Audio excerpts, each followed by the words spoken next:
A Baby for the Mountain Firefighter by Melinda Curtis.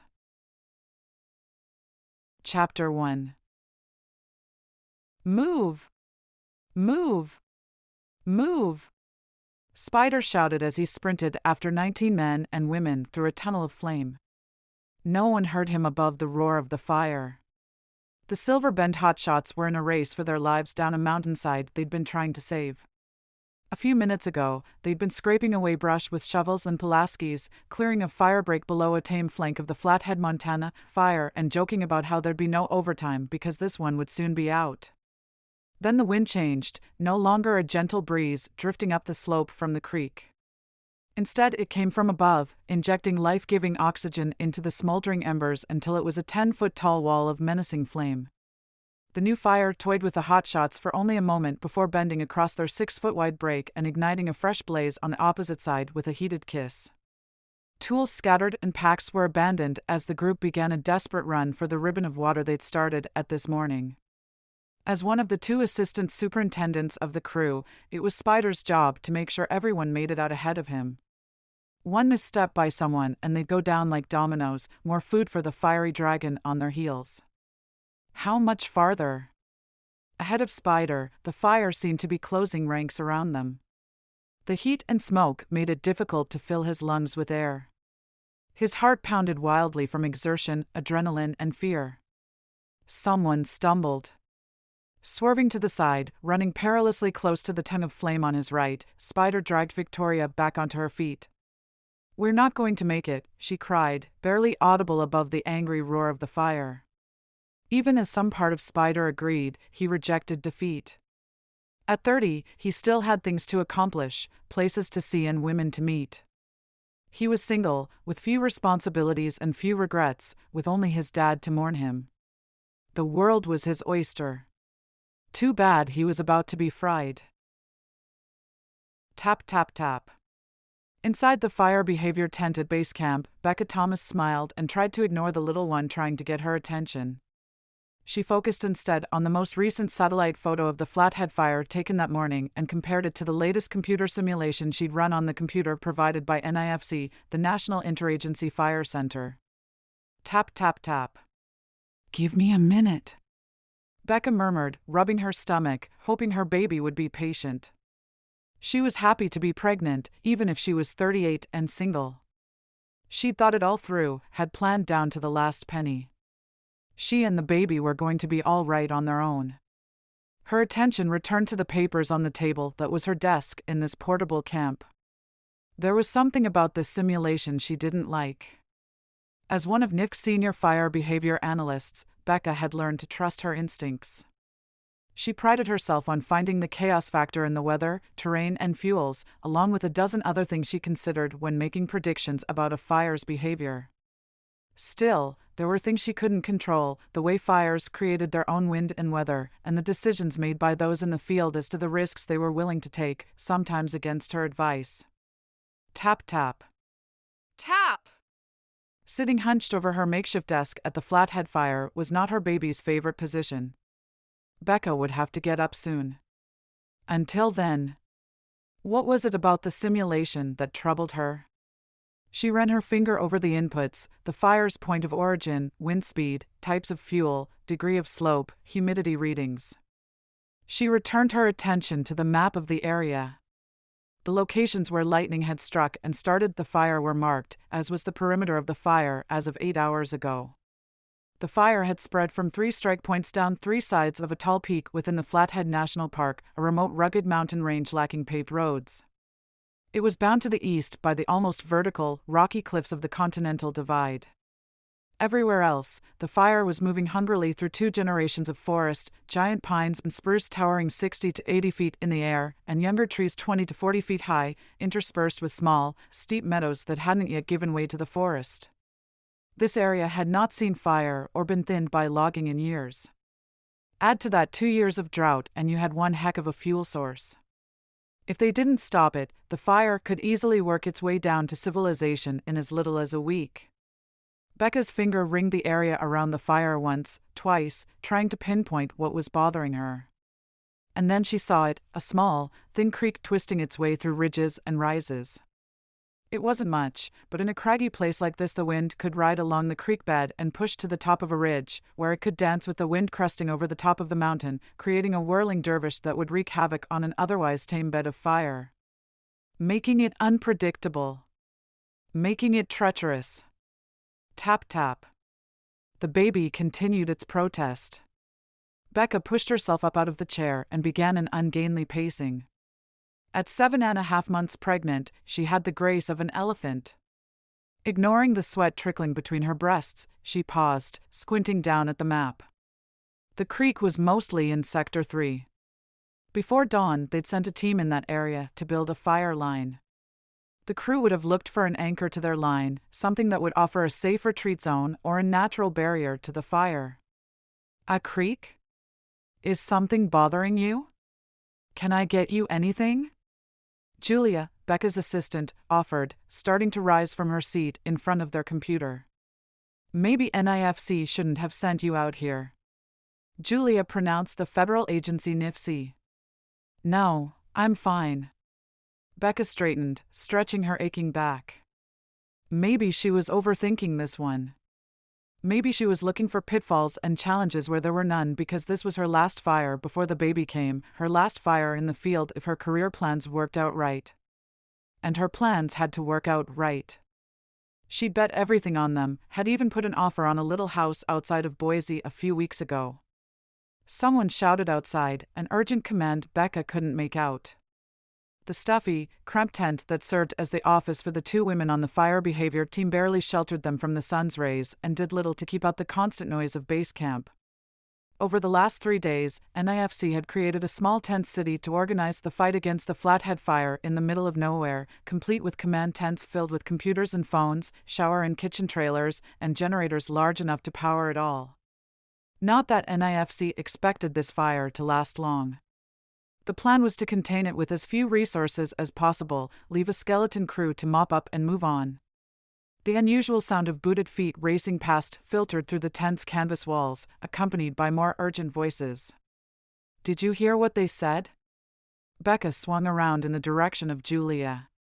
In the process, Becca bumped her tummy against the desk, spilling water from her open water bottle all over the fire map spread across the worn surface. As quickly as she could, Becca shook out the maps, then mopped up with the paper towels she kept below her table because she'd become such a klutz. When she looked up, Julia was already moving to the door, wiping at the makeup under her eyes. The unusual for late August heat and mountain humidity melted makeup right off one's face, but Julia kept on trying. I think someone said the fire overran a crew. Becca froze, unable to move as fear raced through her veins. Her brother had died in a wildland fire when she was in college. She knew how devastating such a loss was on a family. Since then, she'd worked on fires where lives had been lost, and each time, she'd asked herself what more she could have done to prevent the tragedies. Only when her hands started to shake did Becca snap out of her shock, running them down the sides of her belly in an attempt to regain some measure of calm. We need to get to the incident command tent ASAP. How could this happen? The computer didn't predict anything that dangerous. Julia looked at Becca with wide eyes. She was still new enough to place complete faith in computers. We won't know until we talk to the hotshots. Let's go see what the IC team knows. Although Becca tried to keep her words light, she left the tent dreading what they might discover. Had she let someone else down? Minutes later, they joined the rest of the incident command team in the main tent. We've got a bunch of hotshots heading into camp with singed whiskers and eyebrows. Not one to waste time, Sirius, Socrates to the firefighters, the Flathead incident commander, had a map spread out on the old, scarred meeting table. They were lucky. They all made it out alive and relatively unscathed. I want the IC team to meet them in medical and find out exactly what happened. I want a complete report on my desk by morning. For a moment, Becca was relieved until Sirius gave her a stern look. He was no happier than she was with the situation. Becca operated almost exclusively in California and was only filling in on this fire. Because she'd never worked with Sirius before, Becca still had to prove to him she was capable. Erratic fire behavior when she'd predicted none wasn't going to help Becca's credibility. She couldn't afford to show her new boss any weakness. Not now. Becca passed a hand over her belly. Not when so much rested on Cyrus's recommending her for another position. We'll understand what happened before the evening briefing, Carl, the team meteorologist, assured Cyrus, setting his baseball cap more firmly on his bald head. It won't happen again. In his first year with NIFC, Carl, like Julia, needed to become more familiar with the unpredictable nature of fire before he made such confident statements. Becca often found herself patiently explaining things to Carl, a tricky situation due to his unaccountable ego. Rumor had it he'd been a TV weatherman until his hair had fallen out.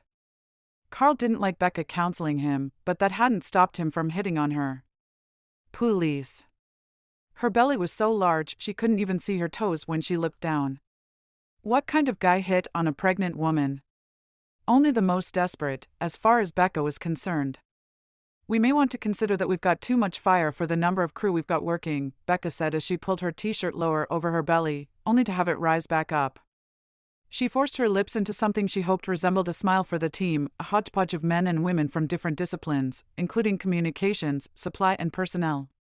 She didn't know what had happened out on the fire line, but she was already blaming herself for not thinking about that narrow creek sooner. Maybe we've even got a sleeper. One of the trickier fires, sleepers tended to be underestimated and take firefighters by surprise, sometimes with deadly consequences. Let's not go jumping to conclusions. Carl laughed and gave Cyrus a look as if to say, let's not panic over what the little woman's got in her little head. Not wanting to see her boss's reaction, Becca turned to go wait in the medical tent, her mind already full of questions. Where had the fire crew been? Had the wind changed suddenly? What was the fire like before they realized they were in danger? No need to rush. Bobby, the supply officer, pulled her aside and lowered his voice. Unfortunately, we've run out of gas and they're hiking down from the drop point. The drop point, or DP, was 5 miles up the mountain, 10 miles on a narrow, winding dirt road. Fire crews were comprised of men and women of action. The hotshots would chafe at having to cool their jets and wait for transport. Becca was willing to bet they wouldn't wait. They'd hike to the camp. And when they arrived, the adrenaline of survival would have worn off and they'd be in no mood to talk to an official IC representative, much less a tent full of them. More than likely, they'd want a hot meal, a cold drink, and an audience of their peers. By the time she talked to them, they'd have woven the truth into something that was several steps removed from reality. She wouldn't get the detailed information she needed to identify where her fire prediction had gone wrong. Unless she met them along the way and got the story first. Becca stepped into the doorway, looking for Julia. Her assistant had hung back to talk to Cyrus. She was trying to be his next fire behavior analyst and, with a bit of hard work, Becca thought she might just make it. Sir? Which hotshot team should we expect? The Silver Bend crew, he answered, stone-faced. His stepson, Jackson Garrett, led that team. Becca's fingers clenched the doorframe. Working in California, she'd effectively avoided the Silver Bend, Idaho, crew for more than 7 months. She'd hoped their paths wouldn't cross on this one special assignment. For just a moment, Becca considered waiting in the medical tent with the rest of IC, hiding at the back of the crowd when the fire crew reached camp. She blinked, coming out of her panicked stupor. No. She would not compromise her duties, even if it put her plans for the future at risk. If she didn't get to know this fire intimately, other firefighters might face unnecessary danger. Becca knew only one hotshot from Silver Bend, although one was more than enough. Aiden Rodas was a wiry, good-looking, risk-loving playboy. He was younger than Becca, with a really immature nickname, Spider, and a really immature attitude. Not that most hotshots didn't have nicknames, Aiden's just seemed to stick out more than others. She'd seen him the other night at a briefing. He'd stood at the rear of the tent, his eyes skimming over her as if she were chopped liver while she explained what the fire would do during the next 12 hours. He didn't seem to remember that he'd slept with her, which meant he didn't know he'd helped create the baby she carried. And she wasn't about to tell him. They're quiet, Cole Hudson said, half under his breath. Yeah, too quiet. Spider considered the somber team of men and women walking the wooded trail behind them. Chainsaw, you don't suppose they're all meditating as we hike, do you? Nope. Cole hefted a 36-inch chainsaw, his namesake, across his broad shoulders and grinned at Spider before continuing to hike down to base camp. He'd abandoned his chainsaw and day pack containing gasoline when the fire belched this morning, but had been lucky enough to pick up new equipment at the drop point. Spider followed his friend down the steep, winding mountain path. "You think they're thinking about the fire?" "Yep." The crew, including Spider, had talked excitedly about their hair-singeing escape on the hike back. Spirits still up, they'd recounted their tale to the staffers at the DP while Jackson, better known as Golden, had radioed their situation back to base camp and received instructions to return and debrief IC. And then they'd received the news that they had to hike down the mountain because of some supply snafu, and the team had gotten quiet. Surviving a run-in with the fire had left Spider feeling like a superhero. That was what he loved about being a hotshot, going head-to-head with Mother Nature. Having to walk back to base camp cut him down to size. Admittedly, reality tended to suck after an adrenaline rush like he'd experienced today, leaving him shuffling his booted feet like an old man. Spider imagined the rest of the team felt the same. He was ready to fill his belly with a hot meal and grab as much sleep as he could before their next shift. But first, the group would have to be checked out by the medics, file some reports, and obtain more equipment than a random chainsaw. "We can't exactly come down out of the woods looking whipped," Spider observed. Other crews would give them grief. The Silver Bend hotshots were a proud bunch and used to defeat. "Nope. I suppose you think we should do something about it." "Yep." Chainsaw swung around to grin at Spider again, nearly taking off Spider's head with his chainsaw. Spider ducked and wove to the left. Couldn't agree more. They were a tight-knit group that watched out for each other. Spider had a bad feeling about this fire. It was hungry, and not just for timber and grass. It looked tame, but there were signs that said otherwise. If Spider saw Socrates, he'd tell him what it was like up on the slopes. He'd tell him about the timber as dry and parched as kindling, just waiting for a spark to set it aflame. He'd point out that the 70-degree slopes were just waiting to trap a fire team and overtake them as they tried to scramble to safety. He may consider himself some kind of superhero, but his grandmother hadn't raised no fool. There were adrenaline-pounding risks, and then there were fool's errands. Spider hoped this fire wouldn't turn into the latter. "It's not going to look good, us coming into base camp with our tails between our legs." Logan McCall, the crew's other assistant superintendent, commented, catching up to them along with Golden. "Agreed. Any ideas?" Golden asked, looking at each of the three men as he spun his gold wedding band around his ring finger with his thumb. Spider tilted his head from shoulder to shoulder in an attempt to loosen up.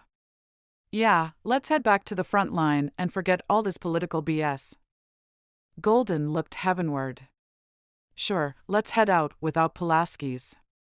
The combination axe and hoe used to dig out brush as they cleared fuel from a fire's path was an essential firefighting tool. Or shovels. Or gas, chainsaw added. "Otherwise, I'd have no problem heading back out to a hungry fire," Golden concluded. A hungry fire, Spider couldn't stop the ominous thought. What was wrong with him? It must be the downside of adrenaline. He had to lighten up. He tried to smile, but only one corner of his mouth seemed to work. "They'll be serving dinner soon," Chainsaw groused, swinging his chainsaw to the ground. "I can't believe they didn't have a transport for us down from the DP." "I can," Spider mumbled. Not only had the fire teased them today, but the normally anal, almost military-like structure of NIFC hadn't yet kicked in full force. Case in point, vehicles without gas. Maybe NIFC thought the fire would burn itself out or be contained in a day or two. Logan slapped his hand on Spider's shoulder. "So what are we gonna do about it?" "I'm schlepping my tired, filthy butt down the mountain, aren't I?" Spider made a half-hearted protest. He was sweaty from the oppressive heat beneath the fire-resistant Nomex pants and long-sleeved shirt that had protected his skin mere hours ago. What he wouldn't give for a mountain lake or stream to swim in. Look at all the gloomy faces. Chainsaw gestured toward the rest of the group, who started to cluster around them, looking just as hot, tired, and beaten as Spider felt. Normally, he loved being where the action was, making wisecracks to lighten the tension. His hotshot lifestyle provided lots of fodder for excitement and amusement, which he gladly spread to keep up team morale. So why couldn't he shake the grim feeling that clung to him? Because, he suddenly realized, the crew wasn't hanging together well. A few were underperforming. Didn't anyone else see it? Spider knew a weakened crew could be dangerous, even deadly. He'd been on fires where others had lost their lives, been on fires where the dragon's breath had singed him, all because the crew members had been distracted, tired, or simply fed up with fighting. Something was going to have to change. First off, the one woman on the team, Victoria, was going to have to either shape up or realize she had no place on his, or any other, hotshot crew. He'd have to tell Golden. Earlier today, she'd rolled down the cuffs of her protective gloves because it was too hot. And then she'd gotten burned when a smoldering stump she'd been trying to yank out of the ground had flared into flame. It was a rookie mistake, unexpected in a second-year hotshot. Spider didn't know where her mind was, but it wasn't on her safety or that of the crew's. Golden liked to nurture and protect his firefighters, but Spider had no patience for underachievers. Then there was the fact that his father was working on this fire on another crew. Even though his dad had more than 20 years' experience, the guy had no legs. You could see the pain on his face with each deliberate step he took. If things got ugly and his crew had to race to safety as Spider's had, his dad wouldn't make it. He didn't know who had let the old man pass his physical last spring, but someone should make him retire. This situation isn't hopeless, just pretty darn depressing, Golden said with a shake of his head. Let's move. Hopeless? It didn't matter that Spider couldn't find a happy thought at the moment. Nothing was supposed to be that bad. Spider forced a grin on his face. Wait. I've got an idea. Come on, baby. Becca spoke under her breath. Move your butt so I can feel my leg. The baby had shifted and was resting on something that cut off the circulation in her right leg, which now felt as if it were sandbagged as she forced her way uphill. Sometimes being pregnant was sucky, but it would all be worth it in the end. Becca didn't usually let anything slow her down or get in the way of her goals. A planner by nature, she was working toward a fire behavior management position at NIFCS headquarters in Boise. She'd do just about anything NIFC wanted her to do to be given the job, because there was no way she could chase fires from one forest to another all summer long and raise this baby. The Boise position meant giving up being in the trenches, crafting attack strategies to make firefighters' lives safer, but it was a trade-off Becca was willing to make in order to have a child of her own. She'd focused too long on her career, letting the chance for romance, marriage, and babies pass her by. To get the job, she had to appear tough and in control for just a few more weeks, in spite of her pregnancy, which slowed her down in ways she hadn't expected. The baby sure hadn't shown any signs of wanting to slow down. It considered her bladder a trampoline and her rib cage a punching bag. Her baby was go go go, just like Aiden Rodas. Becca groaned. She did not want to think about Aiden, not his smile, not his enthusiasm, not his unique observations on life. He'd actually told her that nothing in life should be harder than checkers. He didn't realize life required complicated planning, like a chess game. Do you want some dried fruit? Julia asked, dangling a plastic bag filled with the snack toward her. Becca took an apricot. Shouldn't we have seen them by now? Julia asked with a crinkle of plastic. She hadn't wanted to leave base camp and hike out to meet the Silver Bend crew. Julia was a sweet thing until she left her comfort zone. Ironically, the great out-of-doors seemed beyond Julia's comfort zone. It was an aspect of Julia's character that frustrated Becca, yet she felt her assistant would overcome it. After all, there was no way Julia could have assumed a fire behavior analyst would work in a nice air-conditioned office, was there? Why don't we rest here and take a reading? Becca suggested, ignoring Julia's question. She slung her lightweight backpack to the ground and dug around until she found her handheld weather meter, grateful to be distracted from thoughts of Aiden. 92 degrees. 65% humidity. Wind speed 5. That and the extra pregnancy pounds she carried explained the sheen of sweat covering Becca's body. She recorded the results in her small notebook, balancing the sheets of paper on her belly, then tucked everything back in her pack. She bent awkwardly to pick up a handful of spruce needles. Look at how easily these snap. She held the needles out to Julia, wanting her to experience the forest fuels firsthand, but Julia looked at the crushed needles as if Becca held a rattlesnake. Trying not to frown, Becca continued to teach. Too little rain this past year has left the forest dry and the floor covered in combustible fuels, making it a prime target for a lightning strike. What do you suppose it's like farther up the mountain? I'm not going to have to find out, am I? Julia wiped at her eyes. Walking the woods brings the topography to life. The more you know of the terrain, the better your predictions. Disappointed in Julia's lack of interest, Becca shouldered her pack and continued up the trail. She was determined to find a way to wean Julia's dependence on computers for fire prediction. What makes you think this fire is a sleeper? Atta girl. Curiosity led to growth in a job like theirs.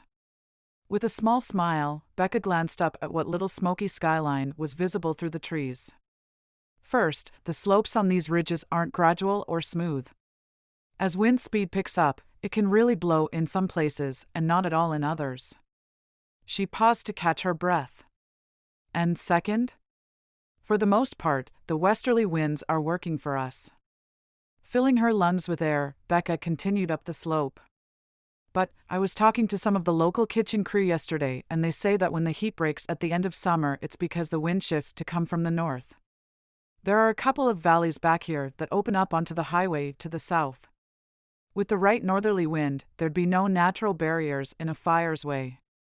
Locals? Julia couldn't disguise her disbelief. You asked a local fry cook? You can't be serious. Becca kept the impatience out of her voice because she remembered when she'd been young, immortal, and perfect, too. Locals are a great source of information. And these locals are Native Americans who've passed weather knowledge down through the generations. Julia tilted her head as she pondered that bit of knowledge, before falling back on what she knew.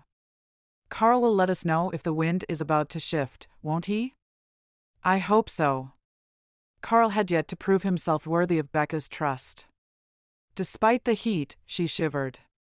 Becca didn't want to think about firefighters in the fire's path if they didn't have advance warning. Julia was silent for a bit, lagging behind, and then she fell into step with Becca, rubbing at her nose. What if Silver Bend took a shortcut? What if they've hitched a ride back to camp? Becca heaved a sigh of defeat. Maybe this aversion Julia had to the outdoors wasn't going to be as easy to beat as she'd thought. She was sure she'd run into the Silver Bend team on the trail, but just in case, she should have a backup plan. Why don't you go back? You can wait for them in medical in case I'm wrong. Julia perked right up, and then had the grace to look embarrassed. If you're sure, she added hesitantly, running a finger underneath one eye and glancing downhill. I mean, you'll be alone up here. I'm used to it. You go on. I'll check the satellite feed and print out a fire update so you can review it when you get back, Julia said with a wave.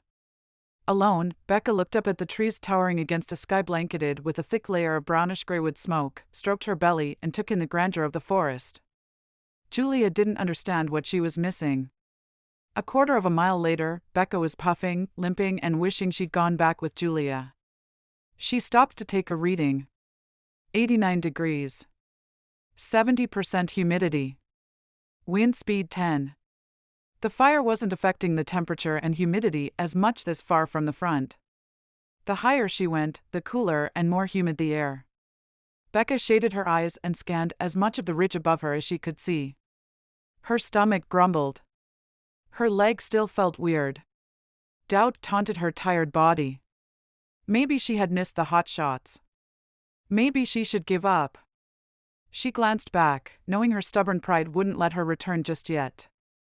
Her mother used to say that pride would one day be Becca's downfall. That might be true, but willpower and pride had certainly taken Becca far in a field dominated by men. She started climbing again. It was slow going. The trail steepened and wove through a patch of boulders. She could walk between some and gingerly climb over others where they overlapped or nearly kissed. Aiden had been a great kisser. Becca walked faster, despite having to angle her belly this way and that to get through nature's rock garden. She thought about the baby inside her. Aiden had done his job and they'd both moved on. And if that wasn't completely true, it was what should have been true. A sound on the slope above drew her attention.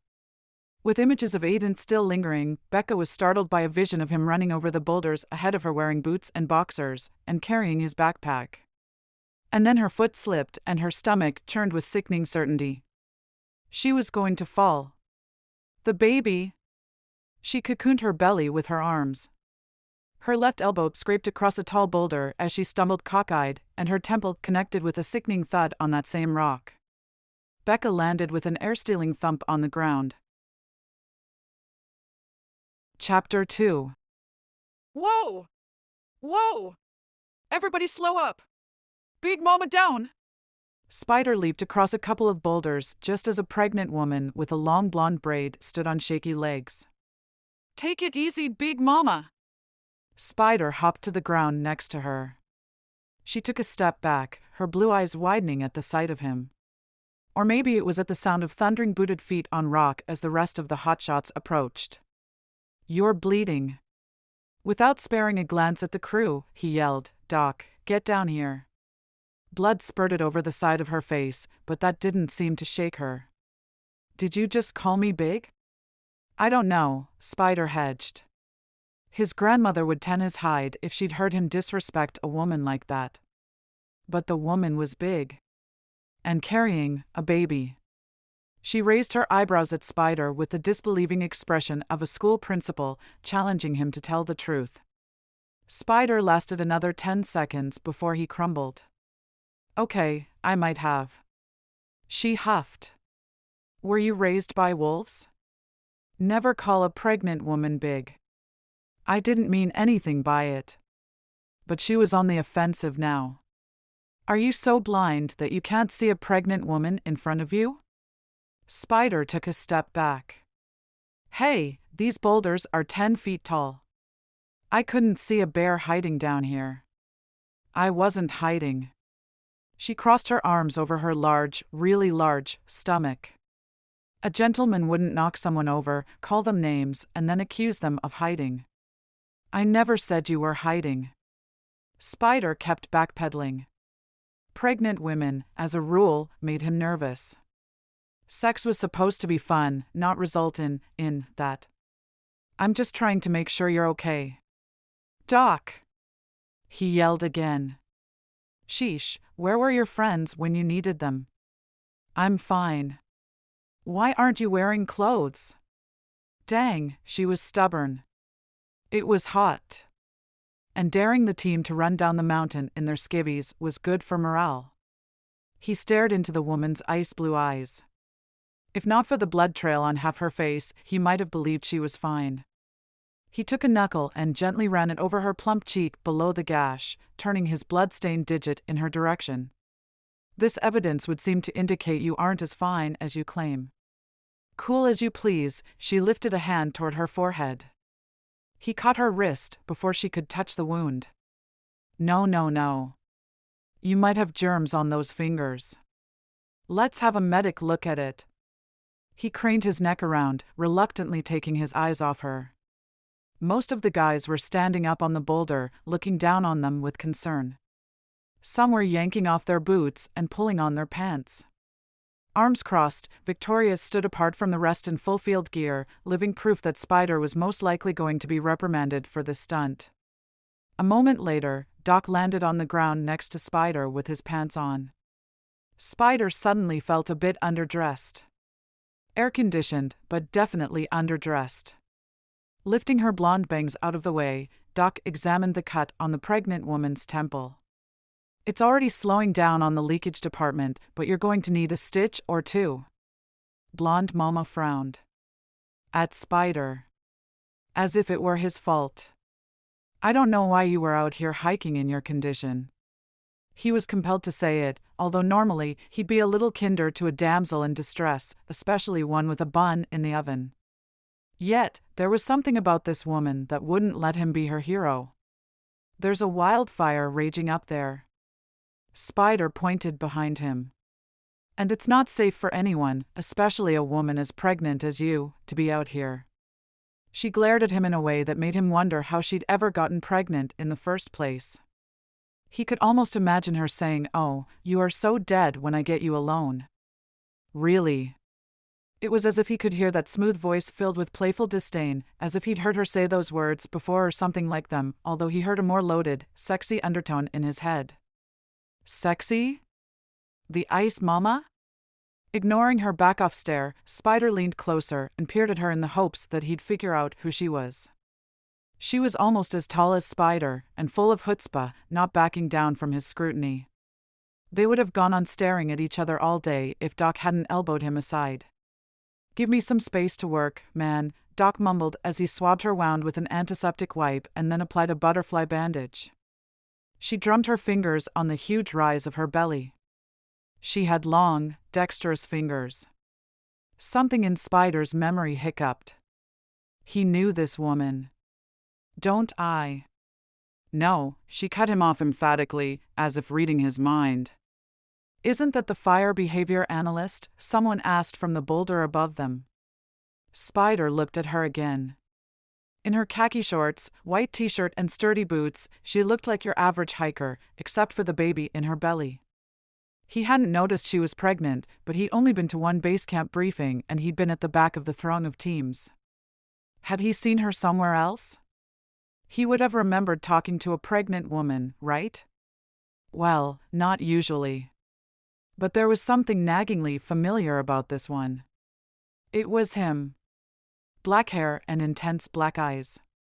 All 5'10" of sculpted, sexy man.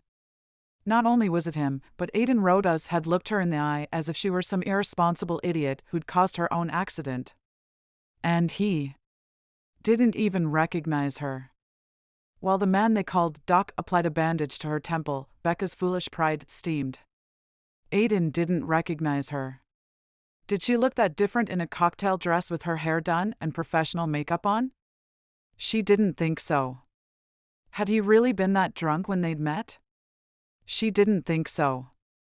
She should be grateful he didn't recognize her. It made everything that much easier. Instead, she fumed. The baby kicked her belly in Aiden's direction, a proverbial wave to garner his attention. Becca ran a hand over her tummy, trying to satisfy the urge to shush her little one. There were plenty of reasons why Aiden didn't need to know of his role in creating this child. But she wouldn't waste any more time on Aiden. She'd found the Silver Bend hotshots and now had the ideal opportunity to figure out what had happened up there on the mountain. Becca managed to collect herself enough to get down to business. "I hear you saw some excitement today." "Man, did we ever," Doc chuckled. "I've never seen anything like it. And I'd prefer not to see anything like it again," someone on the boulders above clarified, and received many jibes for their honesty. Ignoring her wound, her twinging leg and heavy belly, Becca couldn't contain her curiosity about the runaway fire. "I'd love to hear about it." "Is this our debrief?" Aiden asked, a suspicious expression clouding his face. He'd put on the forest green pants and yellow shirt that was the hotshot uniform. "No," Becca protested, holding out her scraped elbow to be swabbed with an antiseptic wipe by Doc, unable to keep from making a face when his ministration stung. "We just happened to bump into each other." "Stumbled upon is more like it," Aiden mumbled, still eyeing her as if she were the enemy. "And I'm just naturally curious." Aiden wasn't buying it. He frowned at her before turning away, climbing to the top of the boulder and disappearing on the other side. "All done here and ready to move." Doc snapped his first aid kit shut. With a sigh of relief, Becca thanked Doc and followed him with ginger steps down the trail, asking about the fire just as carefully. She didn't see Aiden, but felt his disapproving presence somewhere behind her. "Do you believe her?" Spider asked Chainsaw from the back of the single-file line of hotshots wending their way the last mile into camp. Ahead of them, he occasionally caught a glimpse of golden hair and a swinging braid through the trees. The two men were lagging behind mostly because Spider was dragging his feet. "As pregnant as she is, I can't believe she hiked up here." She's like super pregnant woman or something, Chainsaw observed. That's not what I meant, Spider snapped. She came up here just to interview us personally, before anyone else could. You are so paranoid, Chainsaw chuckled. The fire behavior team hikes all over the place. They also go on the helicopter and airplane flybys with incident command. And it just so happens that we meet her on the trail coming down after nearly getting burned over? Spider wasn't buying it. Crazier things have happened, Chainsaw said. The trouble with you is, you're too trusting, Spider complained. I bet she missed something in her analysis and she's trying to cover for it. I think I've seen her somewhere before, too. The trouble with you is, you've seen too many bad conspiracy movies and now you can't trust anyone. Come on, she was probably just doing her job. Get over it. You're a pushover. And you're jaded beyond belief.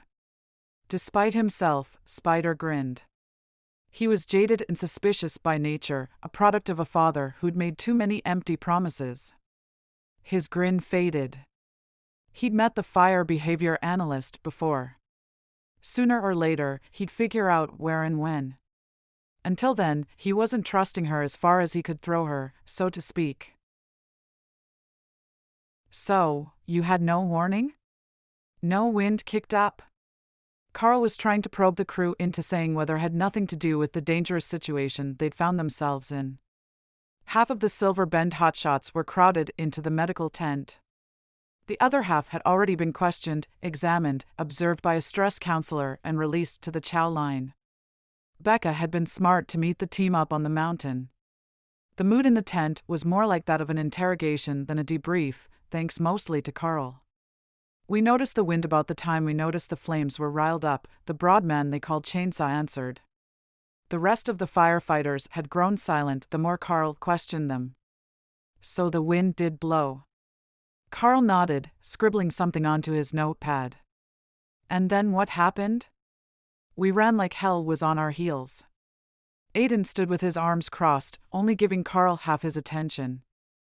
The other half kept lasering over to Becca. And what do you mean by that? Carl was persistent. Getting on everyone's nerves, but persistent. Aiden pushed up his shirt sleeves with sharp movements. I mean, we had no time to stop and take a reading of the wind speed. It was as if someone flipped the toaster switch to on, and we were the toast. You'll need to head into town for a sonogram and an X-ray, Maxine, the paramedic on duty said softly, staring at Becca over the rim of her bifocals. Becca avoided acknowledging the ache in her head, avoided looking at Aiden. The way he kept staring at her had her jumpy enough to want to disappear. Her gaze fell upon a woman in Aiden's hotshot crew who had bright red hair and burns on her wrists. I fell on my butt, Maxine, not my belly. The only thing bruised is my behind. I'll pass on the hospital, Becca whispered back, because other than her head, she did feel fine. That's all she needed was a trip to the hospital during a fire. She'd be branded as weak and ineffective quicker than she could refresh her parched lips with chapstick. Near enough to hear their discussion, the female hotshot smiled as if in approval of Becca's decision. Becca smiled back. The two women shared something unique, both operated in a man's world where any reminder that they were the weaker sex was unwelcome. What about your head? Maxine snapped off her gloves and put her hands on her hips, no longer quiet now. It hurt, but Becca would never admit it, or the way her stomach was starting to rumble with hunger. It'll take more than a bonk on a boulder to send me to the hospital in the middle of a fire. Becca slid off the examining table almost gracefully. And with a nod in the female hotshot's direction, made to leave. If you'll excuse me, I need to get back to work. The evening briefing is in about 90 minutes. I'll need to run this by Cyrus, Maxine warned, clearly not approving. Of course. Becca understood about liability and, if ordered by the incident commander, she'd go to the doctor. But until then, it was business as usual. I'm off as well, the hotshot with the burns on her wrists announced. Not much I can do for you anyway. Doc did a good job on your bandages. Maxine patted Doc on the back as she went to greet a man limping into the tent. Make sure you wear those gloves properly in the future. With a brief thank you to Doc for cleaning her up on the mountainside, Becca was out of there, somehow managing to exit the tent without having to look at Aiden again.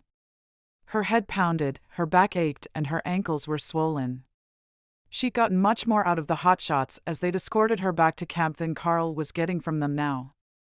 The airflow had come from above them, although some had felt light breezes from the direction of the creek.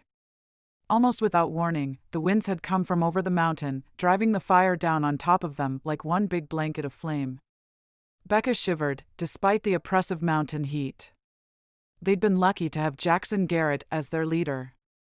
The hotshots nicknamed him Golden because of his knack for reading fire situations before they became deadly. According to Golden, he'd felt the pressure change and the wind stir around him, and watched the flames leap up then retreat in an area above them. He'd given the order to pull back just as the fire had roared to life at their backs. Becca saw some of the incident command team grouping down by the chow line. She'd still have time to check the weather satellite one more time and start a draft of her report on what had happened to Silver Bend before the briefing. "Excuse me." Becca's shoulders tensed. There was still plenty to do, and by now the rest of Incident Command would have heard of her accident, so she had to prove that the pregnant fire behavior analyst was as tough as any man.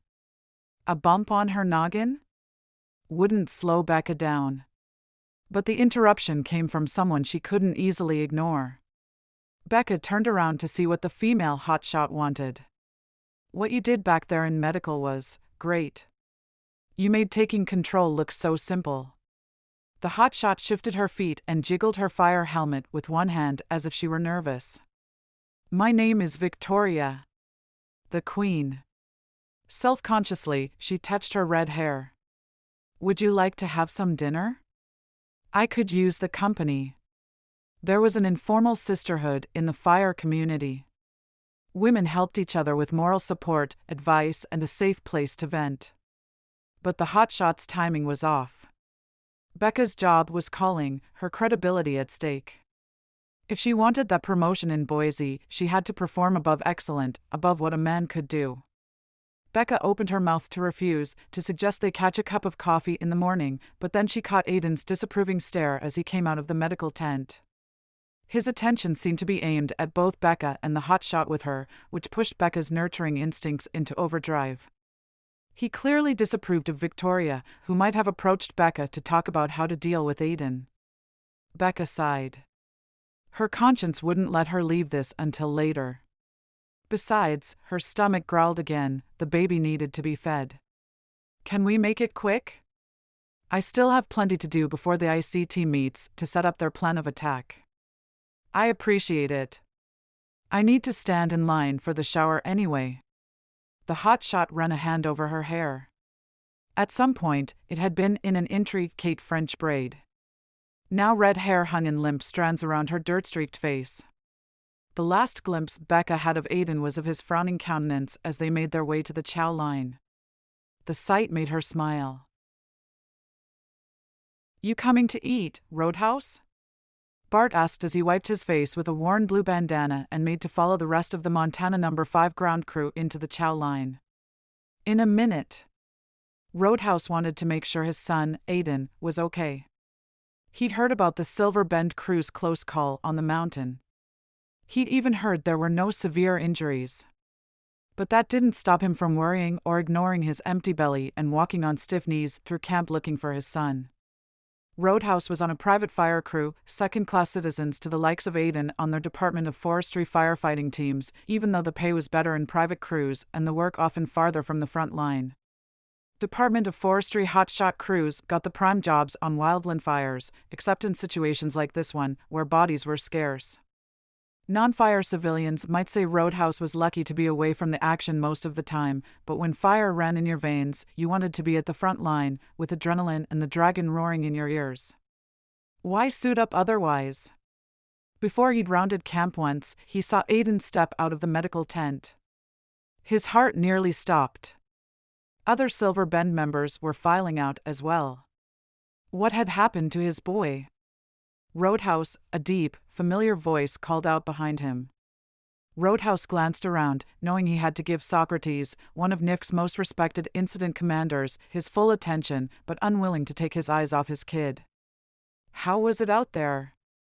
Socrates didn't call him old-timer like some of the kids on the cruise, because he'd been fighting fires longer than Roadhouse. He had the gray hair and scars to prove it. It's a sleeper, sir, Roadhouse stated bluntly. Wouldn't do to hold back with Socrates. The fire seems tame, but it'll surprise us all at the end.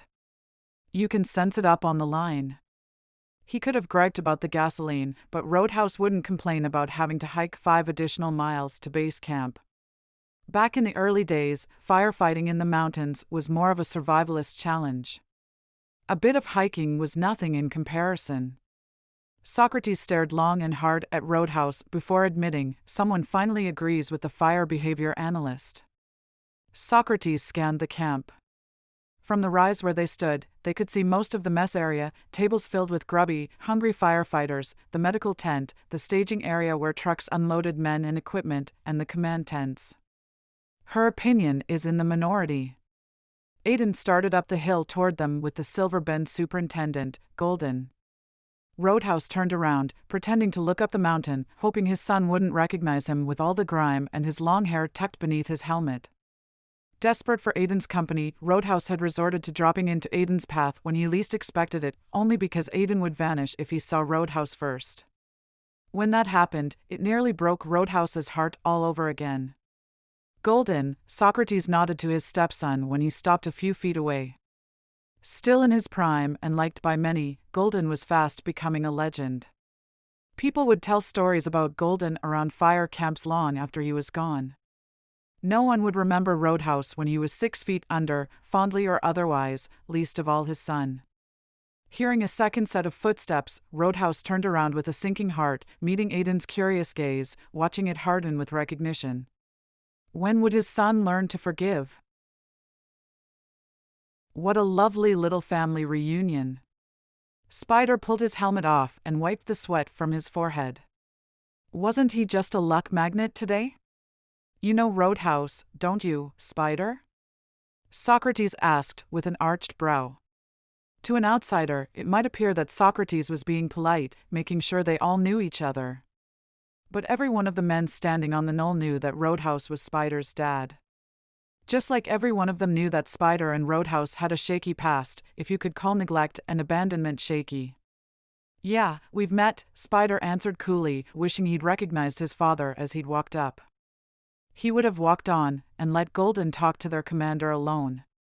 We've come to check in. This last part came out a little belligerently. It wasn't every day that a man watched a woman get burned, ran down a mountain in his boxers, and startled a pregnant woman, then had to face his father. Spider was dirty, tired, and not in the mood for pleasantries. Come to gripe a bit? Socrates raised a white eyebrow. He'd been the Silver Bend superintendent before Golden and had trained many of the hotshots in the Idaho region, including Spider. He didn't let anyone give him undeserved grief. No, sir. Golden shook his head, ever the politician, spinning his wedding band. Hey, I'll gripe if you'll let me. But I'd rather hear about the latest on the fire, Spider said, giving Socrates a half-hearted grin, waiting to see if they were sparring or playing nice. I'm sure you could have been briefed by Becca Thomas when you ran her over on the hill today. Socrates shook his head. Spider, when are you going to grow up and learn to think about the consequences of your actions? So, they were sparring. I was just telling him, Golden began. Socrates cut his stepson off with a wave of his hand and a disapproving glance. There are women in NIFC and the fire crews now. Did you happen to think that running down the mountain half-naked might be considered harassment by one of them? Perhaps by the woman in your own crew? Either one of you? Spider avoided the incident commander's hard stare, but somehow managed to catch his dad's disapproving shake of the head. Spider drew his shoulders up so that he was at least even in height to his dad, even if he was still shorter than Socrates and Golden. He'd just been trying to lighten Silver Bend's spirits. Morale is a little low in the field, which is understandable given that this is the end of the season and crews, including ours, are burnt out, Golden spoke defensively. What are we doing on this fire? Setting up a perimeter and picking our noses while it gains momentum? Or are we trying to put it out? Socrates looked pretty darn grim as he stared at them, which gave Spider a funny feeling in his stomach, but he chose to focus on Golden. I wanted to pull you onto the IC team, Golden. That'll be awfully hard to justify after a stunt like this. I don't want to be part of Incident Command, so maybe it's for the best. Golden looked frustrated. I've told you that before, and I thought we agreed that my skills were best used in the field. We're not likely to get much more in the way of resources, and you're good at creative ways to fight fire. I could use some help in planning the attack. Try someone else on our crew, like Spider. Golden was being uncommonly stubborn considering what they'd just been through, and that he had a wife and 2 kids back in Silver Bend to consider. Ding ding ding. Round over. Gentlemen, to your corners. Forcing a grin on his face, Spider stepped between his 2 superiors. We're here for some rest, a shower, and some real food. It'd help morale a heck of a lot more than me running around half-naked, crossing politically correct lines. Can somebody tell me what help we can expect on this beast? The incident commander considered them silently for several seconds before admitting, based on the fire behavior analyst's recommendation, I've requested more air support and crews. He didn't sound as if he'd put much stock in his request. But resources are stretched thin this time of year, and we're not exactly defending anything from the fire. There are no government logging contracts or public structures in this fire's path. We're risking our lives for nothing? That bites. Spider scanned the picnic tables below them. A blonde and a redhead caught his eye amid the sea of yellow shirts and fire helmets. You'll be happy to hear we've solved the gas supply dilemma. Socrates' voice dripped with sarcasm. A little hiking never did anyone any harm, Roadhouse added, as if defending Socrates, who sure as shooting didn't need any defending. The man was tough. Considering the way Spider hikes these woods, we'd all feel better if he went from here to the DP in a vehicle. The severity of the incident commander's tone left little room for argument. Chapter 3. That was fun, Spider mumbled to Golden as they made their way back slowly to the mess area. Oh, yeah. Pulling teeth should be this fun, Golden answered. If Lexi's been talking to Socrates about getting me into a safer job. Your wife wouldn't do that, Spider quickly cut Golden off. She's so not like that. Golden sighed. I know. But I feel for you, man. It would really suck to be on the IC team right now. Not that your opinion means much, Spider. Socrates spoke dryly as he passed the pair. I'd even pull you onto the IC team if I thought your antics would do us any good. In fact, just so you get a taste of it, I'd like you to discuss your experience today with Becca Thomas before you head out tomorrow. The more she knows about this fire, the better off we'll be. Spider swore under his breath and stopped in his tracks, letting Socrates proceed alone. Had the fire behavior analyst requested he talk to her since he'd avoided her all afternoon?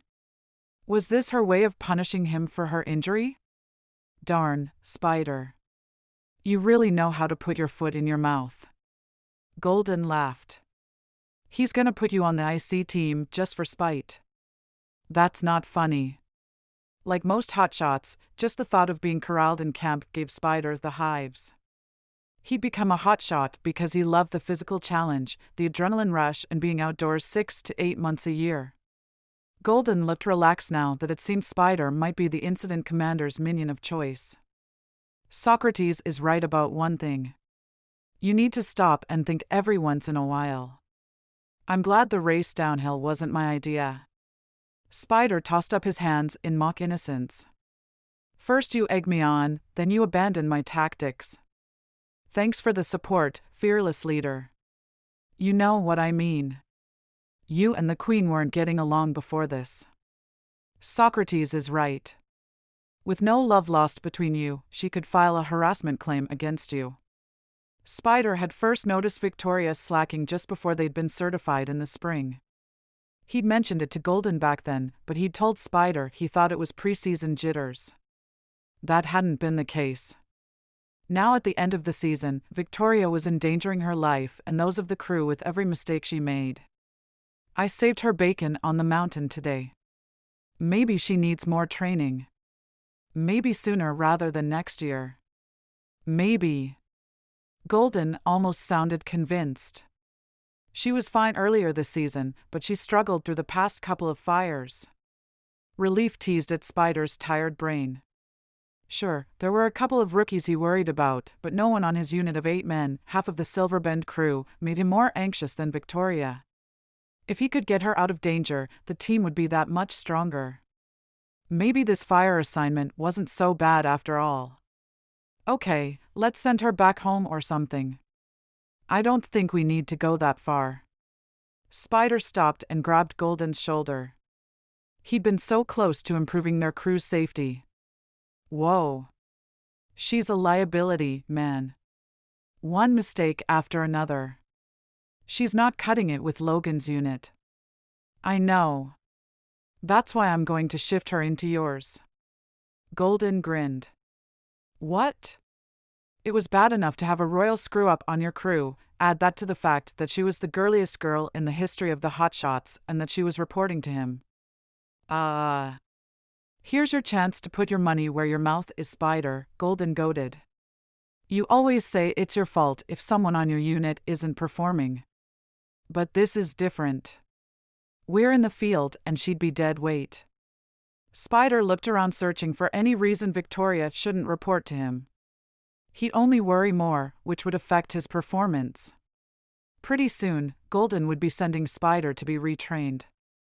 Being sent to extra training courses at NIFC when you weren't switching jobs was like stamping a big L on your forehead. So, he reached for the first thing that came to mind to stop Victoria from being assigned to him. For crying out loud, Golden, she's got nail polish on. Who wore nail polish during fire season? Not the pregnant woman. Yeah, and she uses a napkin and a fork. Golden shook his head. Come on, let's go tell her. Now? Victoria was sitting with the pregnant fire behavior analyst, the one person he bet could influence Socrates when it came to base camp special assignments. This day kept getting better and better. How did you manage it? Victoria asked Becca. They sat with full plates in front of them at one of the picnic tables NIFC had set up in a small clearing, surrounded by towering pine trees. Becca had to chew the rubbery spaghetti a bit before she could reply. Manage what? To last so long in a man's world. It's not a man's world anymore. Becca struggled to make her words sound convincing.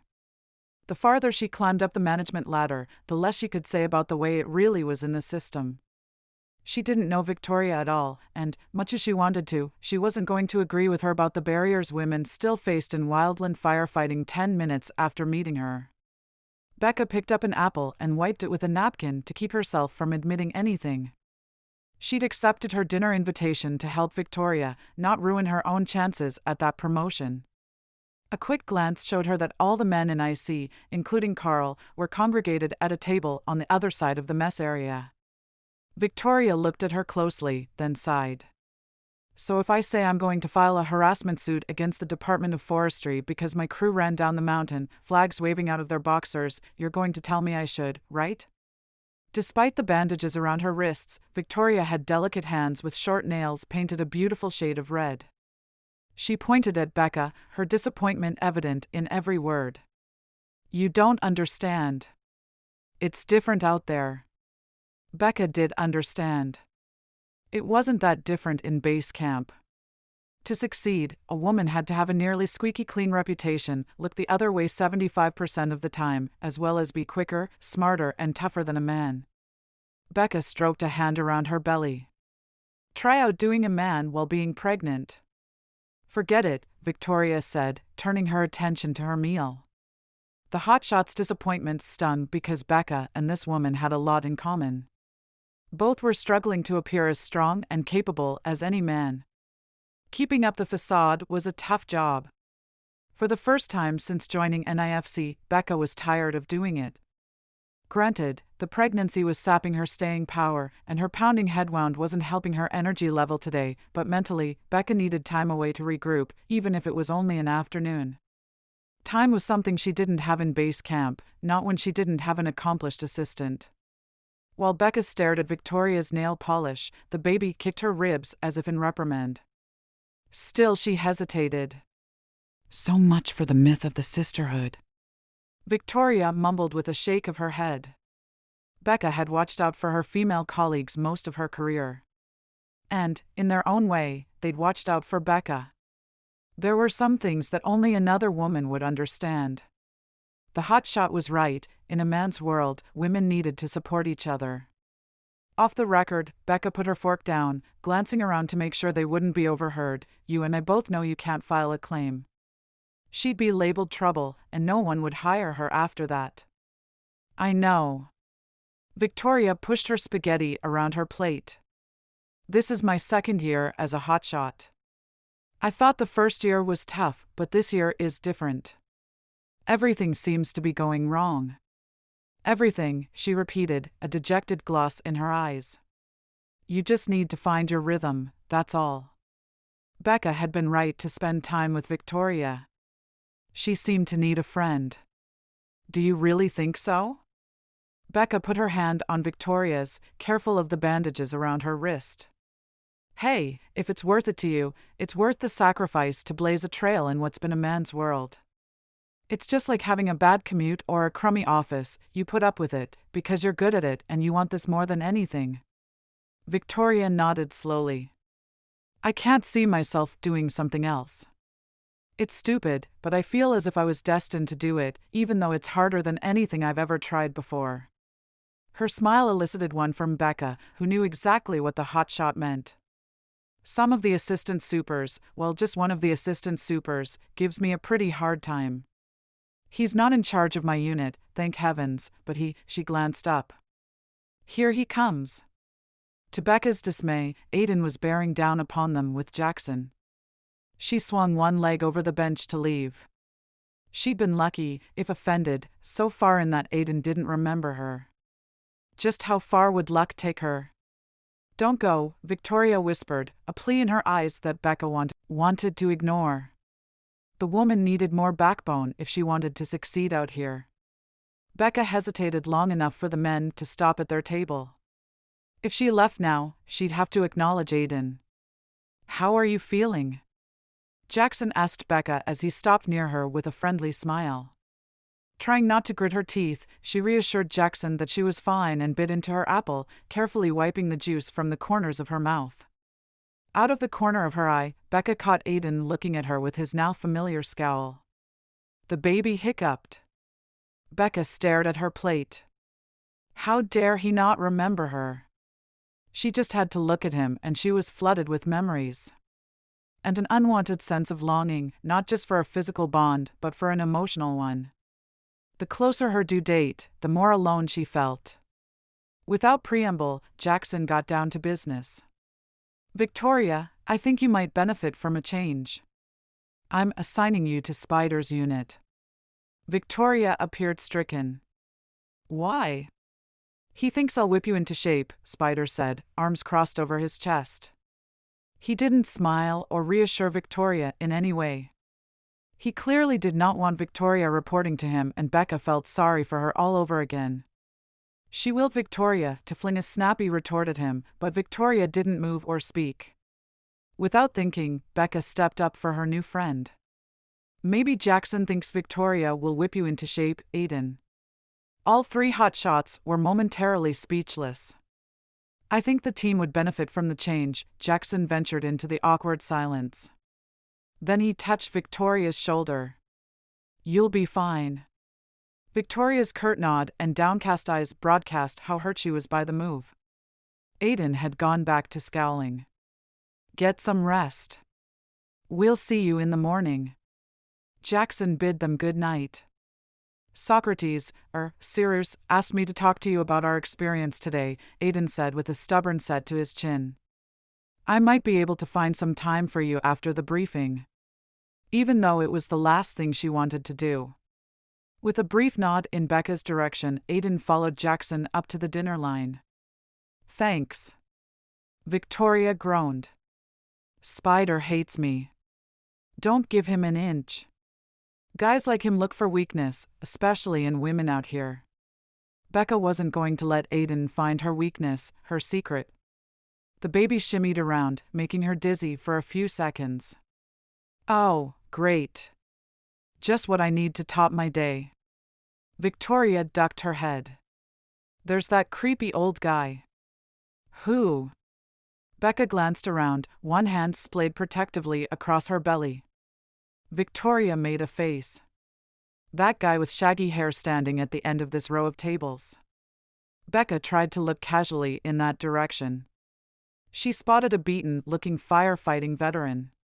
He was gazing at them with a dull expression on his lined face, then he turned his attention to Jackson and Aiden. "I've seen him around fire camps this year," Victoria whispered, barely moving now, as if keeping still might make her invisible. "He seems to stare at our crew a lot. It creeps me out." Out of the corner of her eye, Becca saw Aiden turn and stare at her. She was suddenly able to relate to Victoria as a target of unwanted attention. She rubbed the baby in her tummy with one hand, trying to reassure herself that he didn't recognize her. He was only staring because she'd been difficult on the mountain and then again with Victoria. To him, she was just a bump in the road.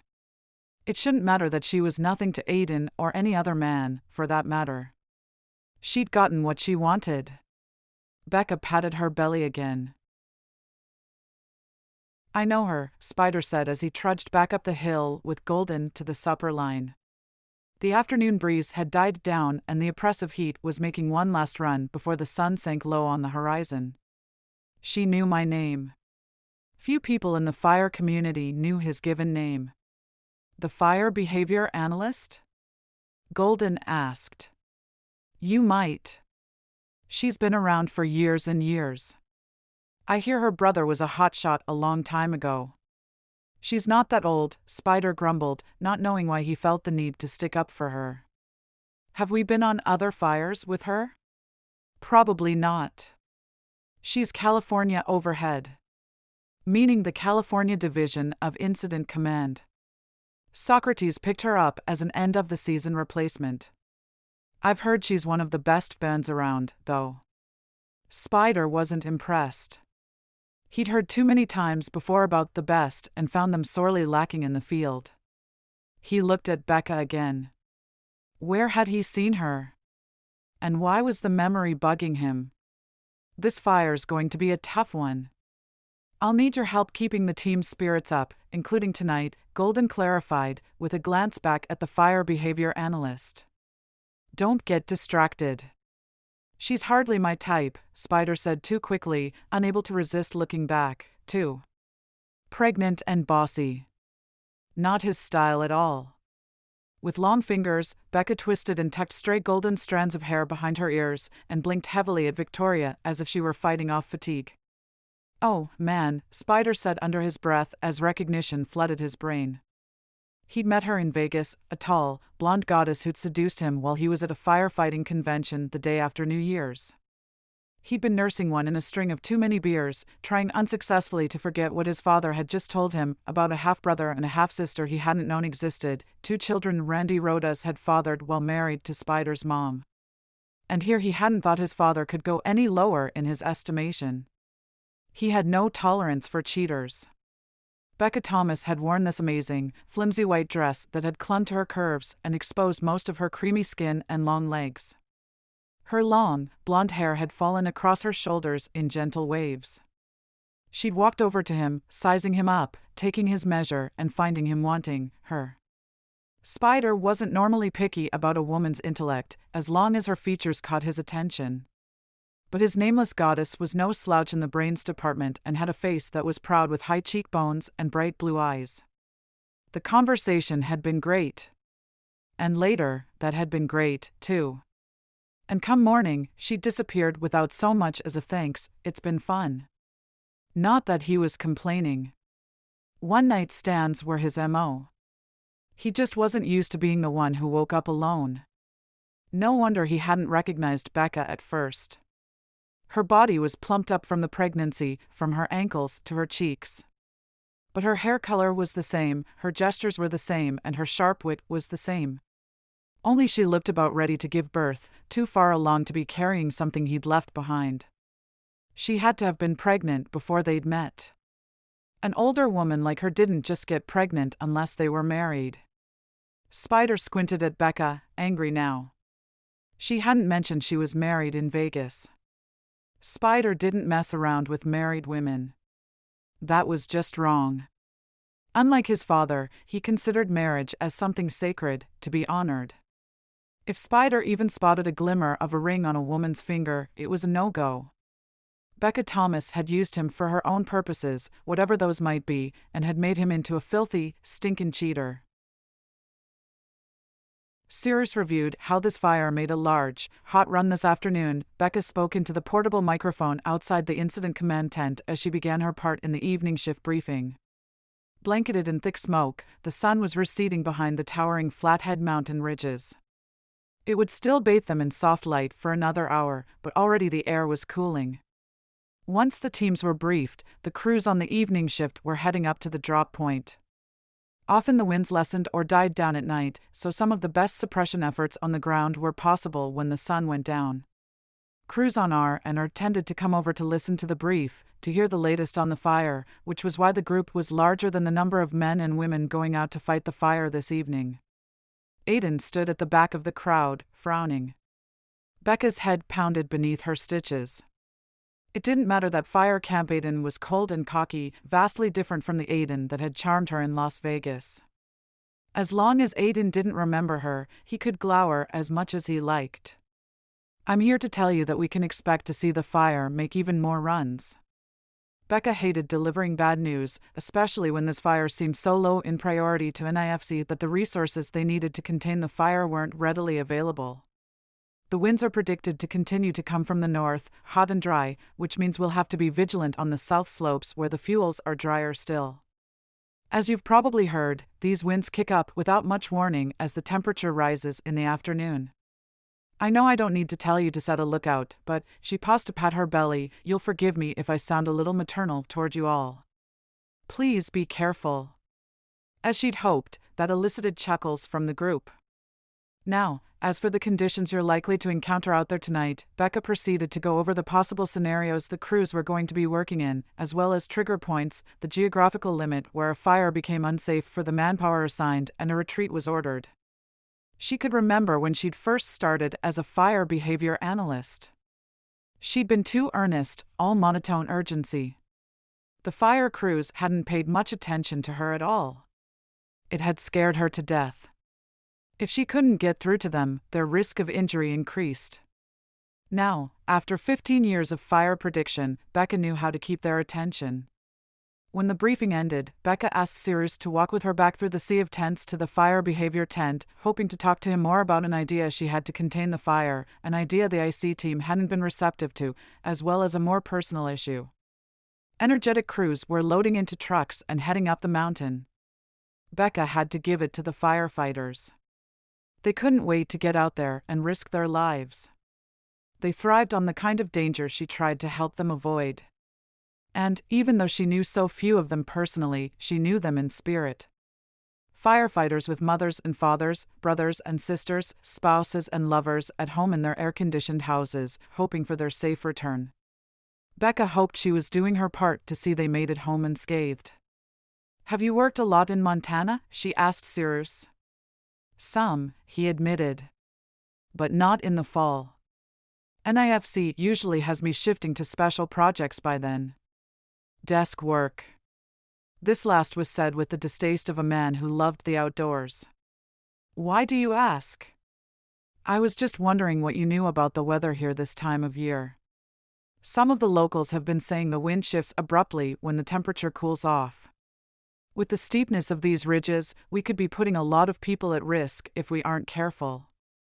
Perhaps we should pull back. You know, build a line in a place where we know we can stop it.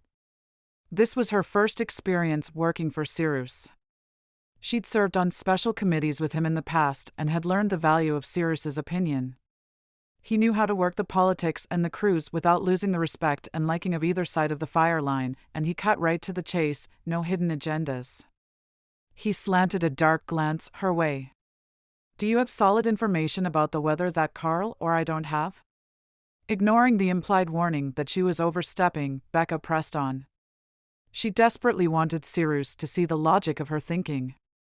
Historical weather patterns can be tremendously helpful. I know you want to change tactics on this fire, Becca, but you're one voice of several that I have to listen to as I decide what we'll do. Don't push me without hard data to support you, he snapped. After a moment, Cyrus sighed, and when he spoke again, his words were calmer. Sorry. Lack of sleep tends to give me a short fuse. Look, if they send us more support for the fire, or if you can get Carl on your side, I'm more likely to reconsider that idea of yours. It's just too soon to change tactics. Their current strategy was to fight the fire close to the flame. Becca believed pulling back and preparing a fire break was a safer strategy and gave them a better chance to contain the fire with the resources they had to fight it. It was going to take a good bit of convincing to get Carl to believe in her theory. Perhaps her hopes were better placed on NIFC. Do you think NIFC will change their minds about this fire? And give us more support? Cyrus shook his head. Most additional resources are going to that huge fire in Washington. Fires are burning all across the western states, most are closer to the urban interface, threatening homes and small towns. There's nothing here but a national forest in one of the least populous states in the Union. What do you think our chances are of getting more support? Pretty slim. Becca's belly seemed weighted down by the news. It's depressing. Even though it's only been a few days, it's at the end of the season on a tough fire. You can feel the exhaustion in everyone, from the firefighters to the support staff here in camp. Cyrus frowned. Glancing around, Becca was relieved to find they were alone, despite the fact that crews strode with purpose past them in both directions. It was probably the best opportunity she'd get to speak to Cyrus about more personal matters. He was on the hiring committee for the Boise job, which was one of the reasons she'd accepted the Flathead Fire assignment. Speaking of chances, Becca began, what do you think my chances are for that fire behavior management position in Boise? She barely made it out of the way of a rowdy crew carrying shovels and Pulaskis, striding toward the parking lot and their transport to the DP. At the door to the fire behavior tent, Becca glanced up at Cyrus, who still hadn't answered her question. His expression wasn't encouraging. Her hopes suddenly sank to her toes. They're not going to give it to me, are they? Becca managed to say. I'm sorry, Cyrus said, looking steadily into her eyes. She admired his directness, even as she dreaded his take on the situation. You have everything they're looking for: education, experience, and years with NIFC. And you've earned a lot of respect for your creative, if sometimes conservative, fire strategies. Ignoring the label that she was too conservative, who could be too conservative when lives were at stake? Becca waited for the but. She glanced down at her belly. It had to be because she was pregnant. Some good old boy who had a friend on the interviewing committee and who let the simulation program do his work for him was going to get the job. It really was a man's world. Still, she had to ask, why? He didn't hesitate. It's your management skills. My what? Becca couldn't believe her ears. How could they say that? Every one of my direct reports has gone on to do well. The expression on Cyrus's face was solemn. Many of your direct reports have gone on to do well in other fields. Becca's equilibrium shifted, although her instability had nothing to do with the baby. What did you say in a situation like this? Defend yourself? Or crawl in some hole and lick your wounds? They weren't suited to the work. Becca lifted her chin, hugging her clipboard so tightly that the baby tried to elbow it aside. She loosened her grip while she tried to make Cyrus see things from her perspective. Most of these people, let's face it, they send kids out here most of the time, don't know what they want to be when they grow up. Julia came to mind, bright, but with a mindset close to less high-tech methods of information gathering. Becca glanced around, but her assistant was nowhere in sight. Too many see it as a step up in pay grade rather than a calling.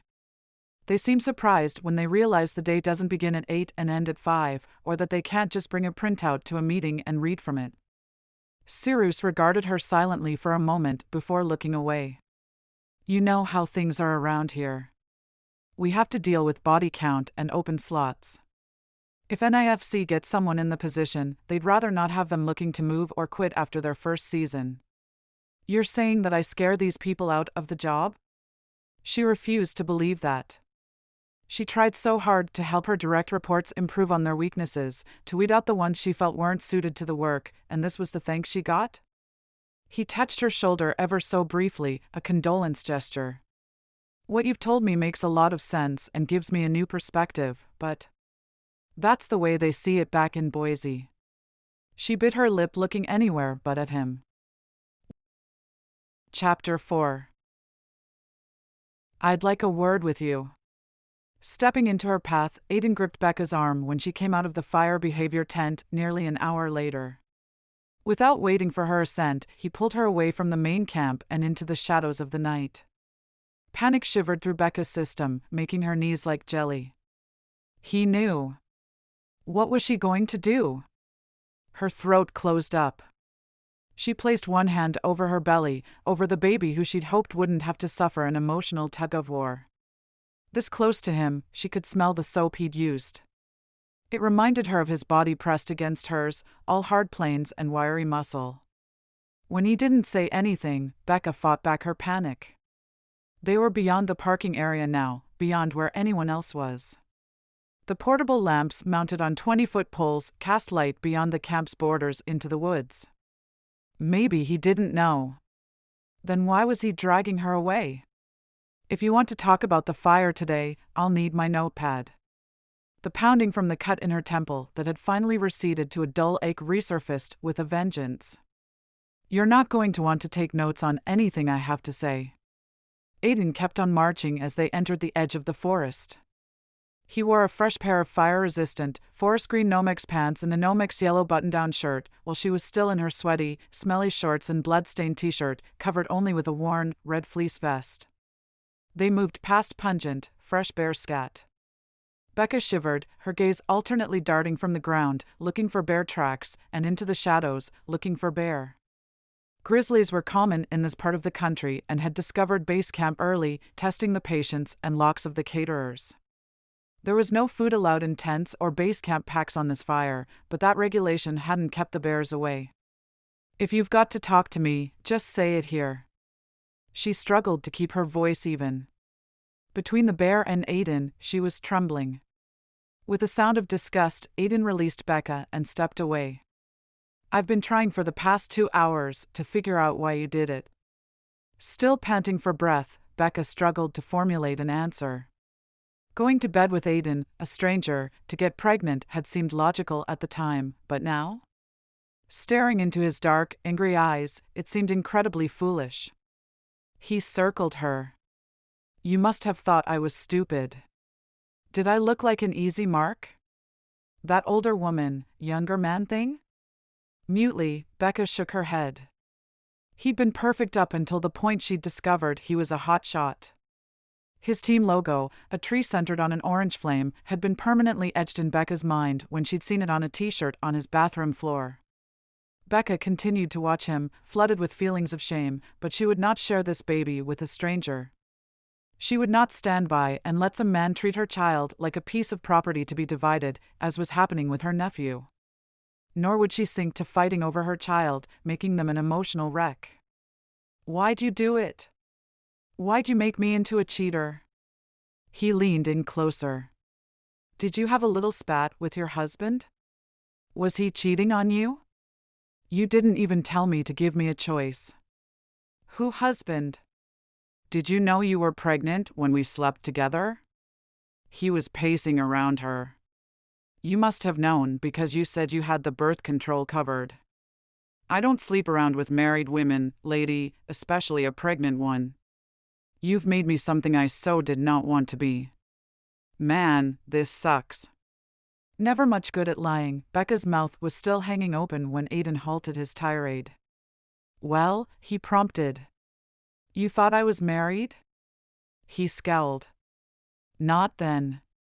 But when I saw you here, pregnant as a house, what was I supposed to think? It finally registered in Becca's tired, stressed-out brain. He thought she'd been cheating on her husband. He didn't know she didn't have a husband. He didn't suspect the baby was his. A nervous, relieved laugh escaped before she could stop herself. Wait a minute. He peered at her in the gathering darkness. Then he snatched up her left hand. You're not wearing a ring. Becca pulled her fingers back. I'm not married. It was too late for that. While she'd been focusing on her career, her friends and siblings had been getting married and having babies. She just played a little catch-up and skipped a step or two: dating, engagement, marriage. At 38, she couldn't wait for Mr. Right. But if you're not married, whose child is that? He pointed at her baby bump as if it was repugnant to him. It's mine. Not Aiden's. She wrapped her arms around her belly as if she could prevent him taking the baby from her. Under the orange, firelit sky, Becca watched the wheels turn in Aiden's mind.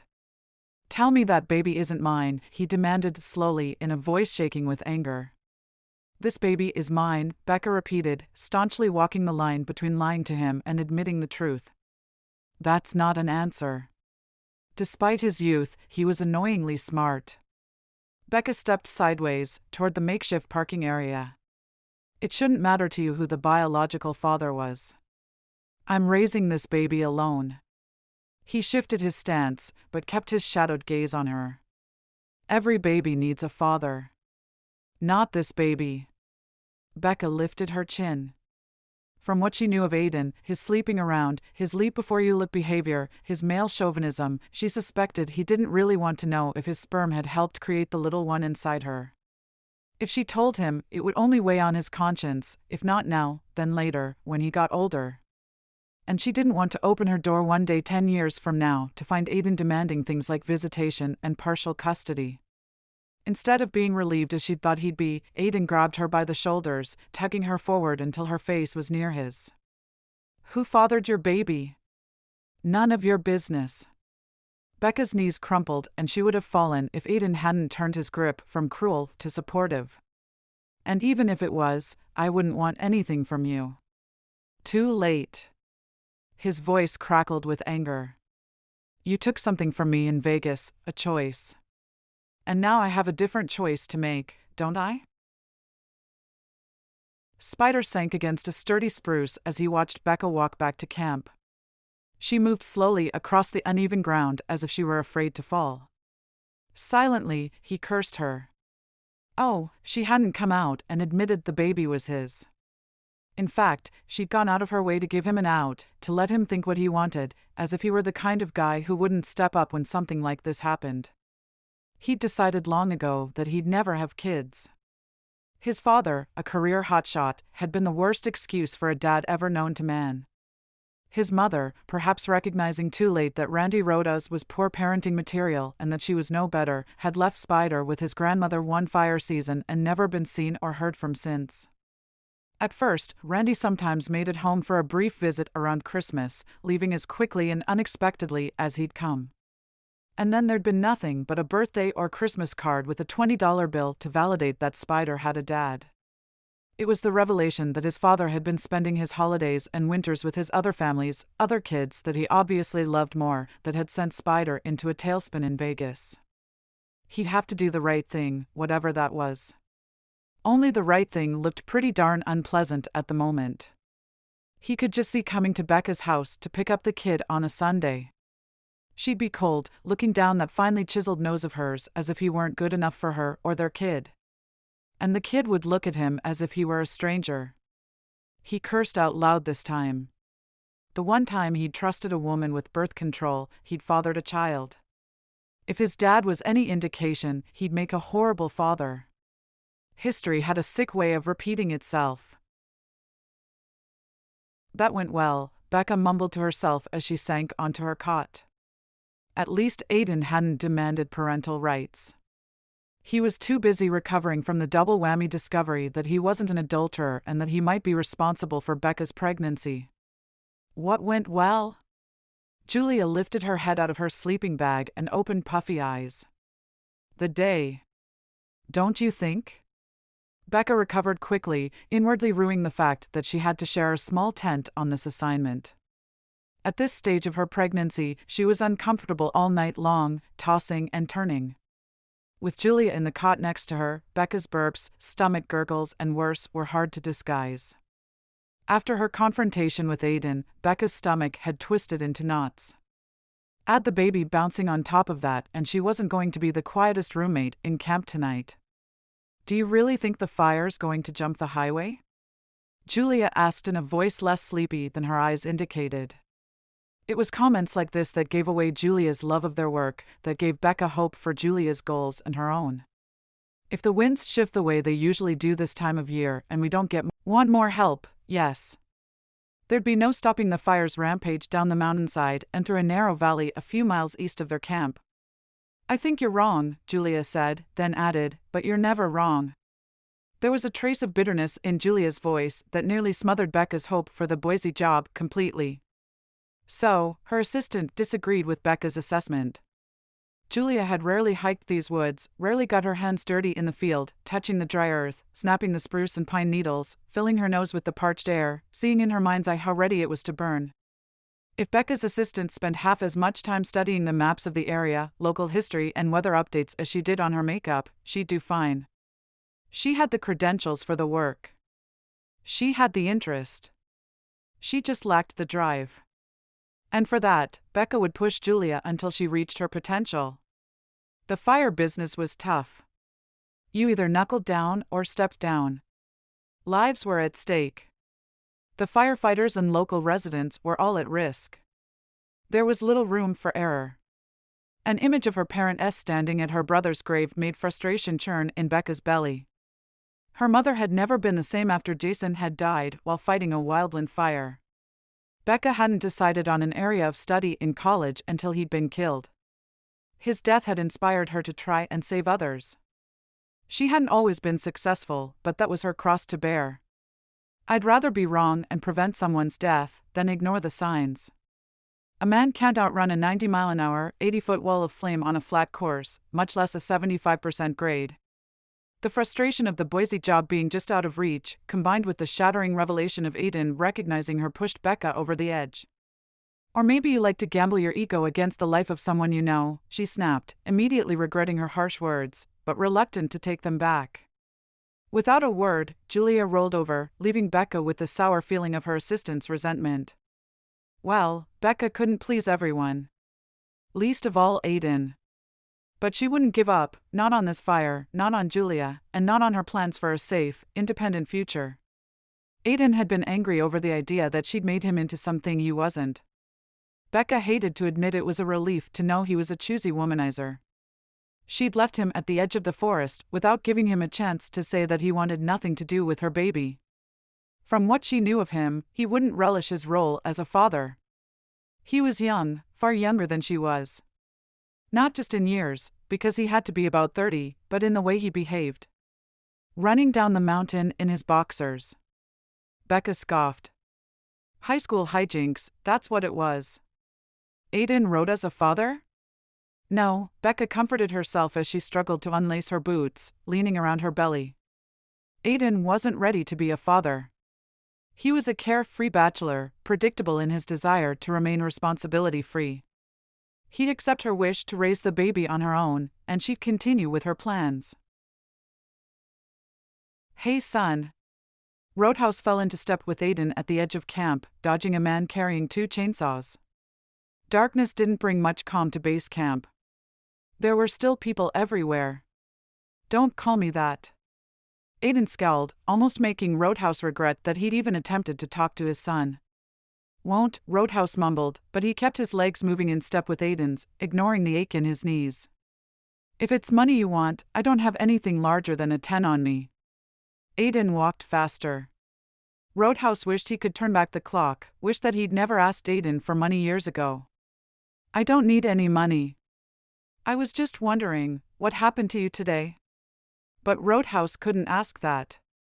Aiden would bite his head off if he tried to get too personal. Instead, he said, "Heard you saw a bit of action today."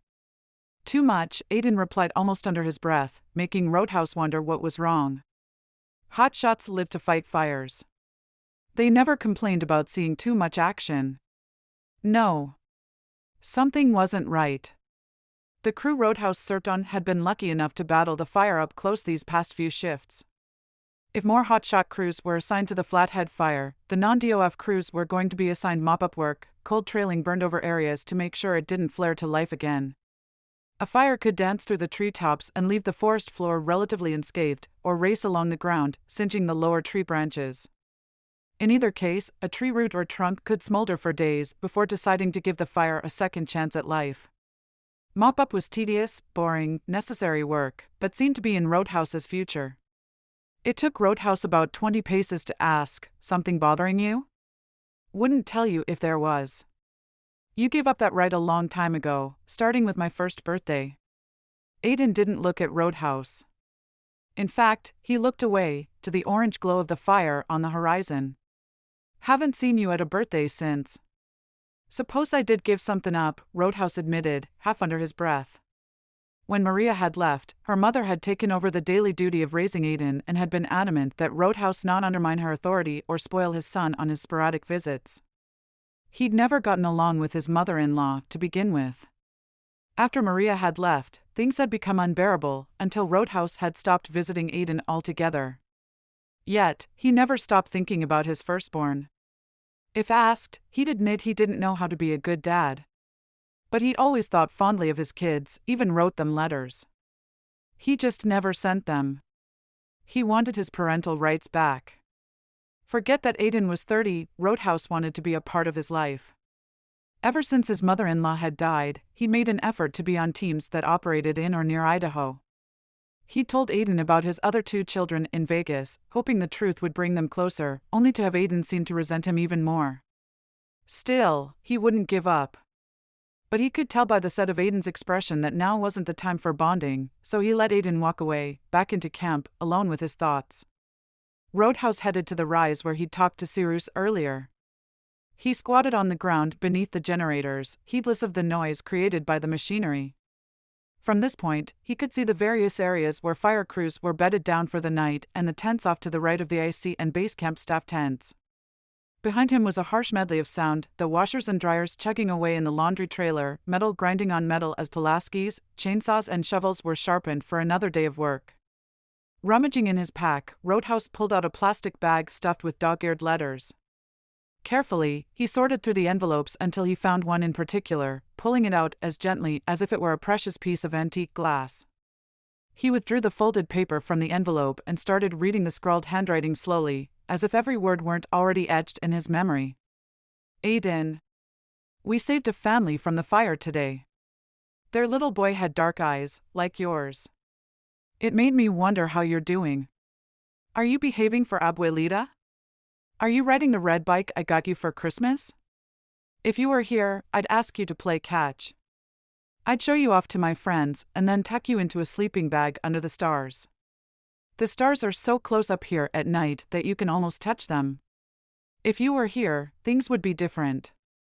He'd scribbled "Love, Dad" as illegibly as he could beneath the brief missive. It was the way he signed all of his letters, as if he weren't sure he deserved the title or the right to express the sentiment after all the mistakes he'd made. Ignoring the ache in his knees that had become as painful as the emptiness in his heart, Roadhouse continued to stare at the paper and dwell on the lost opportunities of his youth. He'd never thought he'd end up like this, alone, having nearly outlived his usefulness and with no place to go. He doubted he'd be able to pass the stringent physical exams next year. The time had come to retire. Too soon. Someone laughed across the compound. Roadhouse looked up in time to see Aiden take off his boots and slide into his sleeping bag on the ground. Weather permitting, hotshots slept out under the stars. Tents took time to pack and space to transport, not to mention they were stifling in the heat. Roadhouse tilted his gaze up to the sky, where only a few stars peeked through the blanket of smoke. He'd seen Aiden walking with the pregnant fire behavior analyst. It was unlikely that Aiden saw any action from the woman. But he had been with her. And now he was upset. Looking down on base camp, Roadhouse wondered what that might mean. And then, a flicker of hope ignited in his chest. "Come on, Queenie, let's see what you've got." Spider challenged his new charge as they clawed a handline out of the mountainside the next afternoon, trying not to think about his meeting with Becca the night before. The Silver Bend hotshots had been ordered to build a firebreak on the safer western boundary of the fire, this time with the aid of 2 other hotshot crews. Once it was done, they'd burn the area from their line to the advancing fire, halting its progress in this direction. Or are you a little princess with nothing left to give? Victoria hacked at the ground with her Pulaski with a fervor that would leave her running on empty in another 20 minutes. The heat and unyielding ground would take the steam out of her arms quickly. "Don't worry about me. I've got enough juice to clear a path to that ridge," Victoria assured him, although her voice lacked the conviction to inspire confidence. "We'll see." Spider glanced over to the ridge. Smoke rose in deceptive puffs, as if the fire were gasping its last breath. Spider wasn't fooled. Becca was just as deceptive, and every time he thought of her carrying his child, he had the same sense of doom he felt when working on this fire. The blaze was stalled a half-mile to the north. Spider knew it was just teasing them, waiting for the right moment to roar back to life. In which case, Spider and his team, including Victoria, had to be ready to make for safer ground. Where was the safe ground with Becca? Victoria was at the front of a group of 5 Silver Bend hotshots hacking away on the bushes and tree roots in their path. The ridge was still a good 100 yards ahead of them, beyond a thick stand of pine trees. Leading the team, Chainsaw cut trees out of their way while Golden kept lookout. Behind them, 5 of the crew dug away what was left of the roots and brush with shovels, and 5 raked the debris with McLeod's, a compact, sturdy rake. Logan brought up the rear, raking any missed debris out of the way. They operated efficiently when everyone pulled their weight. Spider was going to make sure Victoria understood this, otherwise she'd have to quit. "Don't let him beat you, Queenie," someone encouraged from the back of the line. Eyeing the group, Spider walked uphill until he stood next to Golden. "If this is your new way of keeping their spirits up, man." Golden shook his head, and then continued quietly. "Don't break her. We need her. I don't want to get classified ineffective because we can't field a full crew and be sent home early. This is my last shot at overtime this season, and I don't want to come home without a full wallet. Lighten up." Under the burden of his discovery about Becca, Spider found it impossible to be upbeat. He didn't want to be a father. He wasn't the fatherly type. Being a father meant the end of the life he loved. More than anything, he wanted to hear Becca say that the baby she was carrying wasn't his. And if she said otherwise, well, he'd do what had to be done, whatever that was. He just wasn't ready to think about that yet. He looked over to where Victoria worked. Keeping her and the others on the crew safe was what was important. Distractions, like the possibility of fatherhood, had no place out here.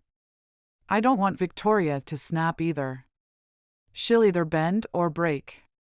If she can't cut it, so be it. I'm not going to go easy on her. Golden had a way of staring at a man that made him want to confess all his secrets and sins. That's cold, man. Would you treat her the same if she was a man? Yeah. Spider forced a grin on his face and kept his sins to himself. I'm not going to let anybody slide just because the season's nearly over. You know out here that one screw-up multiplies until the entire team is at risk. She's been showing signs of weakness since we went to New Mexico at the end of last season. You are so full of it, Golden protested, a note of warning in his voice. With a quick shake of his head, Spider defended his assessment. She kept falling behind as we hiked out of there until she just wasn't behind me anymore. It was Spider's job to bring up the rear and account for stragglers, regardless of whose unit they were in. So I backtracked until I found her, and I waited while she puked her guts out trailside. Spider dropped his voice as if someone could have heard them over the chainsaw. You don't do that unless you're losing your nerve. Golden wasn't buying it. He shook his head. Face it, she's the first female hotshot we've had, and you don't accept her because she's a woman. Spider had no problem with her being a woman. Yet, he knew that Golden wouldn't want to hear about Spider's worries concerning their safety on this fire. The men didn't talk about their fears. Instead of arguing, Spider moved back to the line, stopping behind Victoria to hack at a root with his Pulaski. You need to ease up, he said quietly after monitoring her for a few minutes. You can't push yourself to the limit without keeping something in reserve. You can't break me, she said just as softly. It's not me you have to worry about. It was the fire. Hey Spider, I saw you last night with the fire behavior analyst, O'Reilly called out after a few minutes. With little to occupy their minds during such physical tasks, wildland firefighters were notorious talkers and latched onto any event as a source of entertainment. Has your taste in women changed? So much for having a private conversation with Becca at base camp. At least no one suspected Becca might be carrying his kid. It was time for honesty. She hadn't come out and said it, but that kid was his. Why had she offered him a way out? It was tough raising kids. For all her holier-than-thou attitude, she ought to know that she shouldn't be doing it alone. The question was, how badly did Spider want to be a father? That is, a better father than his dad had been, because Spider wouldn't repeat his father's parenting mistakes and have his kid resent him. A father. The idea was horrifyingly intimidating. His taste has changed, all right. To older, pregnant women, Doc said, as if Spider needed clarification. This winter, he'll be cruising the retirement village for dates. The counter-comments and rounds of laughter indicated the mood on the crew had shifted, lightened. At Spider's expense. Might want to save your breath, Doc, Spider warned, a bit of venom in his tone. As soon as Victoria burns out, you're switching spots. I'm not burning out. Victoria stood, wiping sweat from her brow. She won't burn out. She's tough. Doc smiled kindly at the redhead. Why don't you switch with her now, Doc? Yeah, I'm not kidding. Make the switch. Victoria was visibly slowing, and the last thing Spider needed was a romance within their team. Victoria would be royally pissed at anyone Spider sent to replace her. Anger kept you going. Yeah, Doc was the perfect choice to make the switch. Chapter 5. This is the kind of fire you tell stories about to your grandkids, a roadhouse?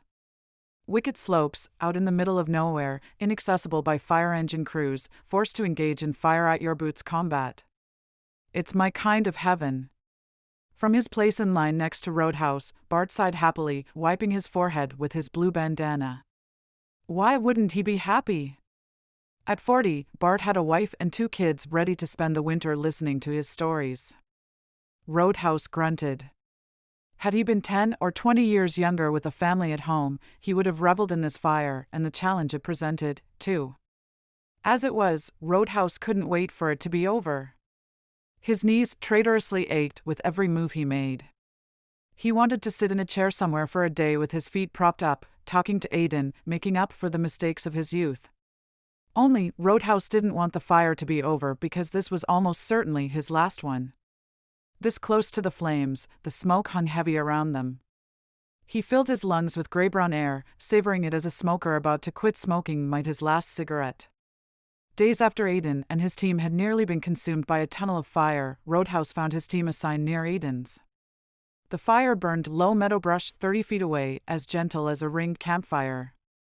His team had eked out 50 feet of brush across a rise on the southern edge of the blaze, working their way down toward the Silver Bend hotshots.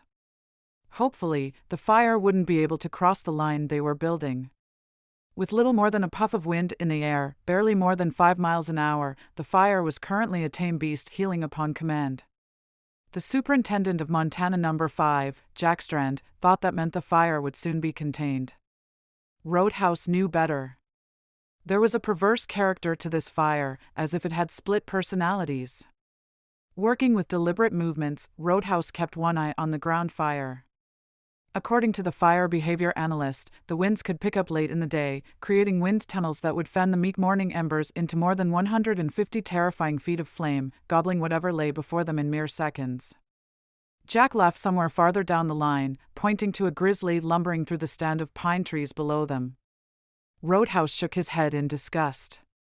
The superintendent wasn't even radioing the other teams in the area to warn them that a bear was making its way out of the fire's path. Jack was so irritating that no one had come up with a nickname for him. Roadhouse had never wanted the responsibility of leadership, but that didn't mean he didn't know what it took to be a good leader. A super should position himself higher than the rest of the crew, where he'd be more likely to notice any abnormal activity on the fire or feel the stirrings of the wind. Instead, this moron stood at the bottom of the line, joking with his buddies and letting incident command, miles below them, valleys between them, determine when conditions turned dangerous. About 60 feet down the mountainside, Roadhouse noticed a flash of yellow in the trees. It was Golden, wearing a yellow fire helmet, doing an advance scout ahead of his crew, as a good leader should.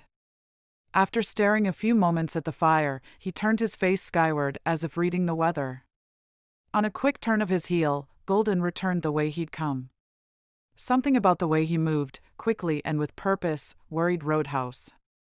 Aiden was down there, working along the edge of that large stand of pine trees. It was dangerous to be working blind like that, without a good superintendent to watch over you. Roadhouse tried not to worry about Aiden, but it was hard not to when you knew the potential danger of an unpredictable wildfire. He'd lost too many friends over the years to take the job of wildland firefighter lightly, and he had too many regrets about his kids already. "Do you need an engraved invitation to move, Monsieur Roadhouse?" Bart asked from behind him, with a poor imitation of a French accent. "Or do I need to kick your butt out of my way?" Roadhouse ignored him, lifting his face to the heavens as Golden had done. No wind caressed his face. The crackle of the ground fire was gentle, almost lazy. What had spooked Golden? Or was it his own overactive imagination reading more into Golden's action than there was? Perhaps some misplaced desire to watch over Aiden as he should have done years ago? Just 100 feet and they'd have completed the first successful firebreak on the southern boundary. Bending to his task, Roadhouse tried not to worry. Even now, he could hear the grind of chainsaw against wood as Silver Bend cleared a 10-foot-wide path through the trees. The fire behavior analyst hadn't been happy that they planned to hem in the fire on this slope. He'd seen her frown when the IC announced the day's duties. There was risk here. Roadhouse worked faster, ignoring the pain in his knees. According to the meteorologist, the afternoon wind would kick up in the late afternoon. It was barely 2:30 now. Something orange danced into his line of vision. Roadhouse looked up from his work. Featherlight embers floated and twirled across their line. A breeze brushed tauntingly against his cheek, then returned with a much stronger caress. The afternoon wind was early. Had Golden sensed the change? Would Aiden be pulled back to safety or be trapped in the trees below? A quick glance revealed the obvious. Jack had no clue yet. Roadhouse waved him over, gestured to the fire with a nod of his head. The wind's starting to pick up. Jack gazed around, sniffed the air, seemingly unconcerned.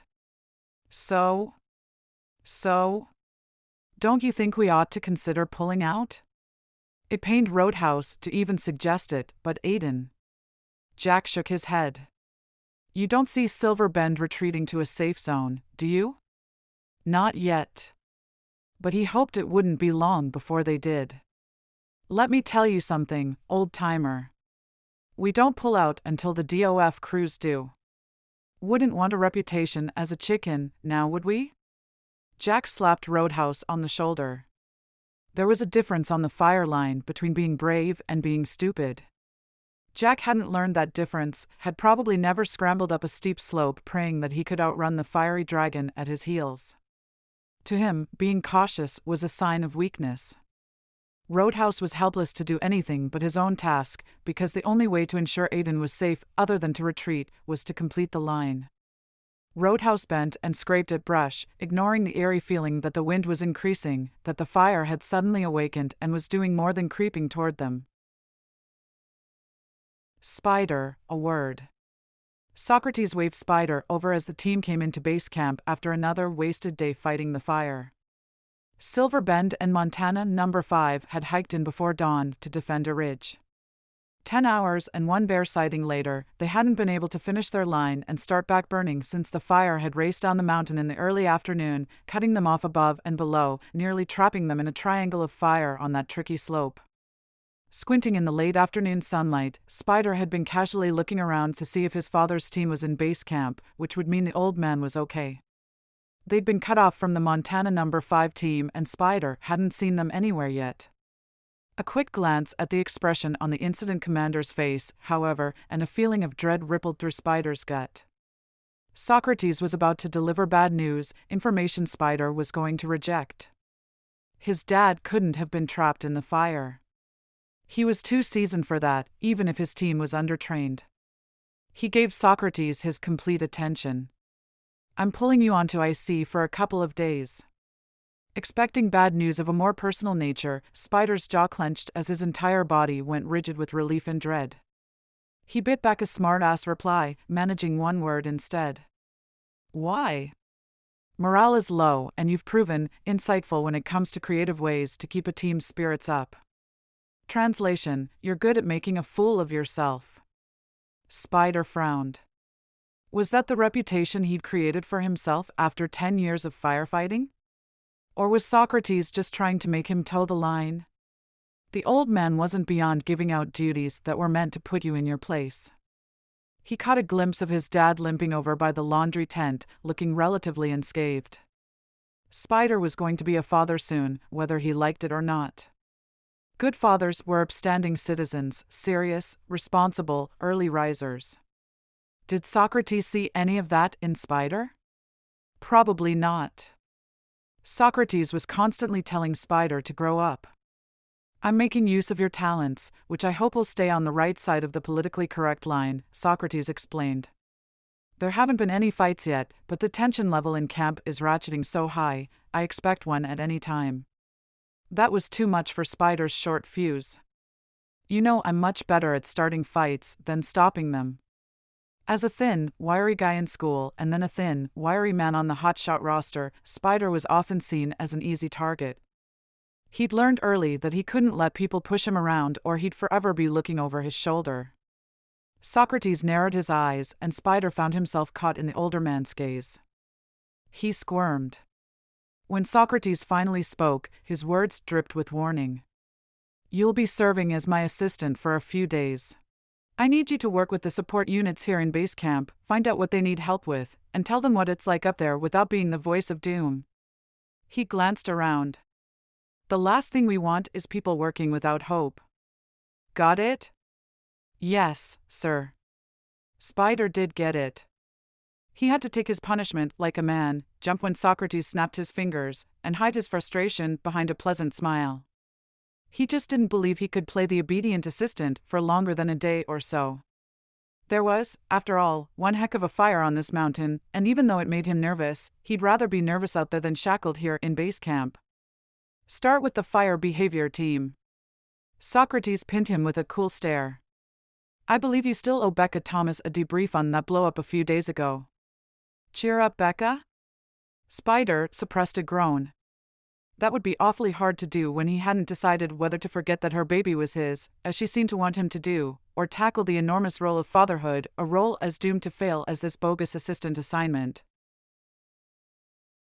"Think about it, Julia," Becca prompted for what felt like the umpteenth time in 5 minutes, trying to keep her eyes open against the pregnancy fatigue that usually swept over her in the afternoon. "What's the fire going to do tonight?" "I thought you already ran the simulations," Julia said instead of answering the question. "Can't we just go with those predictions? Systems crash, bugs appear, and inputs can be wrong." The baby played her ribs like a bass drum, eliciting a weary smile from Becca. The underside of her bra and the back of her shirt were damp with sweat. Becca wanted out of the stuffy tent, longed to step out into the late afternoon breeze. It would still be hot, but at least the air would be moving.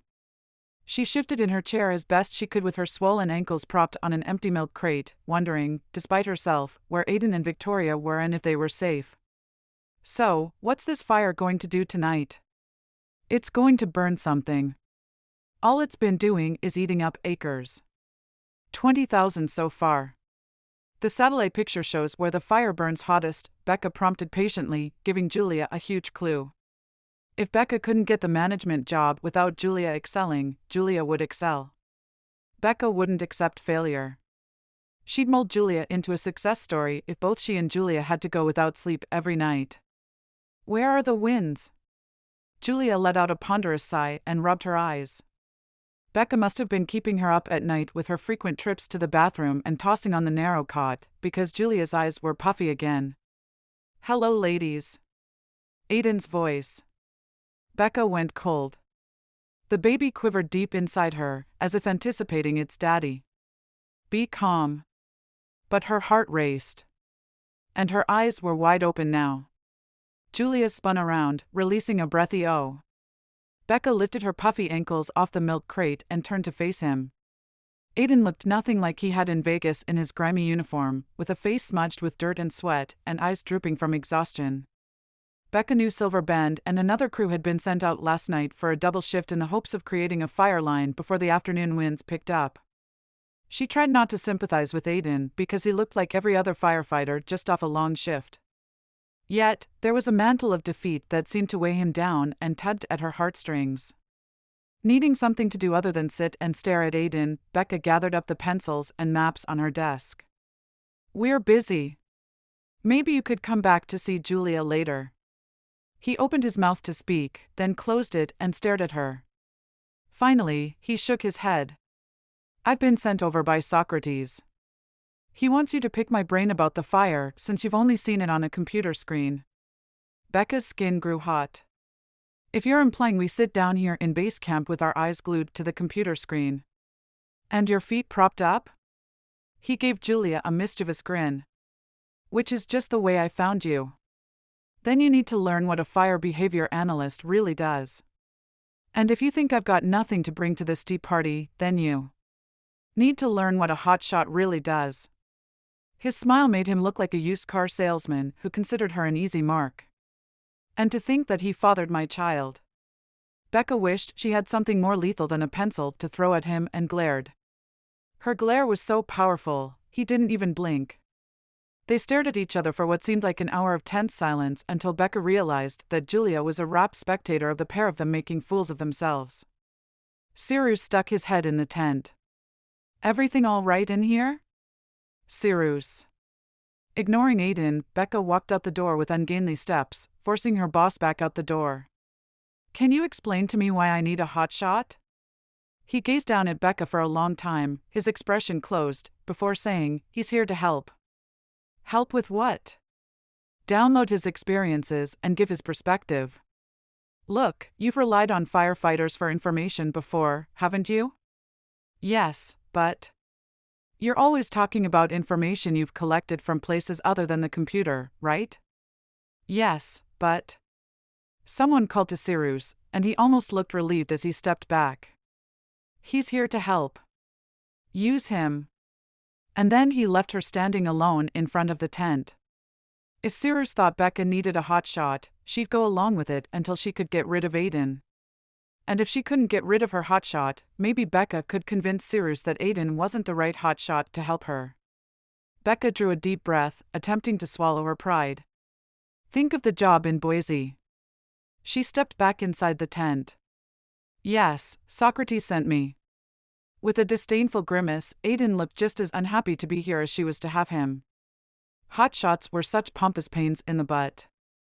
Most believed they were a class above the overhead and support crews in base camp simply because they fought fires up close and personal. Well, since you're here and we've got a few minutes, why don't you tell us all you know? Becca mirrored his earlier smile with one of her own.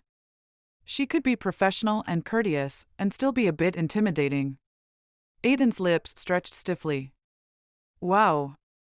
It might take me more than a few minutes to share it all, especially if you don't get it on the first try. I'd love to hear what you have to say. Julia gazed up at Aiden as if he were a Greek god, clearly not helping Becca's case. Aiden cocked an eyebrow in Becca's direction, waiting for her assent. A large map was tacked onto the back of the door. The body of the fire was indicated by red lines, and in a very few places on its northern flank where they contained it, there were lines formed by thick black X's. With a reluctant nod of her head, Becca indicated Aiden should begin. "Why don't you start with today's map?" "You are making a fire line out on the southern flank today, right?" The assistant fire behavior analyst asked with eyes as large as big blue quarters, just begging for Spider's attention. "Right." Out of courtesy, he thrust his hand in her direction and introduced himself, promptly forgetting her name because his attention was on Becca Thomas. This close, it struck him again that she was very pregnant. Her green t-shirt was a bit snug, revealing curves where Becca hadn't had any before, curves that beckoned to be explored by a man's hand. Yet, her legs looked almost as fit and trim beneath her black shorts as they had several months ago. Except for a fringe of bangs over her stitches, her blonde hair was pulled back into that thick braid she seemed to prefer, taming those long, wild locks into something more civilized. Pregnant and sexy. There was a new one for Spider. Becca took a step closer to the map with her belly thrust forward and a crease in her brow as if she didn't quite trust him. "The way I figure it, the line we were working on today is in the middle of the black right now," he said, meaning the burned-over ground that was the fire's wake. "We were working in the trees when they started going up like Roman candles. We had to make a hasty retreat. The winds had picked up in the mid-afternoon and breathed energy into the fire. A couple of the newer Silver Bend hotshots were complaining that the IC was building fire lines too close to the front. They hadn't yet realized how frequently they'd be working in the fire's shadow. With more seasons under his belt, Spider knew the tricky, angled terrain made fire prediction, and weather prediction for that matter, a crapshoot. You made do with the information you had. "Was anyone hurt?" Becca asked, looking him over, not in the interested way her assistant had, but with concern, as if checking for injuries, as if she cared. The notion that Becca might not want to see him drop off the face of the earth gave him pause. Women he'd slept with didn't usually look at him with tender emotion. He'd take all the blame, but this was new. She was a new experience for him. "We're all safe and accounted for," he told her. Once more, he'd practically dragged Victoria to the safety zone. Becca moved with swaying steps over to one of the desks and began flipping through stacks of paper, mumbling, "Wind shifts? Ridge incline? Fuels?" He glanced at her assistant, who shrugged and said, "She talks to herself a lot." "I heard that." Becca turned to Spider, all business. "Where did we go wrong?" The winds whipped up earlier than predicted, and not from the direction the meteorologist predicted. He shrugged. "Weather isn't your purview." "Fire is," Becca said absently, passing a hand over her belly, bringing his thoughts away from the fire. "She's carrying my baby." Responsibility dropped on his shoulders. If she admitted the baby was his. If he chose fatherhood, there'd be custody to explore, financial support to arrange, not to mention a lot of learning on his part about how to be a dad. No more late-night parties or taking off for days with no plan and nothing more than his car keys, because dads didn't do things like that. A myriad of next steps and potential lifestyle changes awaited his decision of whether or not to be involved in his child's life.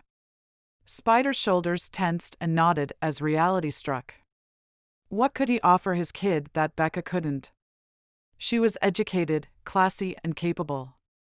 He didn't even know how a diaper worked. He stared stupidly at Becca as feelings of inadequacy washed over him. He was chafing under a simple base camp assignment. How was he going to handle fatherhood? In the midst of his circuit-frying thoughts, he caught Becca mumble, "Hopeless." Her defeated tone of voice shocked him out of his stupor. According to his grandmother, nothing was hopeless. Maybe Socrates had been right.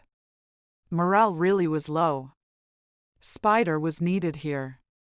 He'd been given a legit assignment. He straightened and looked at Becca in a new light, energized now that he believed there was something he could accomplish. This should be easy enough. After all, he was used to building morale for his own team. A little positive reinforcement, a joke or two, bonding over a beer with some of the other support staff, and snap, job done, back to the fire line. He put on his most trustworthy smile. I think you ladies have been doing a great job. It's not your fault that this fire changes its mind as often as a woman changes her hair color. So, let's get to work. I'm here to help in whatever way you need me to. Becca's expression turned stony. The woman knew how to give a visual put-down, and even her assistants stared at Spider as if he'd stripped down to a dirty pair of skivvies. And just what do you expect to do to help us? Give us your advice on a new hair color? Becca's cold stare might have daunted a lesser man, but Spider was used to rebounding from adversity. Spider kept his smile in place. I'm more qualified to choose nail color, but we can talk about that later. Don't you want to ask me about my opinion and experiences on this fire? No. Becca moved over to a desk and began sorting a stack of paper, probably one that didn't need sorting. No? Who was she to say he couldn't help her either with that kid or strategizing about the fire? No, Becca reaffirmed.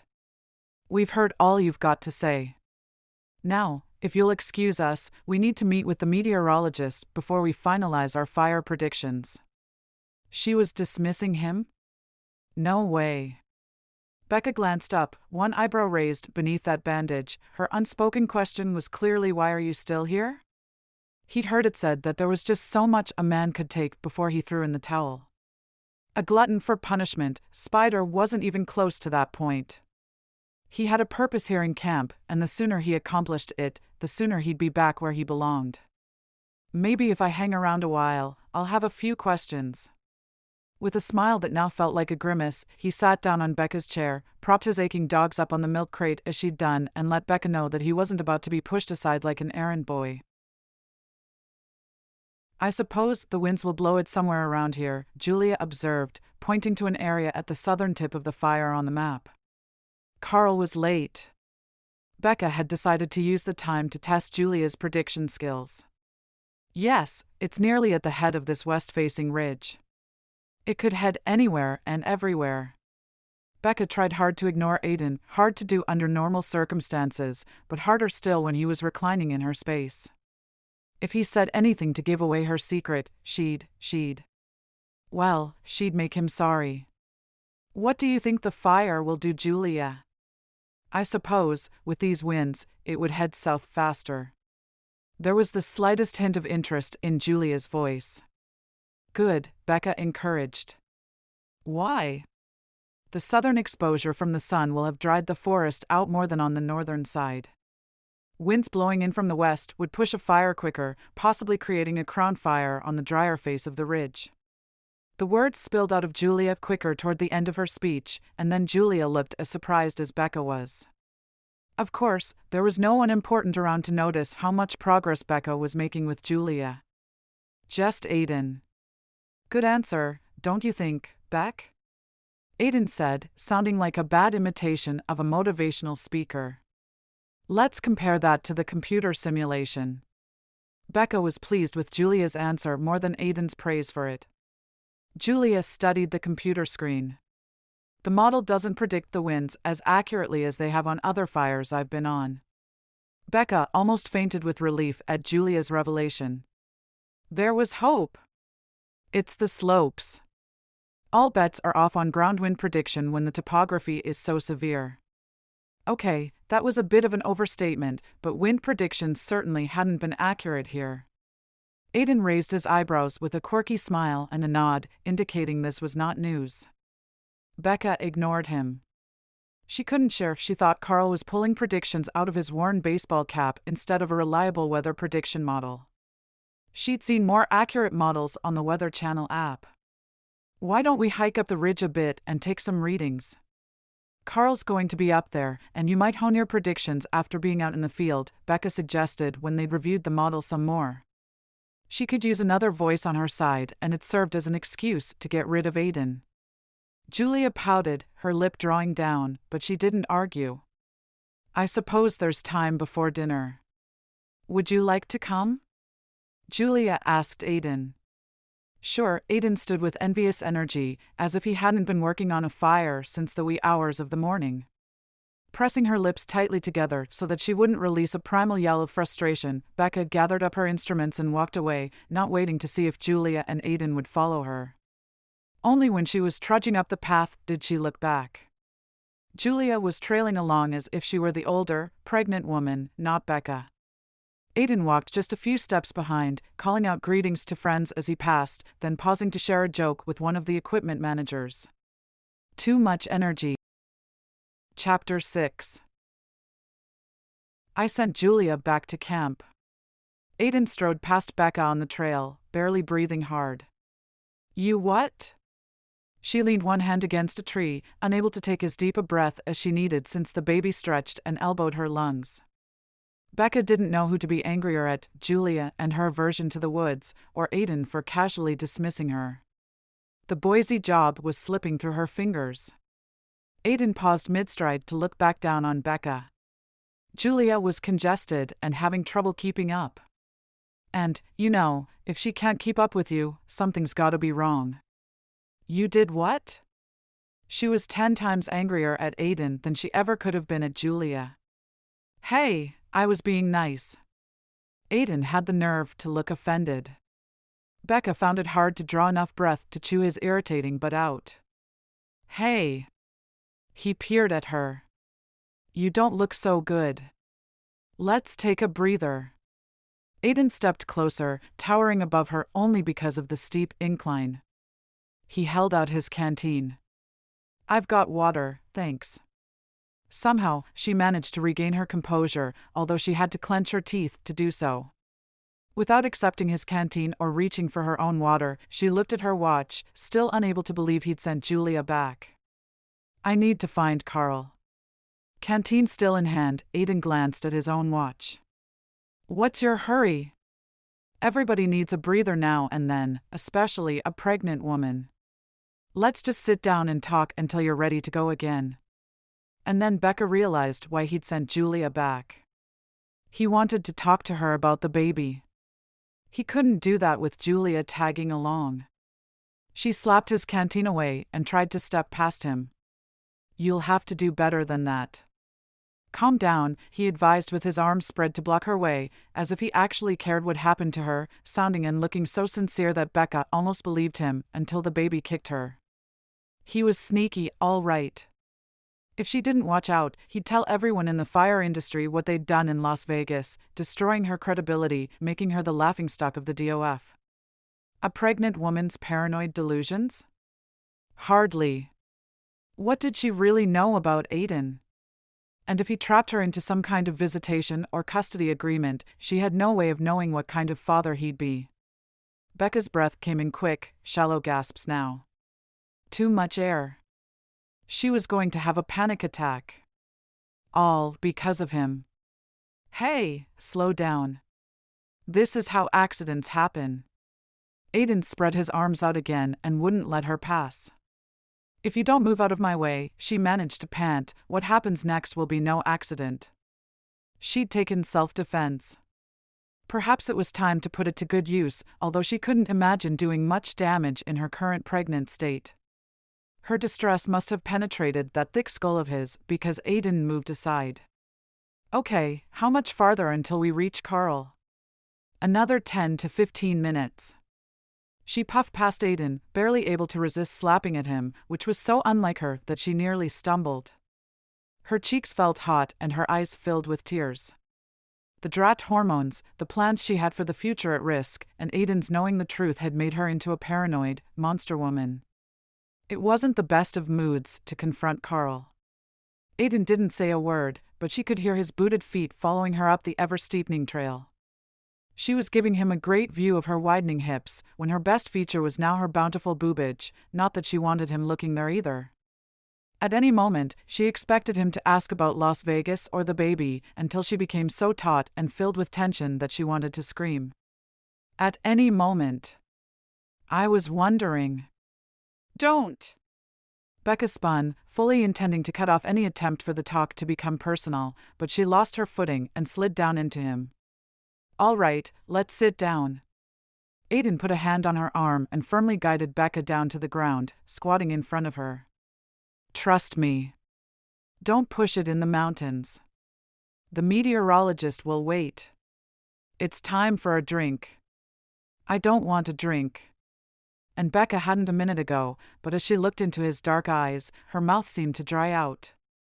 She sat awkwardly on the ground, her knees tight together. With her belly so large, the baby practically rested in her lap, quiet now, as if hunkered down against Becca's stormy, unpredictable temper. And I don't want to talk about my baby. His black brows pulled low. He looked at her stomach and shook his head. I admit, I have questions. But I don't want to go into it right now when you're obviously upset, increasingly dehydrated, and we're miles from camp. Now, take a drink. I'm perfectly capable of. Yes, you are. He sighed, closing his eyes as he worked his expression into something less threatening. When he reopened them, Aiden's smile was gentle, nothing resembling the cocky smile he'd given her down in camp. Who knew we had so much in common, our pride? I have a feeling that pride of yours doesn't get thirsty, but the rest of you does. He was right. She'd been pushing herself hard, ignoring her body's and her baby's needs and her desire not to let anyone down on the fire. Becca found his canteen in her hands, and without much thought, she lifted it to her lips. She couldn't figure him out. Everyone had an agenda. She shifted her bottom on the hard ground and narrowed her eyes. What are you up to? I don't know what you mean. You're being nice. If she ignored the fact that he'd sent Julia back, if she believed him about her needing to go slow, and shoved the paranoid monster to the back of her mind, she might possibly have considered him a good guy.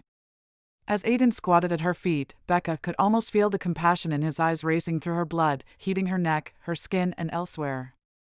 On some level, he seemed to care about her, even if it was only as a pregnant woman who seemed to need watching over. She didn't want Aiden to be nice to her. She couldn't afford him to be nice to her. I'm just doing my job. Sometimes you just do what they tell you. Socrates wanted me to tell you about what happened on the mountain the other day. He thought it would help you fight this fire. Admittedly, I've let this, he gestured in the direction of the baby, get in the way. I'm not usually so difficult. I do have friends, you know. Aiden was being civil, and she liked him when he wasn't scowling at her, which just wouldn't do. It made her vulnerable. She reminded herself to be tough. I don't understand why Cyrus picked you. When they've sent me firefighters in the past, they've been crew bosses, like Golden. She tilted her head. Your job is up there, fighting fires. Far, far away from her. Aiden shrugged. Not today. Today my job is to help the incident command team, to help you. There was something about the way he said it, perhaps because he looked away, that led her to believe he didn't want to be here, with her, any more than she wanted to be with him. The rejection hurt, poking her irritation back to the surface. That's ridiculous. How are you supposed to help me? You know nothing about weather patterns, fuels, and fire behavior. Quick as a shot, he stood, looming over her. Don't I? I've been a hotshot for close to 10 years. I've fought fires that were as predictable as my grandmother's casserole, as ornery as a bull, and as determined to put something deadly over on us as this fire is. His eyes blazed with anger and his words with passion. It's always rough being among the first ground-pounder crews out on a fire. You don't know what to expect. I'm in charge of the safety of my unit. I have to listen to what fire experts, like you, said 12 hours ago and put it in the context of what the fire's doing now. So, don't presume that I can't help you or don't know anything just because I'm not a legend, like Golden. I know a heck of a lot more than you think. If Socrates thinks I can help you, then you better believe that I can help you. Rarely had a man spoken to Becca with such intense emotion. She could sense his frustration with her and his pride in being a firefighter. Unaccountably, she wanted to kiss him. Instead, she nodded slowly, trying not to think of him as more than a colleague, trying not to remember the heat of his kiss. She focused on breathing steadily and on what Cyrus expected of her, to be a good manager and team player. All right. Tell me. Tell me about that fire a few days ago. Aiden stared at his boots for a minute as if composing himself and then cleared his throat. We hiked up to the ridge and took stock of the fire. It looked peaceful enough, so we chose an anchor point, the little creek, and we started to clear a line. The brush was only 4 foot high, dry as a bone, and easy to dig out by the roots. We made good distance until after lunch. He paused, looking up at the sky. I'd like to say it was me that noticed something was wrong, but it wasn't. It was golden. Several times in the past, he's noticed when a fire's about to wake up and get dangerous. She could sense by the way he stared at the smoke-strewn sky that he wasn't telling her everything. She wanted no-holds-barred details. Golden may have called you to action, but you noticed something as well, didn't you? Aiden met Becca's gaze. After some hesitation, he nodded, backing away a bit as if uncomfortable. I'm not psychic or anything. The fire kept changing. I'd look over and it would be crackling, as tame as you please. And then the next minute it would, I don't know, dance or something, flaring several feet into the air. His brow wrinkled.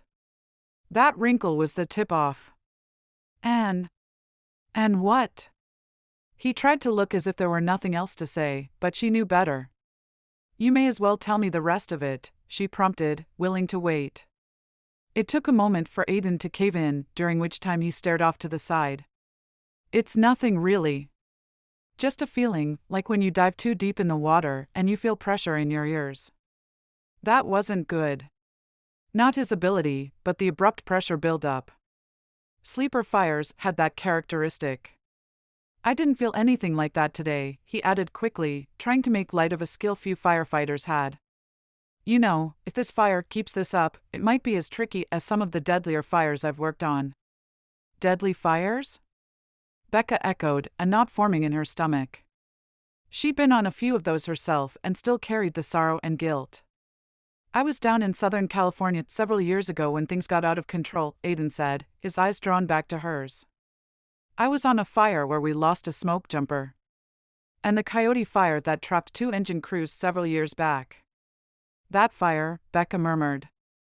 Yeah. Aiden knelt back down, examining her expression. Were you there? She had been, but she could barely bring herself to admit it with a nod. It was the one fire, the only fire, where she'd relied only on a new computer simulation program. The fire had taken advantage. 2 people had died. Even now, for years later, Becca's stomach churned. She'd do anything to keep firefighters safe, even if it meant depriving herself of food and sleep, and driving those that worked for her to pursue other, easier roles in NIFC. Even if it meant putting up with egotistical meteorologists. Bad calls made on that fire, Aiden said quietly. Again, Becca could only nod. She couldn't even look at him. He'd been out there, too. He had every right to point the finger of blame her way. It's like I said. We deal with a lot out in the field. Besides, those firefighters took a chance. They made a choice, and it didn't work for them. Briefly, he touched her hand, the first indication she'd had from any firefighter on that ill-fated fire that she wasn't to blame. Selfishly, she wouldn't have minded a hug about now, a physical touch to absolve her soul of guilt. It was hard to think about the people she hadn't saved, their families, their futures cut short. Hey, it's not as if bad calls never happen. Look at this fire. Are you saying that you think Incident Command gives orders that endanger you? How dare you? She scrambled to her feet, grabbing onto a tree trunk for support. She wanted to run, but she was almost 8 months pregnant, on a steep slope, and had already nearly taken a tumble today. No. It's just, Becca, give your pride some breathing room. He got to his feet, studying her as he did so. It's not as if anyone blames you. Don't go looking for heartache where there is none. You'll kill yourself. His words unexpectedly soothed her indignation, but the burning feeling turned into something worse. No one had blamed her. Becca just blamed herself. She regularly donated to a memorial fund for both firefighters who'd perished. But decisions are based off recommendations, and they listened to my recommendation with deadly consequences. It could have been you who died. Your friends, Jackson and the rest. But it wasn't. You helped make sure most of the men and women on that fire made it home. You helped keep me safe. He ran his palm down her arm, giving her hand a gentle squeeze, easing her burden with a compassion she hadn't received before. According to Chainsaw, each fire we survive means we've got a task left to fulfill. Quite a prophet, this Chainsaw. And years later, she'd met Aiden in Las Vegas, and he'd helped her create a baby. What other tasks did he have left to fulfill? He is that. Now, if there's one thing I've learned about fire, it's that it's unpredictable, like me. He grinned, transforming himself into the charmer she'd fallen for in Las Vegas. His assessment of himself was so far off that she laughed, an abrupt release of her heavy mood. You are very predictable. Prove it. He raised his dark eyebrows, his smile turning lopsided, an invitation for mischief that was predictable. Becca ticked off the first few things that came to mind. You don't own a house or a condo. I'm sure you drive a truck, probably black. You like to sleep with women you barely know. You aren't interested in a relationship. You didn't even recognize me at first. Face it. You're a predictable, firefighting bachelor under the age of 30.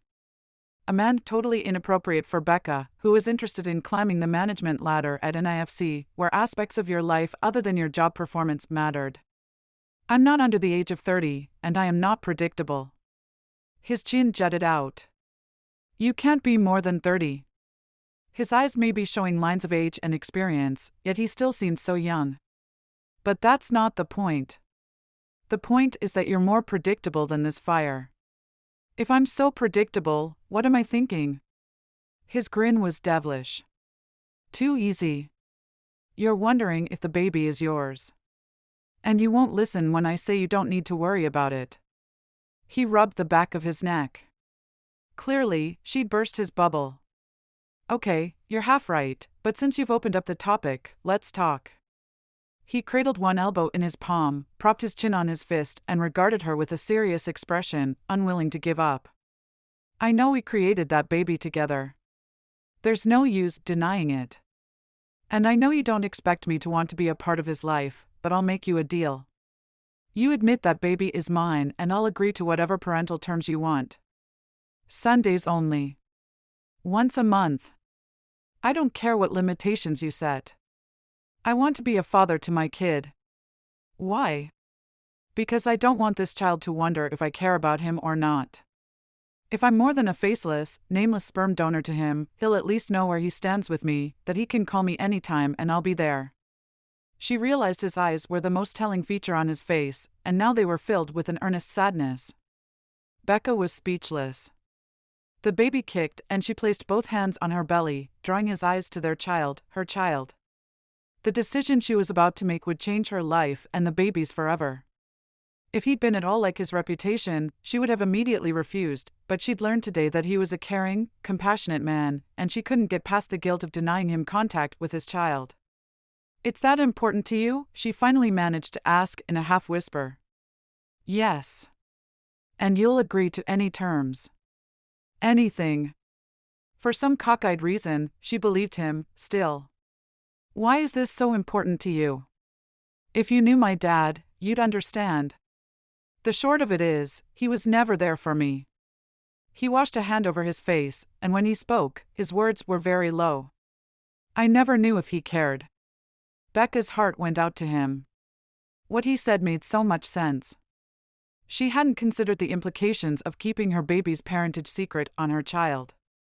But she needed that Boise job, and he could ruin it for her. And you wouldn't tell anyone? Is that one of your conditions? Aiden frowned. Isn't that a bit unrealistic? You can't tell anyone yet. I'm up for a desk job in Boise. I can't possibly continue working in the field as a single mom. She drew a deep breath before rushing through the tricky part. I'm sure you understand. I mean, it doesn't look so good, me having a baby with someone like me? He drew back in apparent shock. Because I'm a ground-pounding grunt who uses any excuse to pick a fight? No. Because I don't have a college education? No. It's because I'm younger than you are. It wasn't a question. He slanted her a disapproving glance. Because I'm a predictable, young stud who likes to sleep with women, or shall we say nameless bimbos. He'd certainly, bluntly, struck the nail on the head, although the bimbo label stung. Becca's cheeks heated with a combination of embarrassment and shame. Age shouldn't matter. Yet she knew when it came to this situation and her career, it did. Looking at him now, standing before her in his forest green pants and yellow button-down fire garb, looking as if he'd been dragged through the dirt, yet with a strong set to his shoulders and proud lift to his chin, Becca found herself wanting him to hold her. Those strong arms. That tender touch. When she didn't immediately answer, he swore. The pregnancy was an accident, Becca. You should be admired for standing up and doing the right thing no matter what age you are and what age I am. Who cares what people think? Aiden was wrong. Her getting pregnant had been no accident. Becca's cheeks burned with guilt. She'd gone to Las Vegas at the height of her fertility cycle without birth control and with the goal of finding a man to father a child. Yet, he was right about one thing. She couldn't keep his identity a secret if she was allowing him some kind of role in her baby's life. And she wouldn't riddle her child with doubt by keeping Aiden's identity and his desire to have some kind of relationship a secret. Tell me the truth, and then we'll meet with the meteorologist and I'll get you back in time for dinner and a rest. Becca's mind told her to stop, but her conscience wouldn't let her. She chose her words very carefully. If you agree to tell no one until the end of fire season, I'll admit your involvement. When we get back to the real world, we'll talk about what that means. Please don't press me before then. There. He nodded briskly. As a first step, that wasn't so bad, was it? Becca had a feeling that it wasn't so bad. Something in her gut told her it was worse, much worse. I'm going to be a daddy, Spider whispered to himself. He wanted to collapse on shaky knees, but he kept putting one foot in front of the other, following Becca uphill.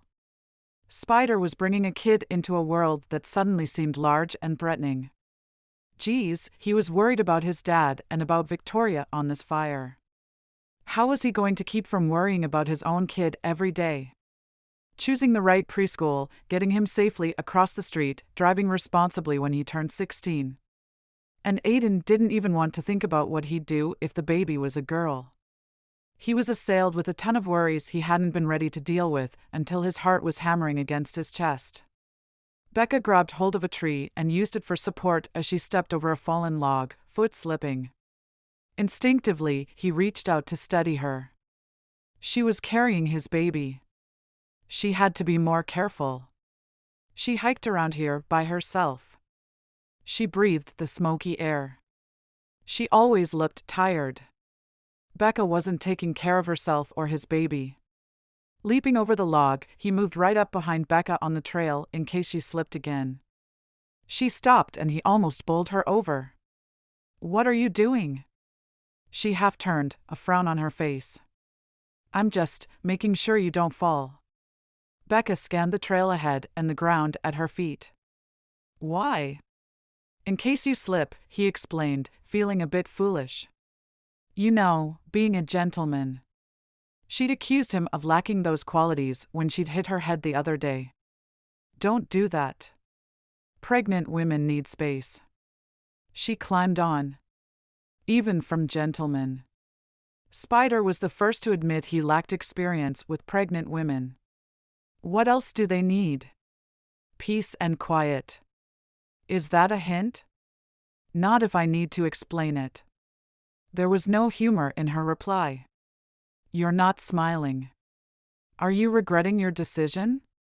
He could tell she was by the resigned set of her shoulders. There's a time and place for everything. They entered a clearing at the crest of the mountain. The meteorologist sat on a boulder on the far side of the clearing. Becca tossed Aiden a serious look over her shoulder. Let's see what you've got, Mr. Predictable. Spider had nothing. No skills. No tricks up his sleeve. And his knowledge of fire seemed to have deserted him the moment Becca admitted he'd fathered that baby she was carrying. She thought he was young and foolish. He could live with that. She'd called him predictable. He resented the label. He was predictable in that he enjoyed life to the fullest. But he'd be old and gimpy before anyone called him predictable again. A father. Oh, boy. Heavy stuff. Wouldn't you be surprised to know that Spider needed an outlet for all the pent-up emotion churning his gut? Probably not. She'd predicted his need the same way she predicted fire. With accuracy. Spider tried to focus and think of something to say. They stood on a ridge overlooking an as-yet untouched green valley. The fire was 2 valleys east of their location, a distance of perhaps 30 miles as the crow flies, with base camp behind them to the west. Carl, the gratingly obtuse meteorologist, and Becca were deep in discussion about humidity and wind speed, a conversation in which Becca totally ignored Spider. And why shouldn't she? He knew nothing about the technical side of things. He'd been pissed off when Becca had insinuated he was worthless to her. What was he supposed to say? That he'd been sent to boost her spirits and make her laugh? How demeaning. Becca believed he was there to offer technical expertise. Carl, on the other hand, positioned himself as a fire expert. Spider had seen him around camps for the first time this summer on other IC teams. In his early 40s, with a soft build and a friar's dome that he tried to hide by shaving his head and wearing a baseball hat, the guy had know-it-all rookie written all over him. Somebody needed to take him down a peg or two, and Spider hoped Becca was the one to do it. You think the wind's gonna whip the fire across 2 valleys to this one in a matter of days? Carl didn't give Becca or her opinions much respect. So what if it does? Carl had a lot to learn about fires. 30 miles in 3 days was not out of the question with the right winds and the wrong defenses. The only bright spot on the horizon was Becca's sure-to-come put-down. But instead of putting Carl in his place as she'd often done to Spider, Becca made a small noise to indicate that she'd heard the meteorologist. Silently she just kept looking out over the valley, making Spider wonder what she found so interesting that would silence that sharp tongue of hers. Ignoring the fact that he was bone-tired and keyed up tighter than a spring, he moved just behind her so that he might see the view and understand what fascinated her so. Trees towered thickly above the valley floor. Although the terrain was deep, narrow, and stretched for miles north to south, Spider had fought fires on worse terrain. He'd been in places like this when the wind channeled to the bottom of the valley, picked up speed and blew a fire all along its width, to the road, Spider said in awe. He stepped past Becca, closer to the edge of the ridge. Aiden, what did you say? Becca's hand briefly touched his shoulder. Absorbed in his thoughts, Spider suddenly realized it was the second time she'd asked him. It's the only one of the 3 valleys in the fire's immediate path that isn't hemmed in on the south by a ridge. If the fire tops that crest and comes down the slope, the right winds will send it to the south, to the highway with no natural barriers to stop it. Nothing except the firefighters who would most likely stand in its path. A hungry fire. Aiden looked at Becca, jaw tense, ready to argue with her if she thought he was wrong. Instead, Becca lifted one corner of her lips in an almost smile. That's what I thought, too. Spider hadn't anticipated how Becca's approval would lighten his mood. He felt as if they'd connected. He felt as if he knew this woman like no other. Which was no help whatsoever to the predicament they were in. Chapter 7. So what if the fire makes it through those 2 valleys and gets here? Carl shrugged. Then we fall back and make a stand here. Aiden paced. Becca held onto her temper by digging her fingernails into her palms.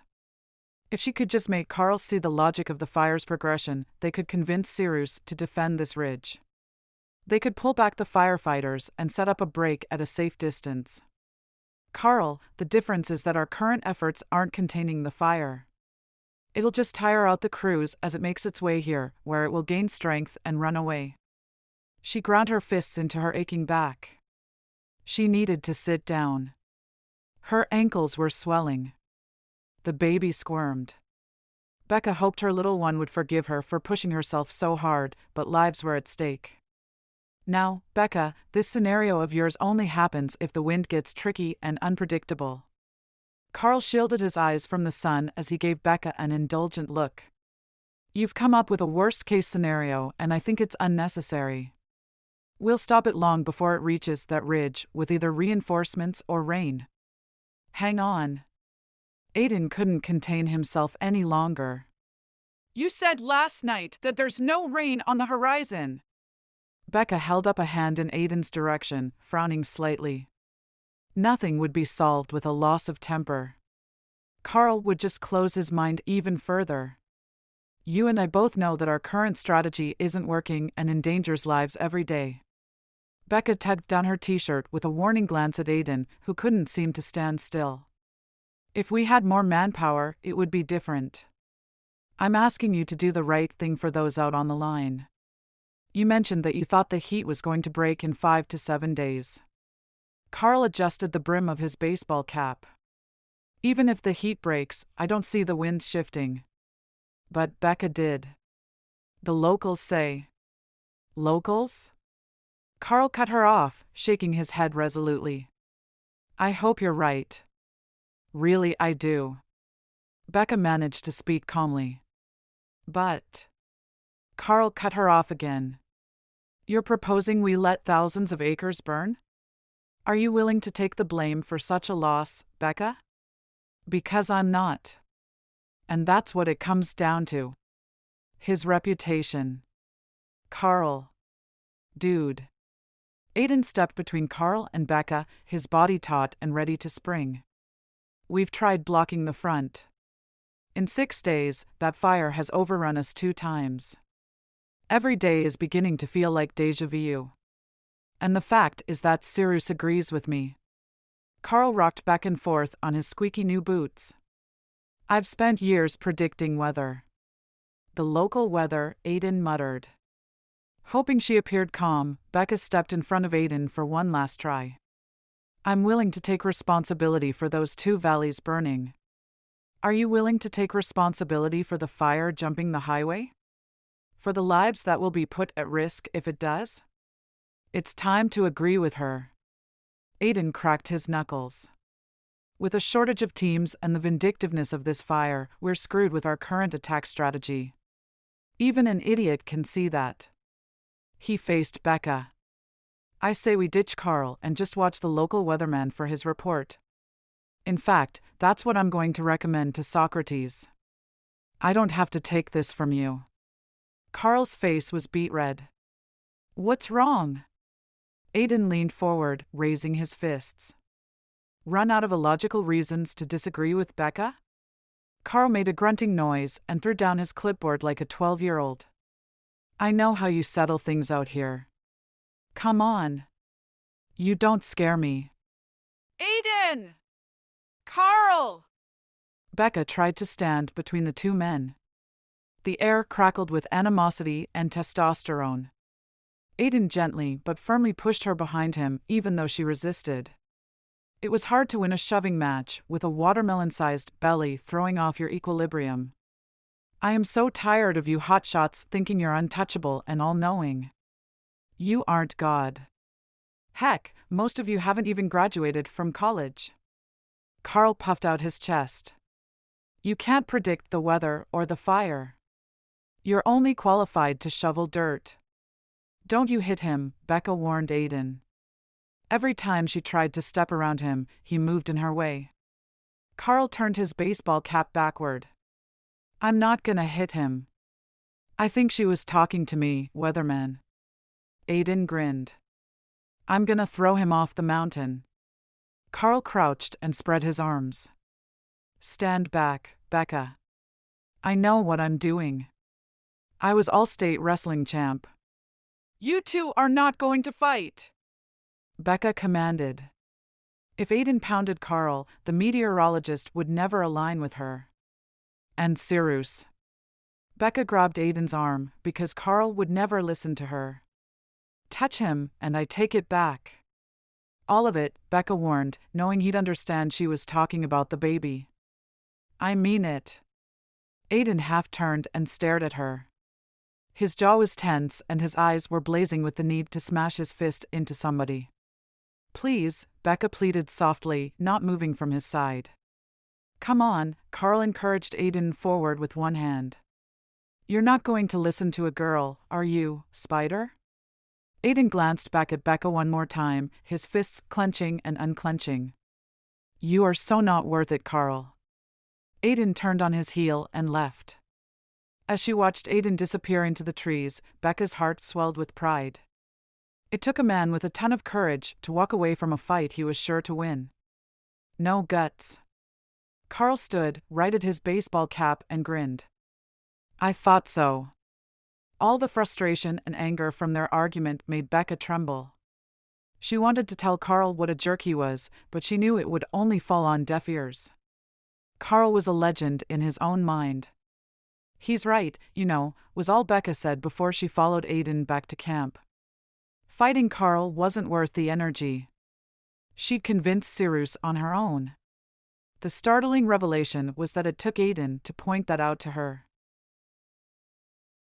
Finally, you display common sense, Becca called as she stood precariously on the slope above Spider. If she lost her footing, she'd come tumbling down, not such a good idea for a pregnant woman, especially one carrying his child. It scared him. He should have known when he'd taken off that she'd follow, despite his breakneck pace. Only when he'd walked away, he couldn't help but realize that Carl wasn't worth fighting, but Becca just might be worth fighting for. She'd been calm and determined in her struggle to open Carl's short-sighted eyes and do what was best to contain the fire and keep Firefighter safe. He had to admire that. Becca, stay right where you are, Spider commanded. He ran uphill to her, taking her by the arms when what he wanted to do was take her in his. You have to be more careful. Me? She squeaked. I'm not the one starting fights for no reason. Unbelievable. Even when he did the right thing, she gave him grief. I didn't start a fight. I'm the one who walked away, remember? Men, Becca huffed. You wanted to fight him. Heck, you wanted to hit a tree 5 minutes after we got there, and you weren't paying attention to Carl then. She tried to shrug out of Spider's grip. Oh, no you don't. He wasn't letting her hike out of here alone. Wait a minute. How did you know what I wanted to do? She arched a brow at him. The superior triumph in her expression grated on his ego. I can't be that predictable. Her expression softened. You're upset. Heck yeah, I'm upset. Nothing about this day has been par for the course. Not the fire, not my assignment, not Carl, and most certainly not you. Why had he walked away from Carl? All he'd wanted to do was smash Carl's face with his fist. And then she'd asked him not to. It had taken every ounce of self-control he possessed to walk away. She stared at him as if not sure what to think, standing next to him with her lips parted. Instinctively, he leaned forward to kiss her, then stopped himself. Barely. Please don't, Becca said under her breath, eyes locked onto his. She didn't move. She wasn't backing down at all. He could kiss her if he wanted to. He could wrap one hand around her soft braid and tilt her head back to deepen the connection. But if he did, what would it solve? It was Spider who pulled back. I'm a guy. I do guy things. Deal with it. Blinking, as if she just realized what had almost happened, Becca somehow managed to get out of his grip and stubbornly lead the way toward camp. He was left watching her as the silence stretched between them. The way she walked was oddly graceful, a big woman moving at a slow and certain pace, her hips swaying as gently as the long blonde braid down her back. The only way he could tell her pride was wounded was by the stiff set of her shoulders. A gentleman would apologize.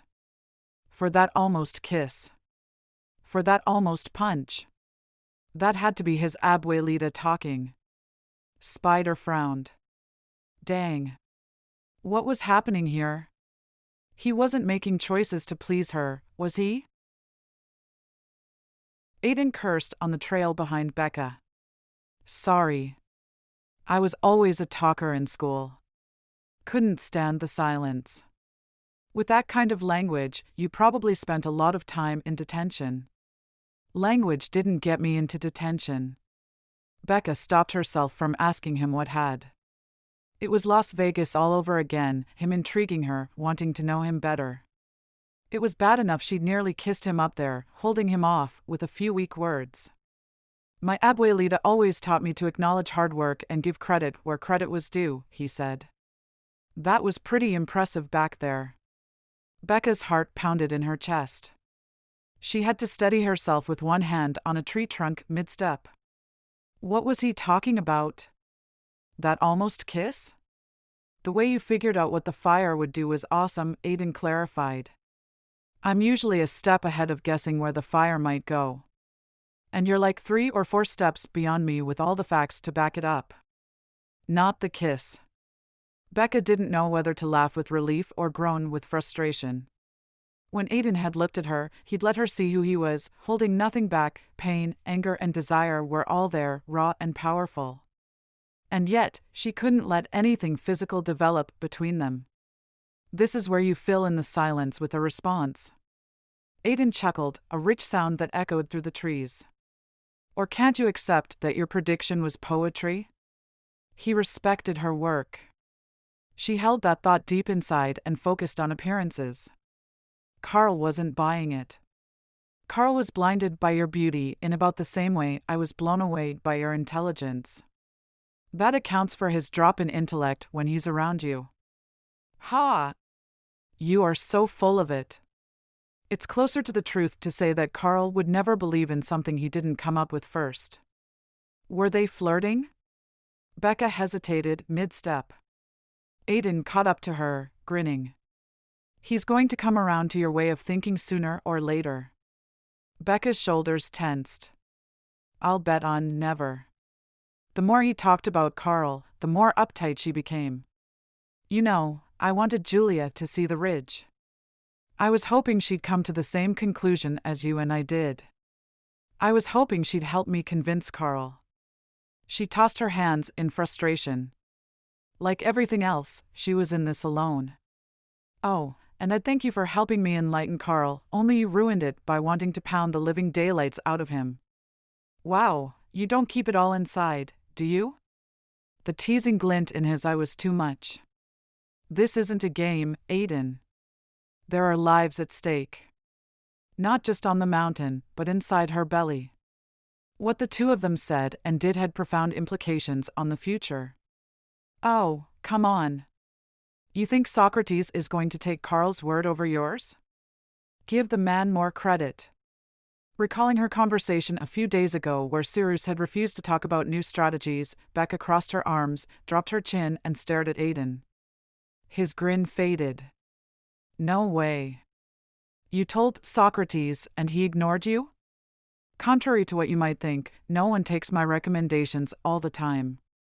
Everyone advises the incident commander. I'm a voice of one.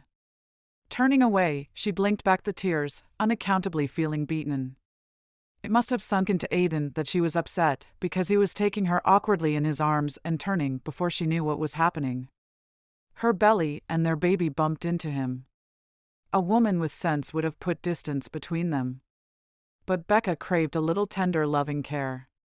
She was tired of pushing herself, tired of putting on the indestructible front for everyone in camp and ruining the day she'd taken this assignment. As Aiden's hands roamed across her back, leaving a welcome heat in their wake, she didn't pull away. Strong, independent woman that she was, cue sarcasm, Becca sighed and melted further into him. I'm sorry, Beck. I had no idea how important this meeting with Carl was. I'll admit I was wrong in sending Julia back, but don't blame me for what happened with Carl. He wanted to fight as much as I did, probably more. If you think an apology is going to smooth things over, you're sadly mistaken. Weakling that she'd become, she sniffed against his shoulder. How about a kiss to make it better? I don't think that's such a good idea.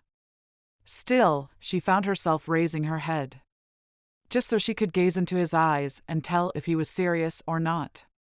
His eyes were black, brimming with desire. Places that shouldn't get warm sparked to life. It's just a kiss, Beck. And to prove it, he placed a gentle kiss on her nose. No fair. Becca wanted to cry out that she'd been cheated. But she had to admit that he'd made the right choice. She sighed, pulling away, consoling herself that she'd escaped with her dignity intact when his arms gathered her close and his lips moved onto hers. And then she surrendered to the remembered taste of him, his warmth, and the feel of his firm body. Aiden kissed her fatigue away, gave her strength, and made her want to continue fighting the system for safer, saner ways to fight fire. Safer. Saner. Those words didn't describe a kiss with her baby daddy. Becca stumbled back, shrugging off Aiden's steadying hand, immediately missing his touch. Gah. Your communication skills could be improved, honey, Spider tried to make light of the situation. So they'd kissed. They'd kissed before. And fallen into bed for a glorious evening. He stood rigidly at attention, just remembering Vegas, further charged by the residual effect of the sizzling kiss they'd just shared. Becca stammered. Spider couldn't stop the proud smile on his face. He had quite an effect on this woman, as she did on him. Pregnant or not. Don't you wish that we'd met under different circumstances? Spider could imagine how great it would have been to have dated Becca. She was smart, beautiful, challenging, and a babe. He let his gaze run over her soft, tempting curves. Yep. Even pregnant, she was a babe. Maybe we could go out sometime. To her place. To a motel. Suddenly, coming to visit his kid took on a new dimension. Being a dad wasn't going to crimp his lifestyle. Becca would greet him at the door with that sultry smile. And nap time. Whoa. Nap time was going to be. No! She practically shouted. We can't date! Have you lost your mind? No. I'm just remembering. Holy moly. Don't say that. Backpedal. I'm just trying to make the best of the situation. Becca narrowed her eyes. Just because we're having a baby doesn't mean I'm stupid enough to sleep with you again. Anger kicked in. Maybe I thought we should get to know each other better. Geez, I wasn't looking for a good time. Liar, liar, pants on fire. Thanks for the compliment. She did the crossed arms, chin-cocked stare. She really had that move nailed. I didn't mean it wasn't good. I mean, it was great, like old times. Smooth, he wasn't. It's hard to believe they let you manage and take responsibility. Hey, I tell my team what to do and why. Being straight up has worked wonders. You ought to try it with Julia. She made a sound that sounded suspiciously like a curse word. I think I've had enough, Spider, for one day. You want things your way, don't you? Man, she was stubborn. I forced the discussion about the baby with you. If I didn't press it, you wouldn't have confessed. And I'll keep being proactive because I go after what I want. He stared at her for a few seconds before he realized that he'd stopped talking because his gaze had started to drift over her curves. He wanted her. But wanting wasn't going to help him in the daddy department. Cut to the chase. What's it going to take to create a truce about you, me, and the baby? She didn't even hesitate. Quiet time and space. Those were two things he wasn't going to give her. Quiet time and space, Becca repeated just to make sure he understood. Then she started toward camp again. He thought she beat around the bush? She went after what she wanted. Didn't she? Well, maybe not with the in-your-face bravado that Aiden did, but she didn't think she was as passive as he made her sound. Women had it harder than men. Too loud and they were emotional. Too quiet and they were soft. She had to walk a line. When is the baby due? You can at least tell me that. October. Can't you hold off talking about this until then? The more you talk about it, the more likely someone will hear. She'd have to stop soon. Her legs were shaking badly from fatigue. The last thing she needed was to fall down. Who was she kidding? The last thing she needed was to stop. He'd just get another chance to talk something out of her. Or worse, kiss her senseless again. Despite all he'd said and done today, she still craved his touch. Her foot slipped just a bit. Aiden steadied her arm from behind before she released her breath. When had he gotten so close? I swear, you're going to kill yourself. Sit down a minute until you calm down. His breath wafted over her ear. Panicky, sweaty and speechless, but knowing she was a danger to herself and the baby, Becca sat down in the middle of the trail. Aiden stepped around a tree and stood below her on the trail, so that the sun was at his back and she sat in his shadow. Knowing him, he'd created shade for her on purpose. He could be so nice. How annoying. Danger. Hormone overload. Becca drew a calming breath. I've gotta admit, I'm learning something about pregnant women. He held up his hand and started ticking off fingers. Don't surprise them. Don't make them mad. Don't call them big. Give them space, peace, and quiet. Anything else I need to know? Becca crossed her arms over her belly, refusing to respond to his baiting. The baby had been fairly still all afternoon, possibly because she'd been marching around like she was in boot camp. I keep telling you there's nothing you need to concern yourself with. You wanted to know. I told you. We agreed to my terms. Don't rush me. I never planned on having kids. My parents were less than perfect and I don't want to repeat their mistakes. Aiden sighed, admitting, and I'm not patient. Once I decide to do something, I take care of it right away. I need to know what my role is going to be or I'll drive myself bonkers with wondering, which means I'll pester you. If he'd been angry or bitterly sarcastic, Becca would have repeated that the baby was her concern, not his. But he wasn't.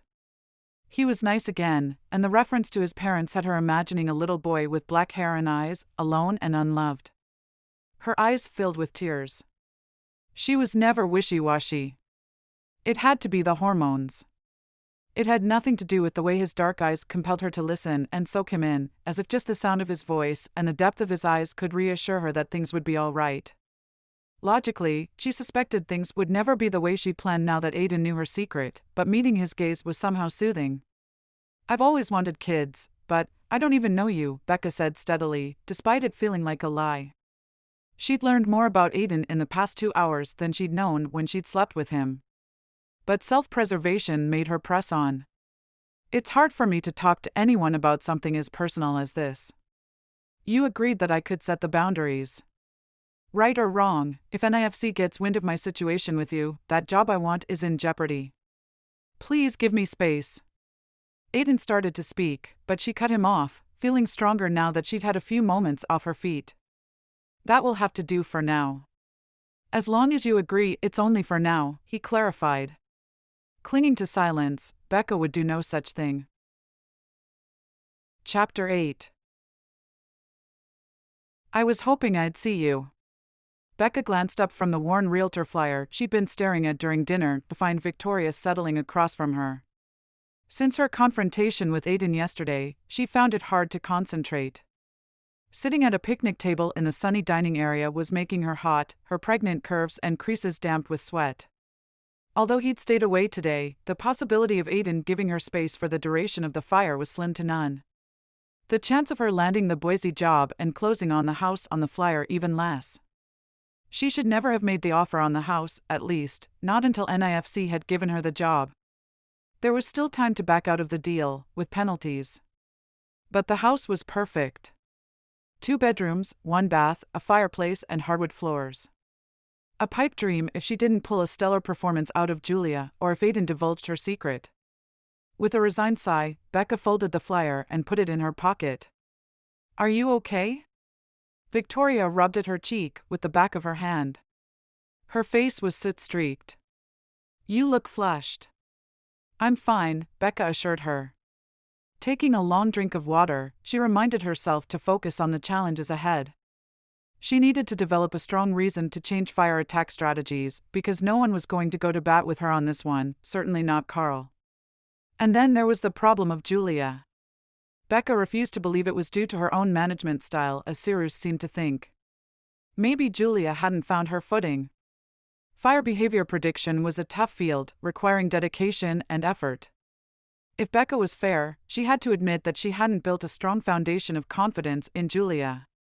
She had yet to encourage her assistant to speak up in the briefings. "We had a good day on the fire." Victoria broke into Becca's thoughts. "So I heard." Becca turned her attention back to the insurmountable pile of broccoli she'd forced herself to put on her plate. What she wouldn't give for some cheese melted on top of it. The thought of eating it plain turned her stomach. Laughter erupted nearby. Looking up, Becca saw Aiden was still in the food line and joking with members of the IC team and a few female staff. He didn't have to look so young and cocky about his charisma. Nor did the women have to hang on his every word. Not that she was jealous. Out of habit, she reminded herself why Aiden was wrong for her. Impulsive. Brash. Young. Aiden hadn't seemed that young as they'd talked out on the mountain. She'd seen the wrinkles at the corners of his dark eyes. Without him standing in front of her, she could convince herself that the wrinkles were probably from too much sun exposure. Certainly not from age or wisdom. Yet, he'd been solicitous, treating her as carefully as if she were fine china whenever she'd started to slip or do something reckless, like follow Aiden down the trail at top speed. And he'd understood the guilt she carried about previous fires. She'd never spoken to anyone about that before. Across from her, Victoria rolled her eyes. Men. There are too many of them out there. At least one too many as far as Becca was concerned. With his back to her, Aiden laughed again. The sound of his laughter did funny things to Becca's insides. She rubbed her belly. More likely it wasn't Aiden giving her these feelings, but the sight of broccoli combined with the baby shifting around making her nauseous. It couldn't be her heart. And then, she heard Aiden say, straining to hear the rest of it. "And then I realize the slope isn't too steep, but that I'm too slow, because a snake passes me on the way up." Aiden shook his head ruefully. He was telling a story about a fire? At his own expense? He was uplifting. He lifted her spirits, her lips, her very being. He made her remember why she'd decided he was the right man for her baby plan. She'd liked Aiden in Las Vegas, perhaps too much, because when she'd found out she was pregnant, she'd burned with guilt over not telling him. So, she'd asked around. And she'd found his reputation to be vastly different from the man she'd met, which in turn helped her justify not telling him about the baby, easing her conscience. And now, he was acting just like the man she'd seduced in Las Vegas, caring, charming, yet humble, and nothing like his reputation. Becca found herself liking him all the more, darn him.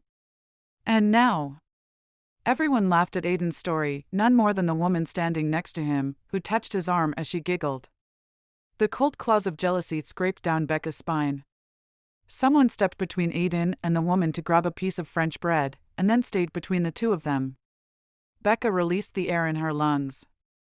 She didn't own Aiden. Far from it. He could talk or flirt or kiss whomever he wanted, as long as it wasn't in front of Becca. Gah. When's the baby due? Victoria rearranged the food on her plate into neat piles: salad, steak, raw carrots. You must be excited. Yes, October will be here before I know it. She had less than 2 weeks before the deadline the doctor had set when she couldn't work any longer. I wish I had a baby, Victoria said wistfully. You're too young. And you're still on the fire line. You have plenty of time to wait. Becca couldn't believe she'd said that. Victoria could just as easily end up in a similar situation as Becca. But don't wait too long. Pushing her food around her plate, Victoria didn't answer. Out of the corner of her eye, Becca saw Aiden sit alone at the table behind Victoria, his back toward them. Victoria sat back, covering her mouth with one delicate hand. I'm so sorry. I'm not very good company. And I'm tired and worried, Anne. Don't worry about making conversation. I live alone and I'm used to silence. Becca rubbed the baby in her belly, eliciting a mild kick. She and the baby would be fine alone. Besides, no one could ever live up to the high standards set by Aiden with his dark, soulful eyes. Becca bit back a groan of frustration, her eyes drifting to Aiden. She had begun to romanticize this baby's conception. She and Aiden had been strangers, and making love to a stranger had gone against everything she'd been taught, everything she was. There was only one explanation for the way she'd been unable to stop thinking about Aiden these past 7 months, only one reason she could give for the way she couldn't resist his kiss today. She didn't want to be a one-night stand. She wanted it to have meant something. First comes love, then comes marriage, then comes baby in a baby carriage. The line from the old schoolyard rhyme taunted Becca. She was such a fool. She thought she could cheat the system and have a baby without a relationship or expensive fertility clinics. What a mess she'd landed herself in. Hormones. It had to be the hormones making her believe after all this time she found love with a hot shot. Are you just going to have one baby? That was the plan. She'd spent many a sleepless night the year before second-guessing her life, beating herself up over the choice she'd made to save lives rather than create lives. She'd ached for a baby of her own. And then she'd realized it didn't have to be an either-or proposition. The redhead put down her plastic eating utensils, an incredulous look on her face. Just one? She looked so comical that the tension within Becca eased. Let me see. Single woman. Old. She winked at Victoria, trying to lighten what Becca knew Victoria believed was true. I think one kid is more than enough. Becca didn't. Not really. She'd loved growing up in a big family. 4 kids. 2 parents. What was not to like? It was the divorce, custody battles, and tug-of-war with a child's affections that she feared. Becca, I'm an only child, and let me tell you, it's no picnic. There's no one to play with, no one to share secrets with, no one to blame when you break your grandmother's antique teapot. Becca smiled, knowing the hotshot meant well, but convinced that Victoria was over-dramatizing. I can assure you. And then there's the social aspect.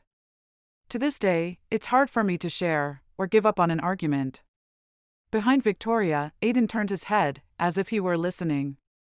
If he turned around, Becca would be civil and act as if he meant nothing to her, so that Victoria wouldn't get the wrong idea. So that I won't get the wrong idea either. Becca forced her attention back to her dining companion. Victoria. You know, when my mom goes, I'll have no one. I never knew my dad. I don't even know his name. Victoria drew a shaky breath, as if trying not to cry. I do have a picture of my dad in front of the Silver Bend hot shot station from before I was born, but my mom won't talk about him. That's why I joined the hot shots, to be closer to knowing my dad, or at least the type of man he was. Of course, no one's around who knows his name or would recognize my mom. He could be dead for all I know. Victoria held up a hand. Becca noticed one of her nails was chipped. Okay, TMI. But the point is, if I do go first, Victoria's watery eyes were suddenly locked with Becca's. If I go first, my mom will have no one. And that's why you need to have more than one baby. She stood abruptly. Excuse me. I've lost my appetite. As she watched Victoria walk away, there was a lump in Becca's throat the size of a dry biscuit. Don't listen to the queen. There are advantages to being an only child. Unable to keep his distance anymore, Spider sat across from Becca. The possibility that Becca would take Victoria's advice and perform another standing ovation, sperm-collecting night of passion with a stranger had him on red alert. You shouldn't sit here, she told him sternly. People will talk. Smiling, he refused to be put off. So what? I've been assigned to your team. Besides, we need to get to know each other better if we're going to make this work. Becca lowered her voice and leaned forward, as cool as a cucumber. I'm under no obligation to make anything work. And he might have believed her, except she couldn't hold his gaze. Spider switched tactics.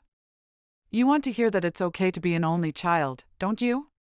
You were an only child? Becca asked, curiosity apparent in her eyes, which was preferable to the keep-out sign that had been there when he'd first sat down. You doubt me? Spider drew back in mock indignation. Although he'd sat down for his own reasons, once he realized she was upset, he couldn't help but try to lift her spirits. Yes. You're too, Becca's voice trailed off. Good looking? Suave? Spider picked his best assets. A fat squirrel scampered across the clearing to forage under the picnic table next to them. I think I was going to say normal, Becca spoke up at last, a hint of a smile on her full lips. Something warm invaded his chest at Becca's smile. What did that mean?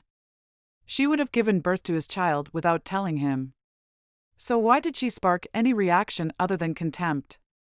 Because he'd seen Becca in action, obstinate, caring and treating him like an equal, sometimes, even when he probably didn't deserve it. And then the future of their baby came between them. Okay, and maybe that near fight with Carl. Or maybe I was going to say irritatingly normal, Becca clarified, although she might have been teasing, he couldn't quite tell. Spider forced his lips to turn upward slowly, although this time it was an uphill battle. Depends on your definition of normal, he countered, eyes caught, despite his best intentions, on Becca's hands rubbing her belly. Could she feel his child? Would she let him do that? All right. Becca took the bait, setting down her fork and focusing only on him. Described the normal Aiden childhood. He liked Becca's calm gaze on him. What was happening here? With a shrug, Spider admitted, my dad had a job that kept him away from home for months at a time. Hotshot, right? Becca asked, tilting her head. Yes, Spider said with a nod. The way Becca looked at him, as if she were interested, which was way different than the way she'd looked at him when he'd first entered her tent yesterday, as if he were a leper, had Spider adding something more personal. When I was 5, my mom left me with my grandmother and never came back. I'm sorry. 2 words. They didn't communicate how much his confession touched her. No. That task belonged to her eyes. Her sorrowful blue eyes. After a moment of hesitation, Spider dug into his wallet for a worn photo. He handed it to Becca. That's my abuelita, my grandmother. The photograph had been taken at his high school graduation. Spider wore a black button-down shirt and tie, one arm tossed over abuelita's shoulder. In her waitress uniform with her hair pulled back into a frizzy, silver bun, abuelita looked like the sweet grandma she'd been. Becca accepted the photo with a delicate touch. Come on, you had aunts and cousins at least twice removed, or something. Otherwise, you would have turned out socially awkward, like Victoria. Nope. Just me and my grandmother. Besides, Victoria used to be normal with manners and everything. She's just fallen apart this year for some reason. Spider studied Becca. He wanted to judge her, she'd sought out a one-night stand. But it would have been a double standard. He'd done it enough times himself. And there was something grounded about Becca that contradicted her fast and loose behavior in Vegas. Is she still alive? Becca handed the photo back. Their fingers touched, lingered, along with their gazes. They'd been strangers in Vegas. They talked about lots of things, but never exchanged last names, family history, or phone numbers. Guys who did that were just liars. She'd left without him knowing how to reach her, or vice versa. What fools they'd been. My abuelita has been gone several years now. Spider tucked the photograph back into his wallet. I miss her a lot. When we had no money in the bank and next to nothing in the cupboard, I'd start whining about things being bad and she'd immediately find some way to give me hope. Pretty soon, we'd be smiling and laughing. I'm sorry, Becca said. She must have been very special. She was. But he didn't want to talk about abuelita. Are you an only child? I'm the second of 4 kids, Becca admitted, her expression suddenly becoming guarded. Sensing her change in mood, the urge to make her smile was strong. Ah, a middle child. Always the peacemaker. I was hardly the peacemaker. Becca was definitely uncomfortable with the conversation. She was mashing the broccoli with her fork.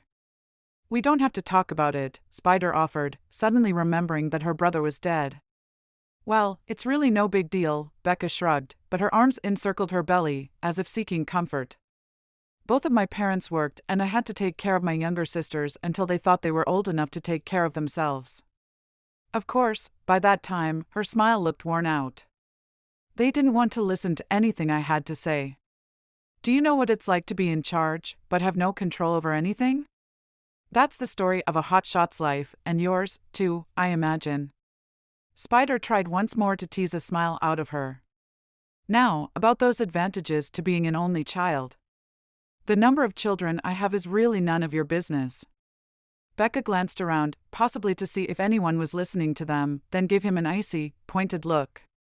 Translation: shut up. Hey, you listen to Victoria, Spider protested. And she was nothing but doom and gloom.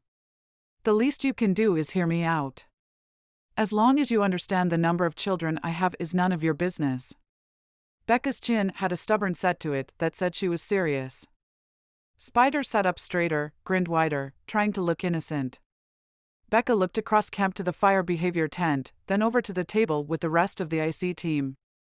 She sighed, fixing her blue-eyed stare on him. I really need to go. When their eyes met, he could forget that she was higher up the command chain than him, that she was pregnant, that her cheeks and belly had swollen beyond their sleek lines. He could remember that night in Vegas more clearly and how they'd been equals. Something tightened in his chest. Something clicked in his brain.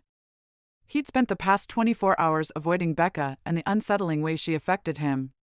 That hadn't stopped him from looking for her or listening for the sound of her voice. He was drawn to her. She wasn't just a challenge to his charm or his intellect.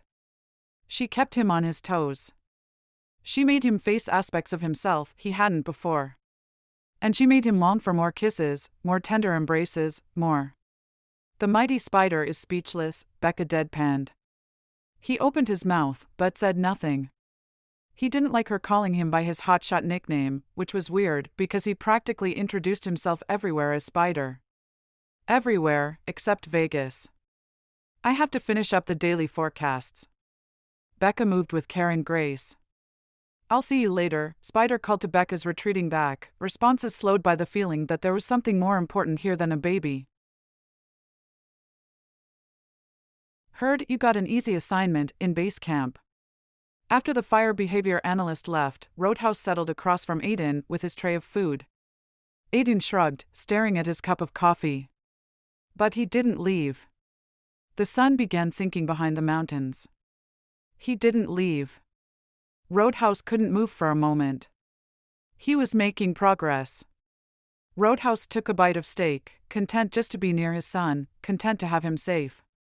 Why did you marry my mom? Aiden asked without looking up from his coffee cup.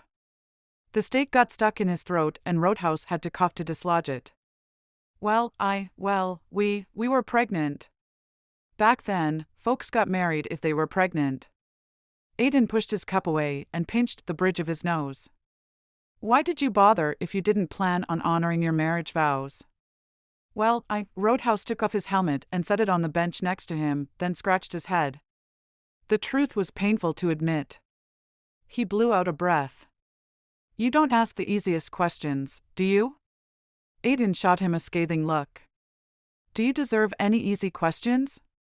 Roadhouse deliberately put a piece of meat in his mouth and chewed slowly. No, I don't suppose I do, he admitted after swallowing. He was going to be without a job soon, without his few friends in the fire crews. Alone. Losing everything made a man willing to demean himself to get something back, especially when his previous efforts had been met with rejection.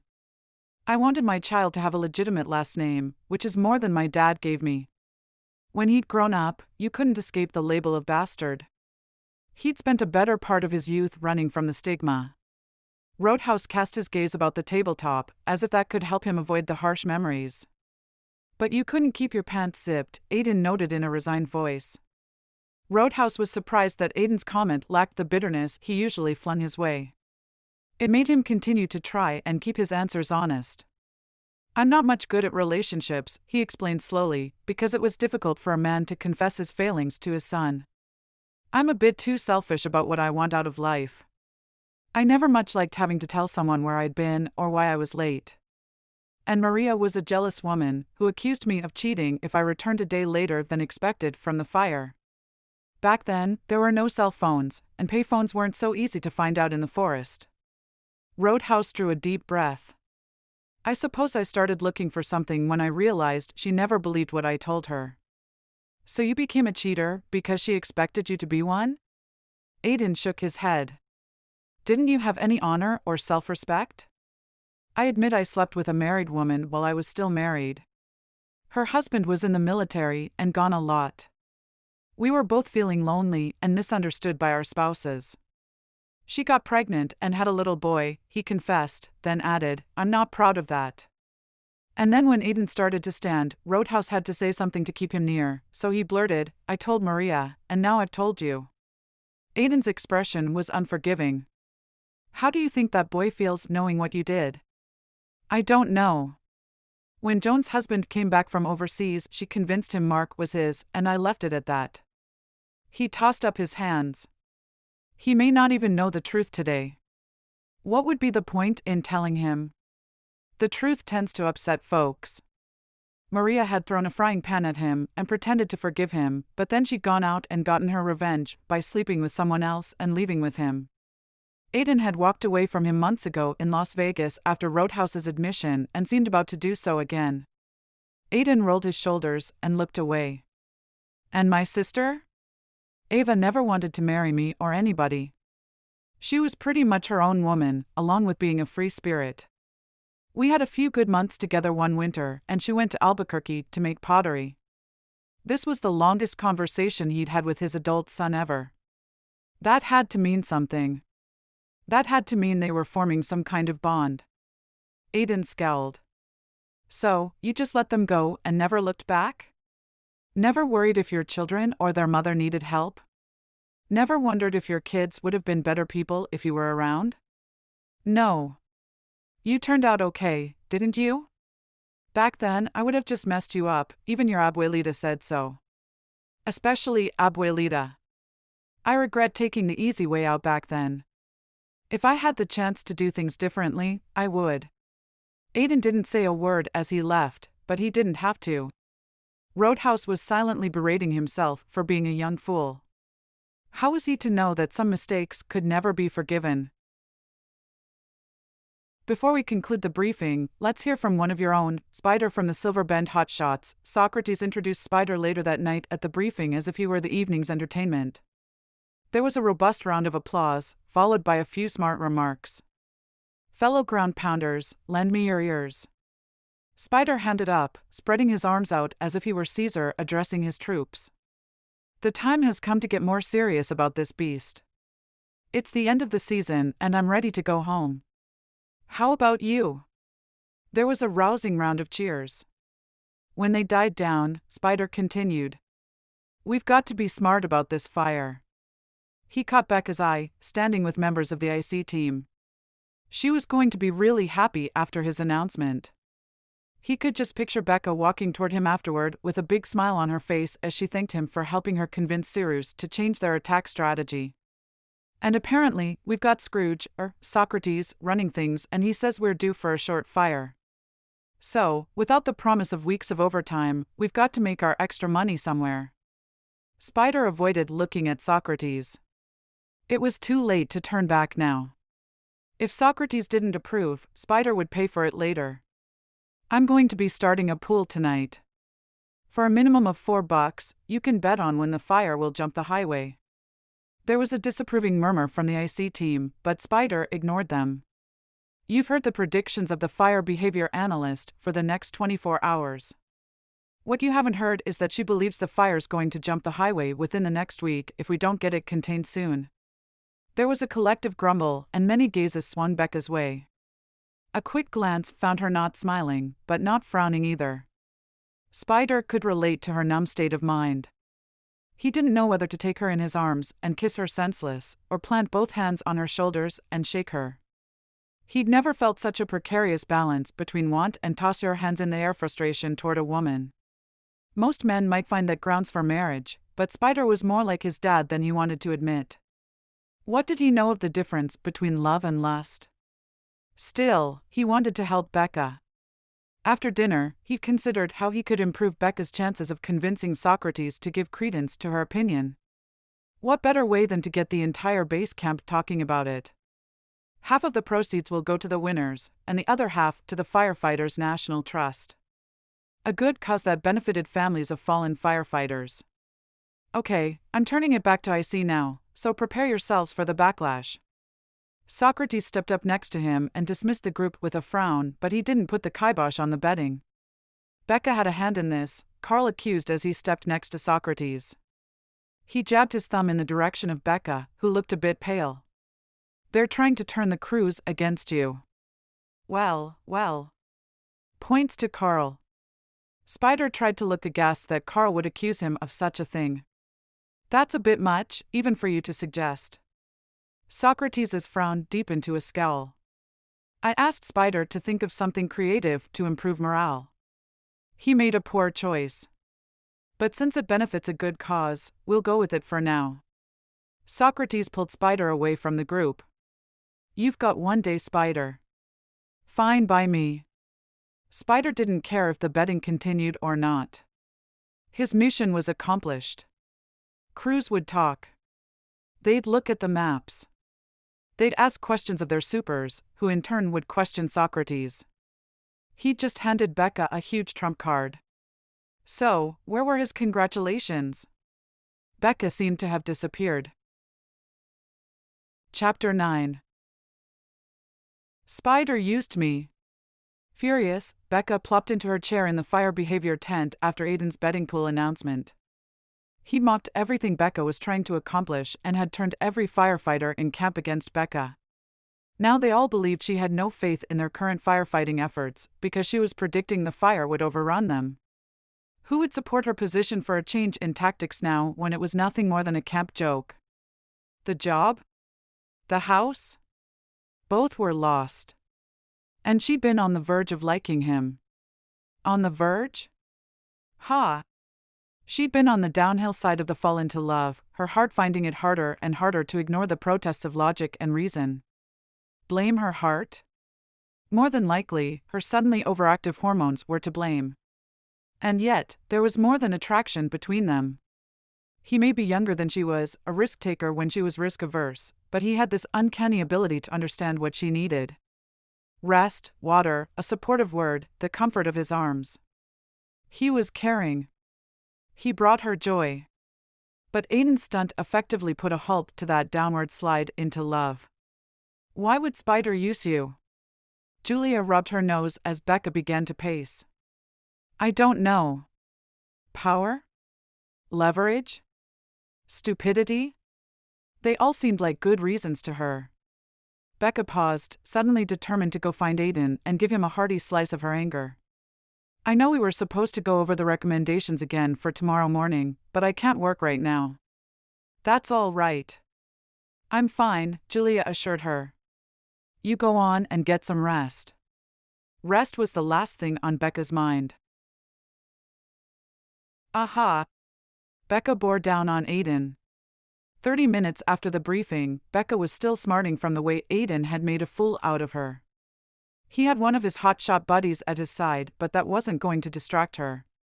She tucked her t-shirt impatiently over her belly as she stood in their path. I'd like a word with you. Hey, Beck, Aiden shoved his hands into his pockets and gave her a tired smile, not at all like the bundle of energy who'd addressed a crowd at the night's briefing or the cocky man she'd imagined she'd confront. This is Cole. Cole was as broad as a barn, and fair-skinned with short blonde hair.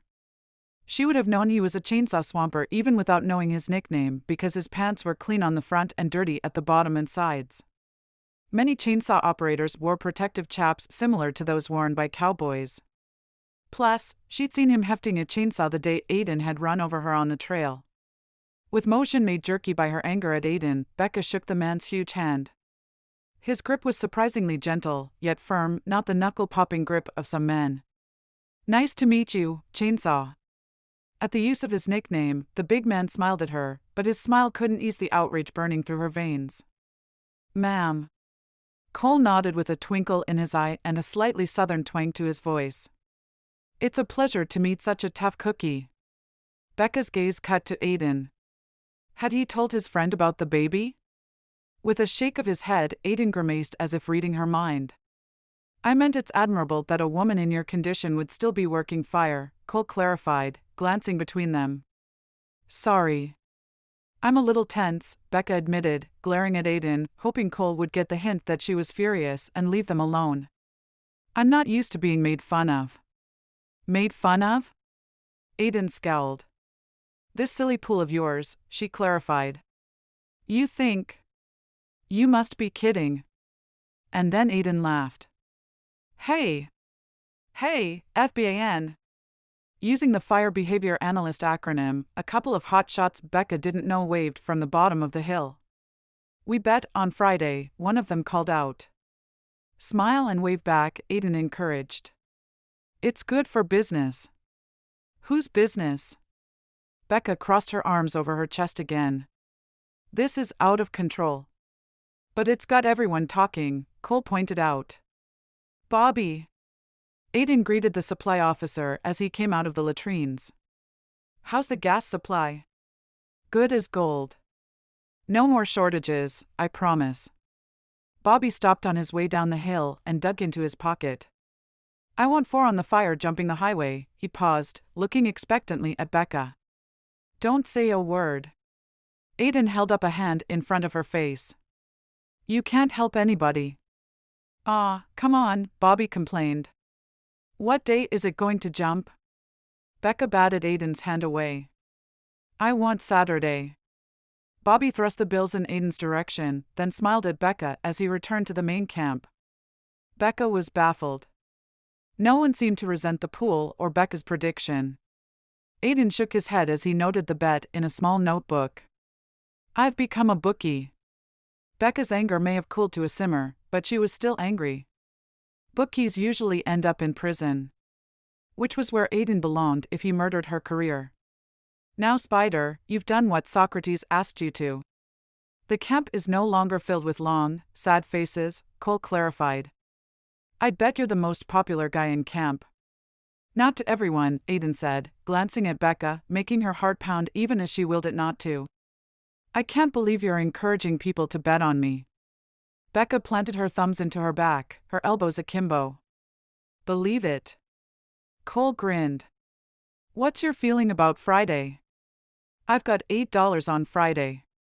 You're serious? Becca couldn't believe it. You want this fire to get the better of us? Aiden laughed.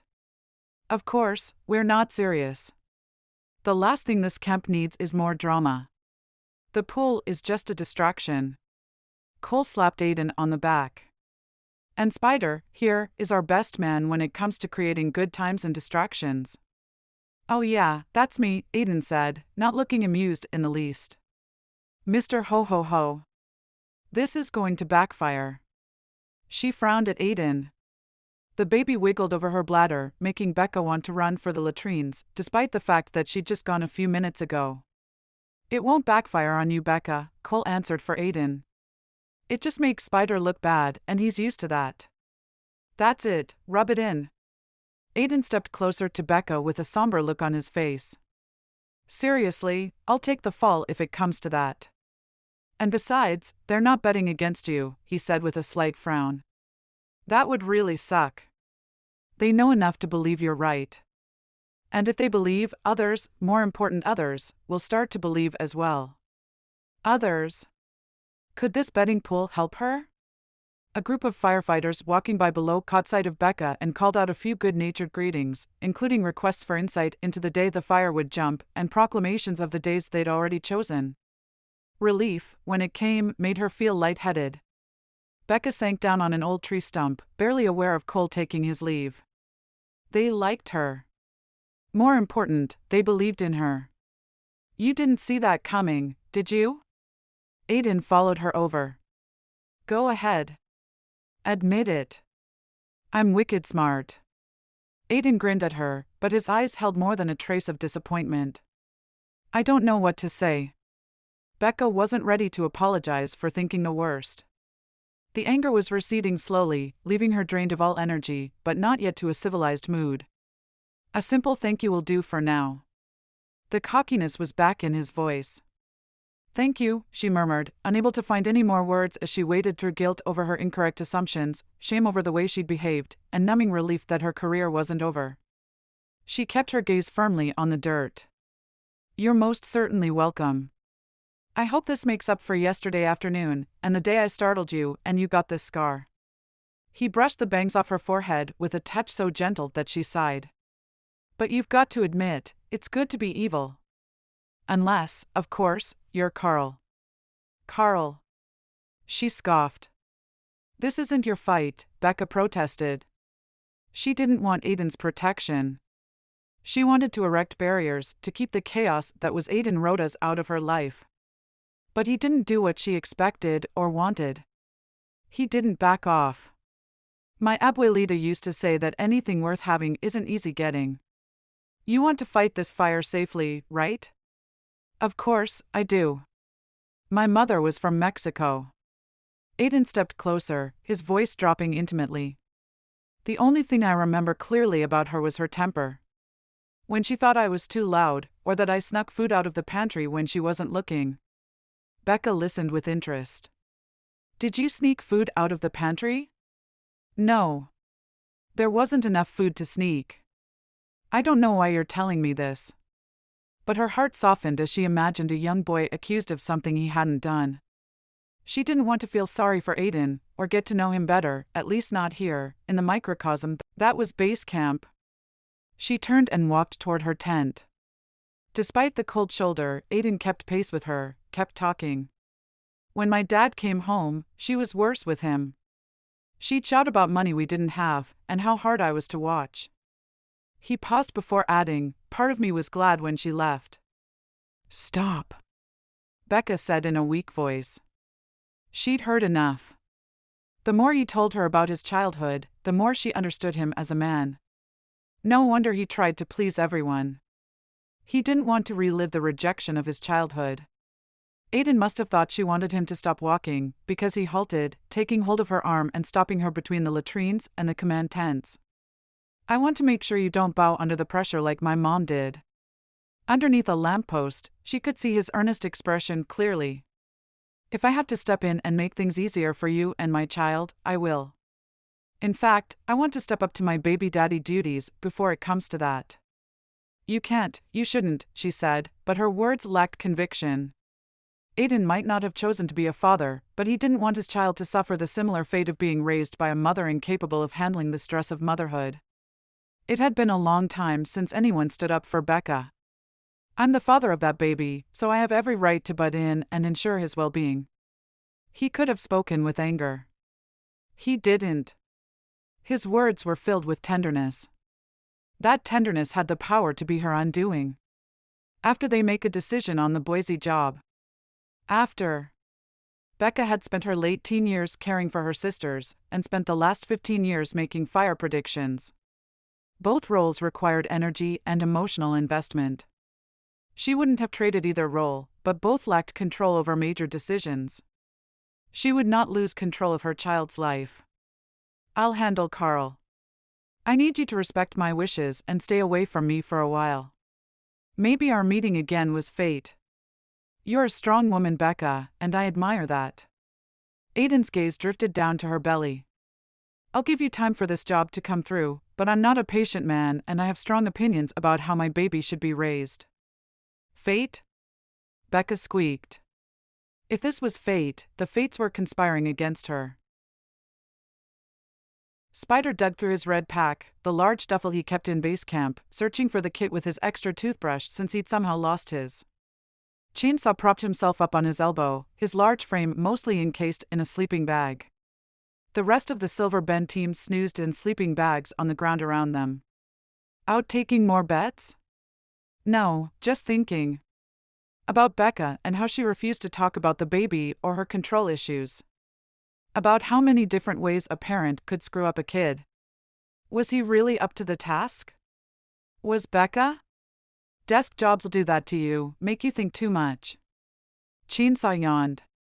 Although that fire behavior analyst seems the exception to the rule.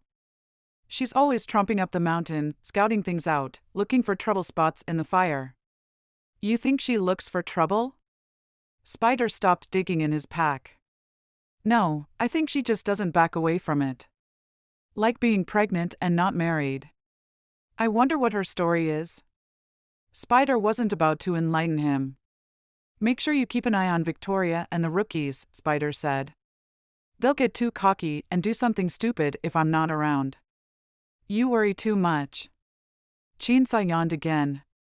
He settled back down into his bag. Want me to wake you for breakfast? No.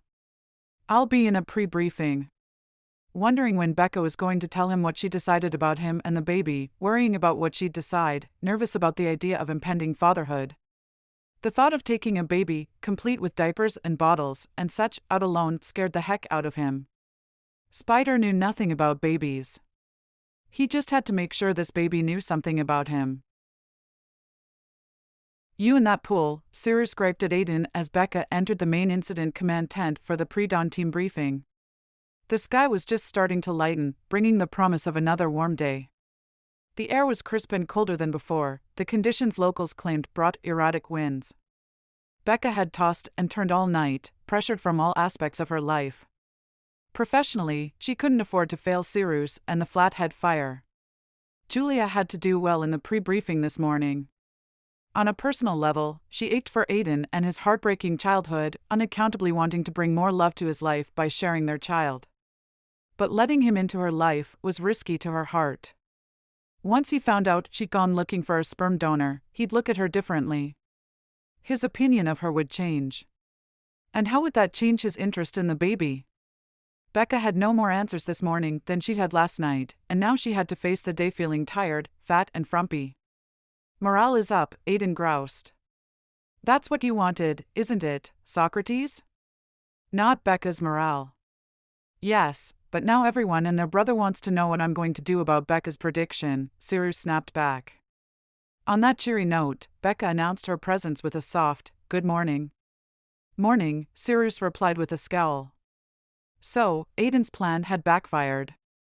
She should thank him for trying. The masses may support her theory, but Cyrus did not. He'll come around, Aiden whispered to her. More of the team streamed in behind them, ending the confrontation between Aiden and Cyrus, but the tension lingered. Where was Julia? Becca sat down to study the morning map with the latest satellite pictures of the fire. Aiden sank into a chair next to hers and began greeting other team members, having something upbeat to say for each one. Becca tried to focus on the map, but all the while she was watching Aiden out of the corner of her eye. Just before the meeting began, Julia rushed in and took a seat, leaving Becca no time to talk to her. Let's get down to it. Cyrus brought the meeting to order with a nod in Becca's direction. Start with the latest satellite map. Becca got to her feet. The fire was relatively quiet during the night. We built a considerable length of fire line along the north flank. She tapped out a line with her pencil on the thick map paper, trying not to think about the recommendation she really wanted to make. I'd like to propose we keep with this line today, extending it as far as we can for as long as we can before noon. That means building line in the fire's shadow, but we should be all right as long as we stop before the winds gain strength in the afternoon. Aiden set his coffee aside and leaned over the map. 3, maybe 4 hotshot crews max, and you could extend the line during the day shift. We'd have to move quickly and finish before noon, mid-afternoon max, like Becca says. She spared him a grateful smile. Cyrus turned to the meteorologist. Carl? Winds are going to stall today. It's going to be dry and hot. He shrugged, as if what he was saying didn't have life or death consequences. I'd give it a go and push it into the evening. That's exactly what you said yesterday and the day before, and the wind kicked up on both afternoons, Aiden pointed out before Becca could say the same with more tact.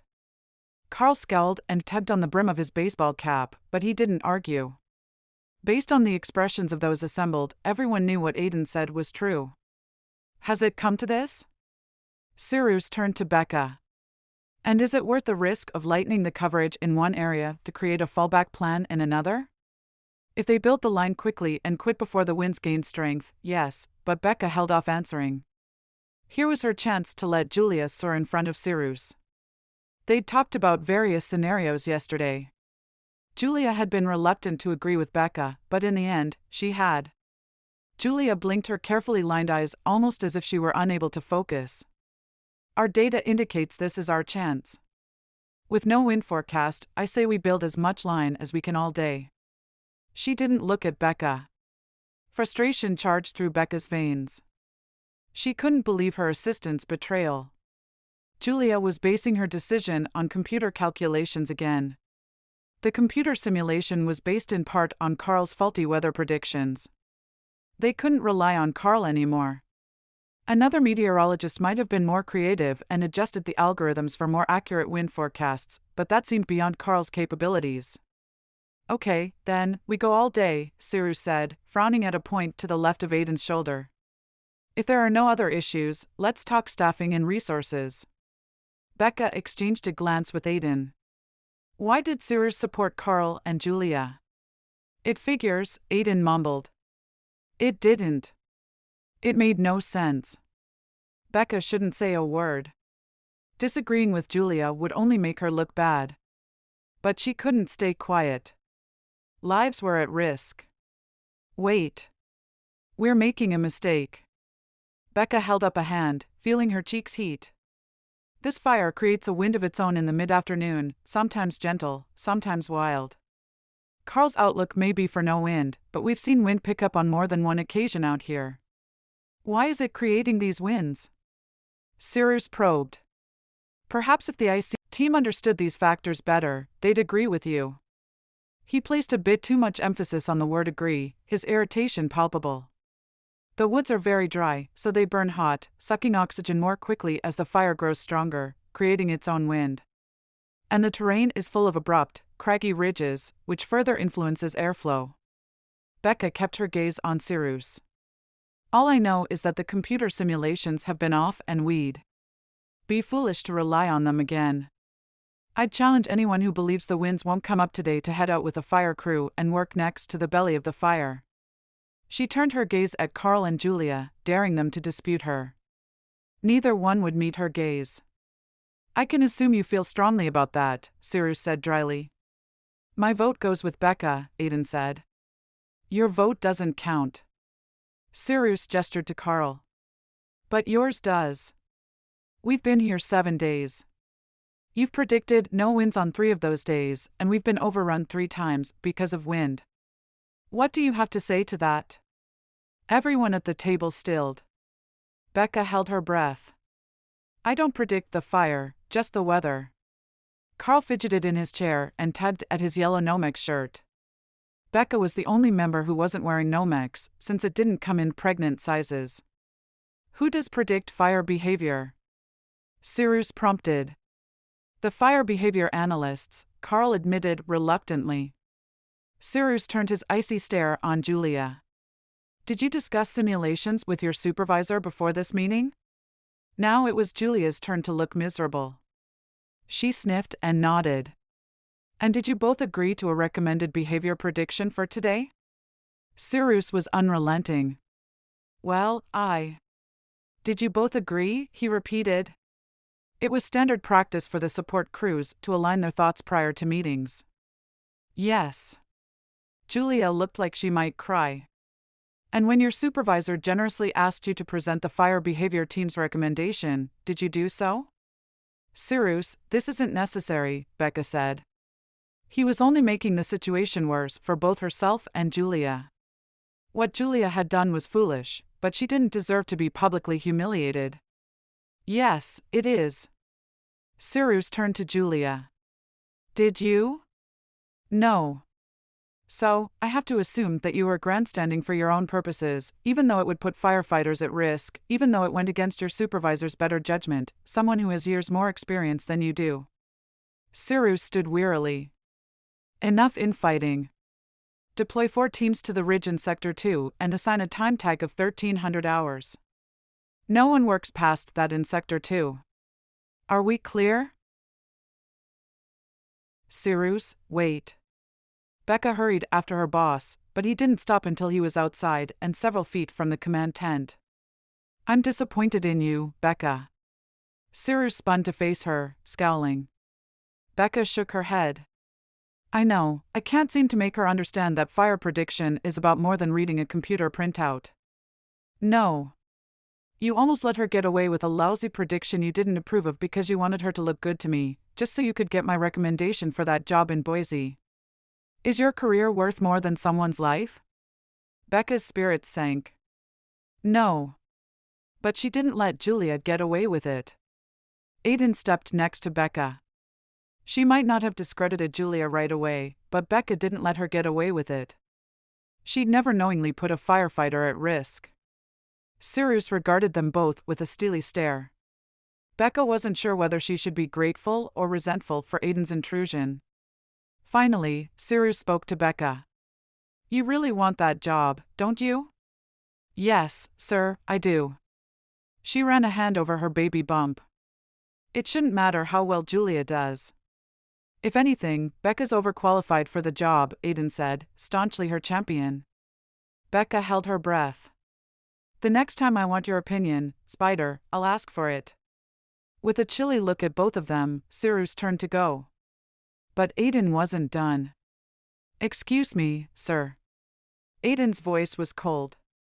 There are a couple of suggestions. I have to improve things around here that can't wait for health to freeze over, which is when you'd ask me. After a long, stony stare, Sirius shook his head. You are full of surprises this morning, hotshot. But all right, since it seems my pre-brief has been cut short, why don't we talk about your ideas over a cup of coffee? When Aiden started to follow Sirius, Becca held him back with a light touch on his sleeve. Thank you. It's okay to set aside your pride and get help sometimes. Aiden brushed aside her bangs so he could see her stitches, and then grinned. Talk to you later. For once, Becca looked forward to it. Chapter 10. You must be exhausted by now, running from one team to another, telling jokes and collecting bets. Becca kept her smile carefully neutral when Aiden entered the fire behavior tent at lunch.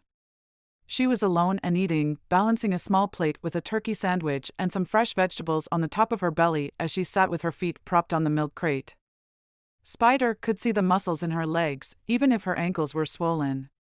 All that hiking kept her in shape. He thought for sure she'd tell him to go away, but her smile welcomed him. Apparently, the truce they'd reached in the past 24 hours still held.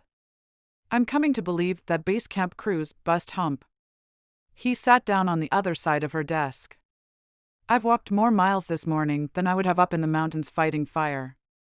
Not true, but it felt like it. How are your spirits holding up? It must be hard staying so upbeat when you don't even want to be here. I never said I didn't want to be here, Spider hedged.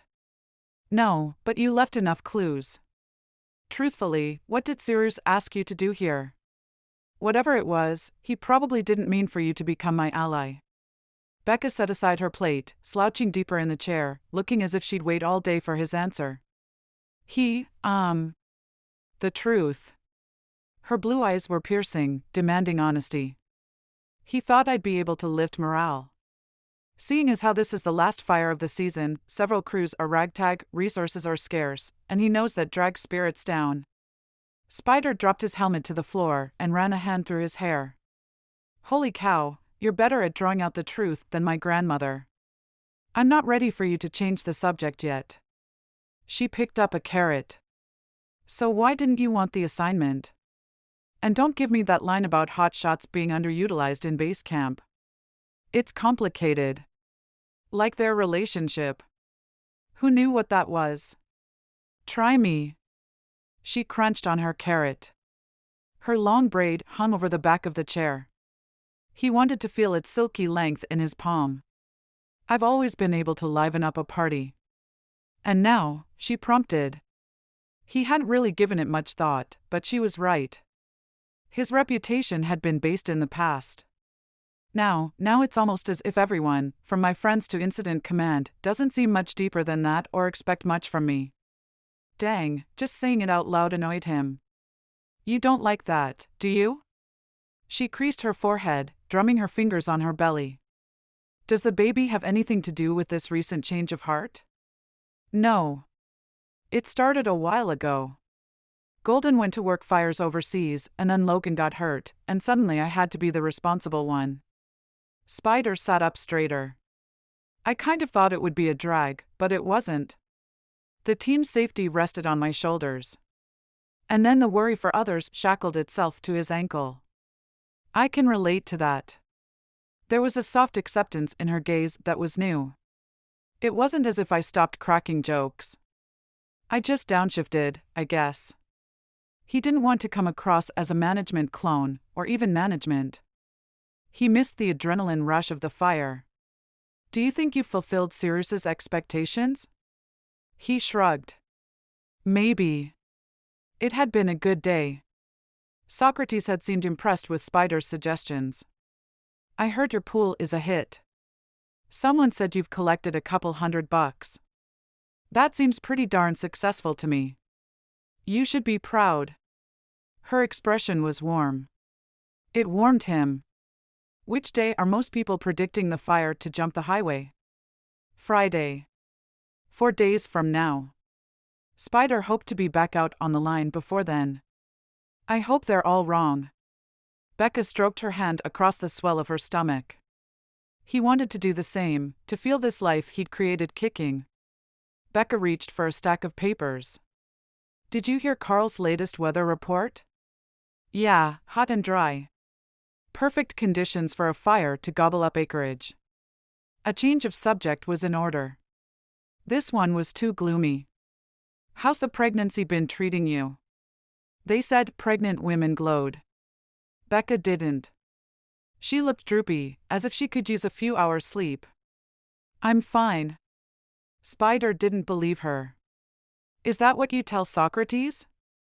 Every time he asks. You need to tell him to let you rest midday. Even firefighters need to take a break. And she wasn't a firefighter. She stared at him with raised brows. You know it's the truth. He wouldn't back down. Your stubborn streak is showing. Julia entered the tent and Becca turned away from him, effectively ending their conversation.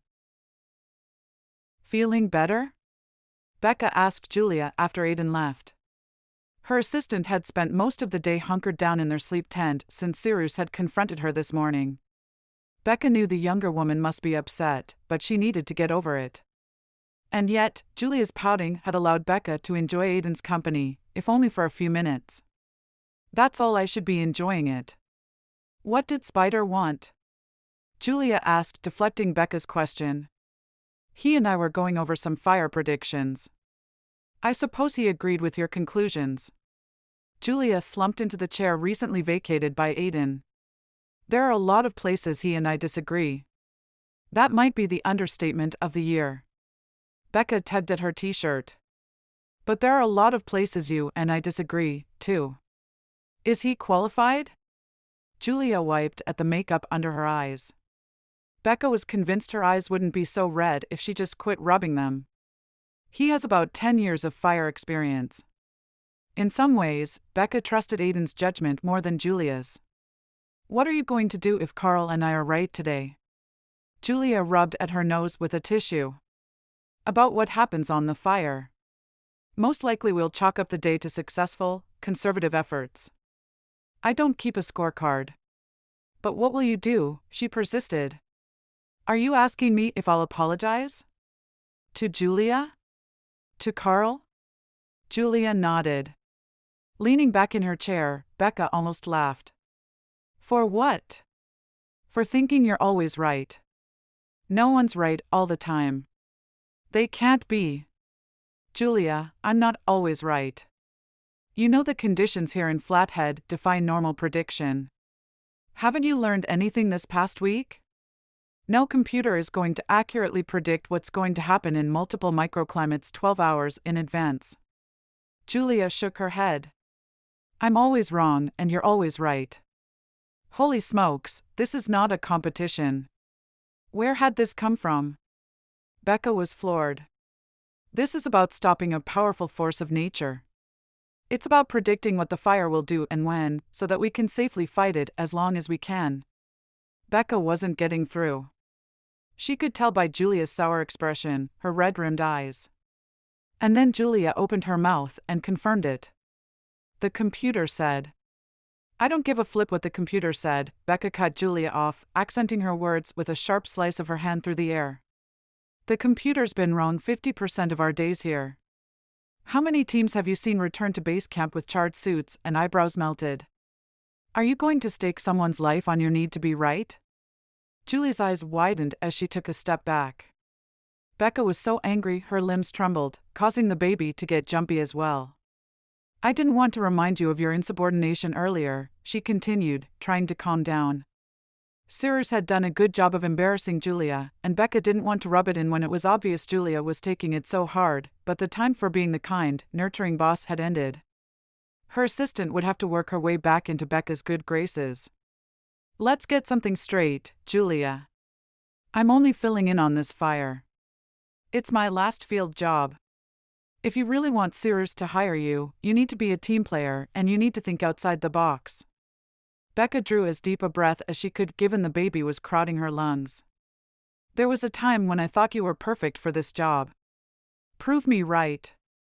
Becca turned to the satellite photos on her computer and pretended to be more interested in them than in Julia. How was your day?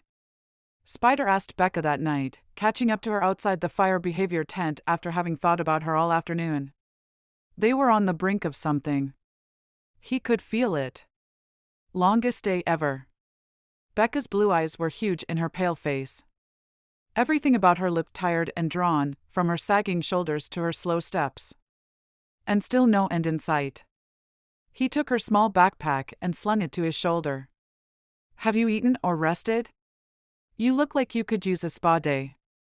Is this my motivational speech? She crinkled her forehead. Because it sucks. You know what I meant. He took her arm and headed to the dining area, guiding her through the sparse crowd of personnel. Most had already eaten and were in the line to shower or get their laundry done.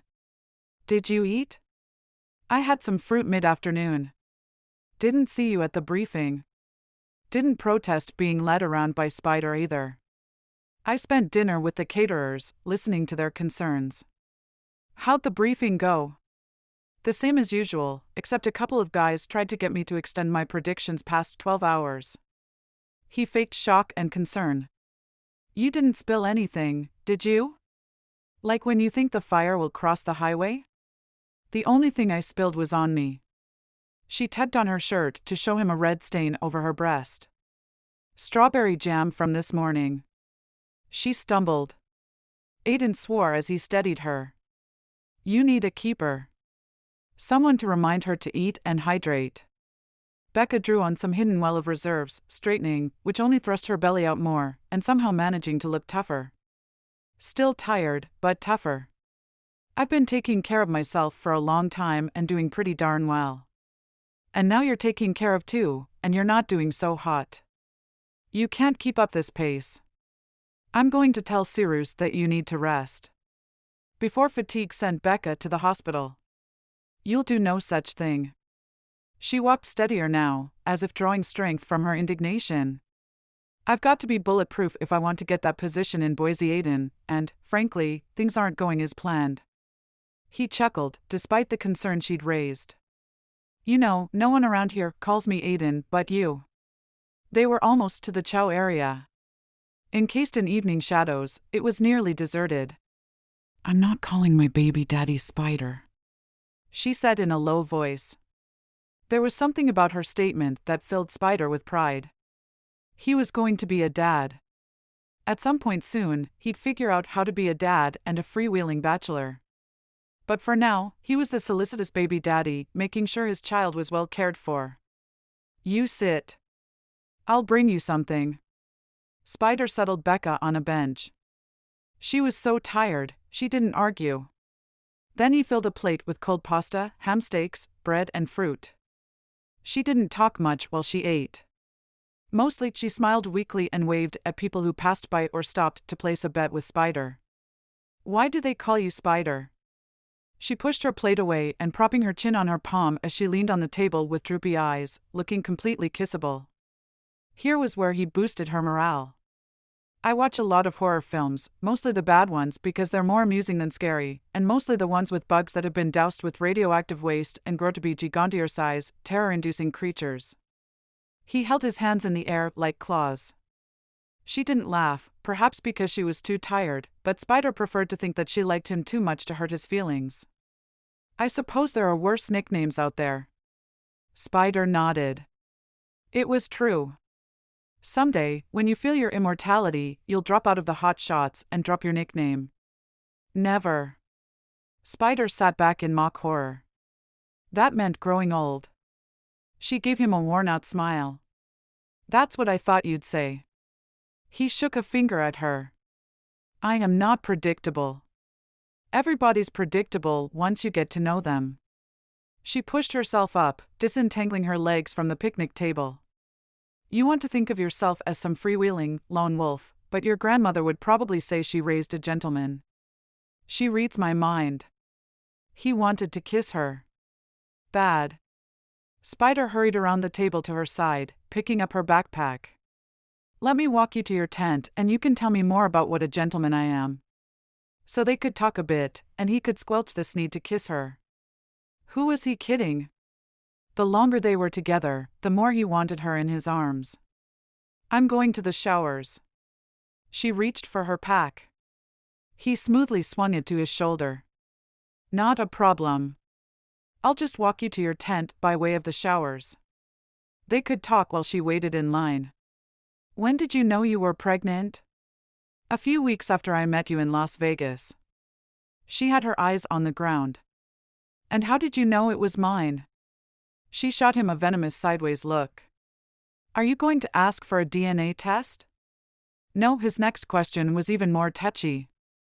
Did you ever, consider, not going through with it? The expression on her face was incredulous.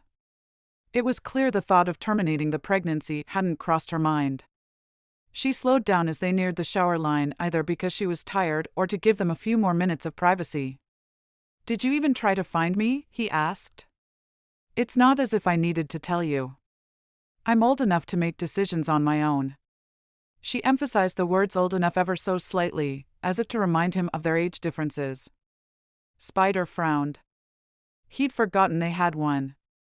I seem to remember something you said to me in Vegas. When we walked out of the bar and I realized how tall you were, taller than him in her sexy high heels, although barefoot they stood about the same height. You told me that no one was short in bed. Even in the orange, portable lights of camp, he could tell she was blushing. It doesn't matter how old you are or how old I am. We're having a baby together, Spider stated firmly. Her temper flared. He could see it in her defensive stance, one hand over the baby, one on her hip, then she glanced around camp to see who might be watching, before lowering her voice. There is no we. I don't want to talk about this now. She hurried forward into line, perhaps thinking that he'd just follow her orders. Not. He was going to make sure she went straight to bed after this. She and the baby needed rest. He stood right behind her in line. This close, it was tempting to drape his arms around her shoulders and draw her to his chest. He shoved his hands in his back pockets. She was so proud. So stubborn. She cared about the men and women assigned to fight the fire. She was almost ferociously protective of their baby. And when he was near her, he felt both more alive and more at peace. Drawn to Becca, unable to leave her alone, Spider leaned forward and spoke just above the checking hum of the generator so that only she could hear him, not the 5 people in front of her. Why did you decide to become a fire behavior analyst? I'd think a woman like you would be a CEO or running her own business. She certainly had the brains and willpower. With stiff steps, Becca moved forward. My brother was a hotshot. Someone said he died. At the moment, Spider couldn't remember who. Becca sighed heavily. He was putting out spot fires on a southern canyon slope. The wind kicked up mid-afternoon and created a crown fire. Then, she half turned to him, her features drawn as if she still grieved. From what I heard, the whole slope exploded into flame. I don't think they knew the extent of the danger until it was too late. There were no what-if scenarios back then, computer simulations weren't sophisticated and safety precautions not near as stringent. I'm sorry. Spider rubbed her shoulders. So that was why she took her job so seriously. To her, the battle against fire was personal. She gazed up at the smoky night sky. I think I can remember every NIFC meeting where I've fought for progress. Not that the government doesn't want to keep firefighters safe. It's just they don't always want to spend the money necessary to develop the tech that increases the chances they'll live to a ripe old age. Government and budgets, you know? There's still a long way to go. Spider silently agreed. People were still dying with too frequent regularity on fire crews. What do you think about this fire? Honestly. She faced him fully now, voice low, so close that with a step his belly would touch hers. Sometimes you have to fight fires with a toothpick, and that's when people get hurt. Be careful. I will. With a sigh, Becca dug her thumbs into the small of her back and arched, turning. Geez. No one told me that babies weighed so much. He wanted to massage those aches away. Did you attend the conference in Vegas? I spoke there, she admitted, as if speaking at a conference in front of several hundred peers was no big deal, when Spider knew only the best of the best were chosen to speak. He was small potatoes in the scheme of things compared to her. He'd hung out in that same bar the remaining nights of his trip in the hope they'd hook up again. Did you leave early or something? I looked for you. You didn't know who I was. That didn't stop me from looking for you.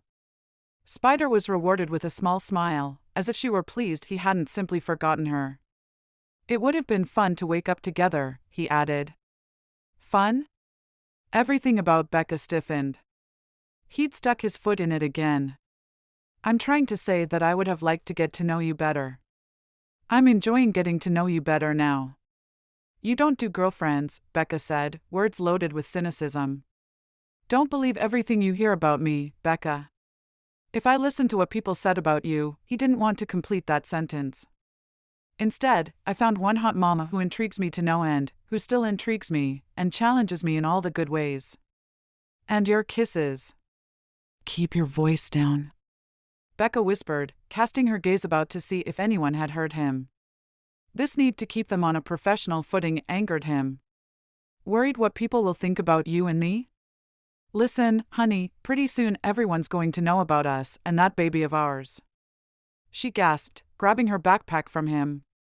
You promised not to say a word until later. And I won't, but let me make one thing clear. He moved into her space, until her belly nearly touched his, until the blood roared in his veins, to make his claim. There's something between us, and it's more than the baby. Heaven help him. He had no idea what he meant by more. Chapter 11. You knocked her up, didn't you?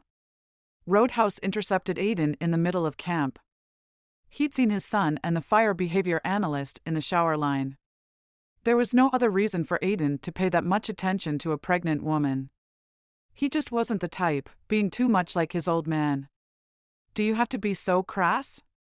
Spider said gruffly, but didn't immediately send him away. Seeing as how you haven't gotten married first and then gotten her pregnant, I'm just calling them as I see 'em.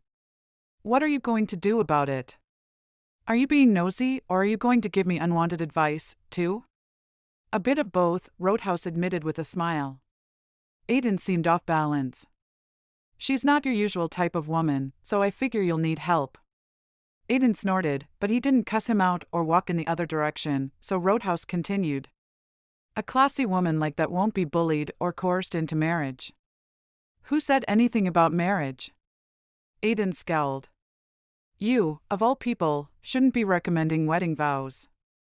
How else are you going to guarantee your name is on the birth certificate? Aiden stopped and stared at him. Please don't tell me your name isn't on the birth certificate of your other kids. Roadhouse shrugged. Joan wasn't going to put me on that birth certificate. Can't say for certain about Ava. She didn't want much to do with me after she moved to the Southwest.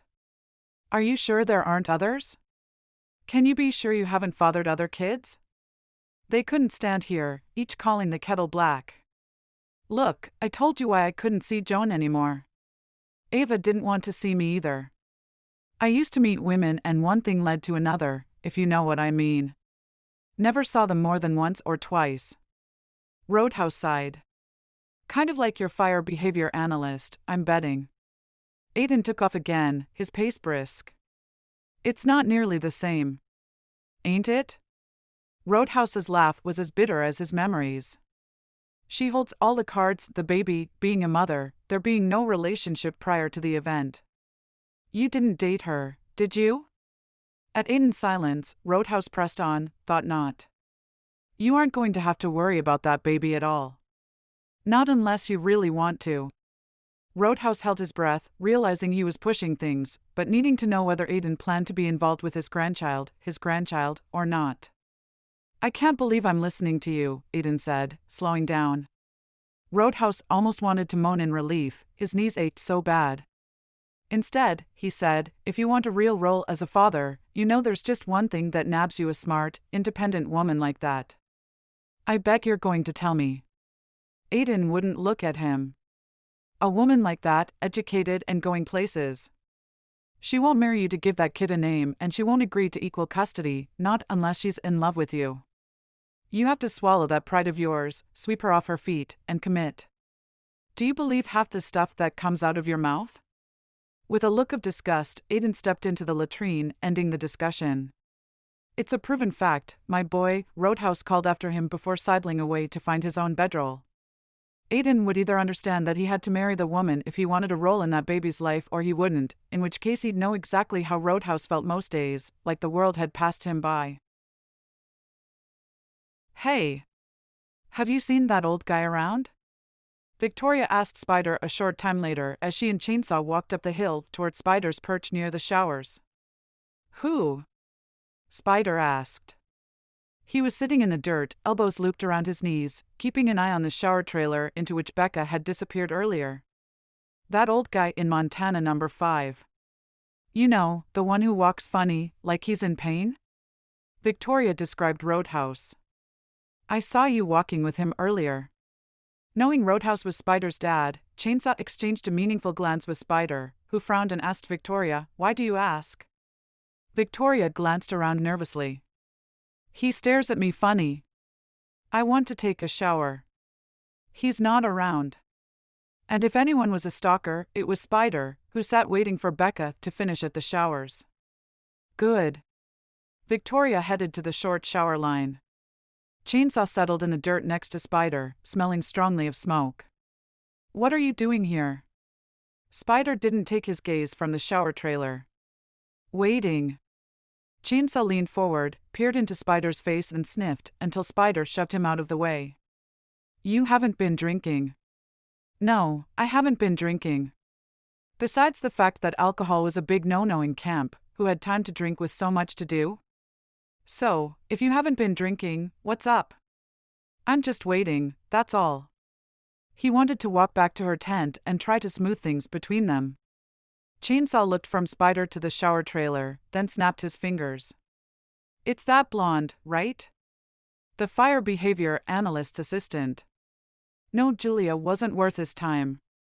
It was Becca he wanted. So, who is it? Don't you have something else to do? Yeah, I need to take a shower. But if you're going to be sitting here watching, I'll be too creeped out to go in the shower trailer.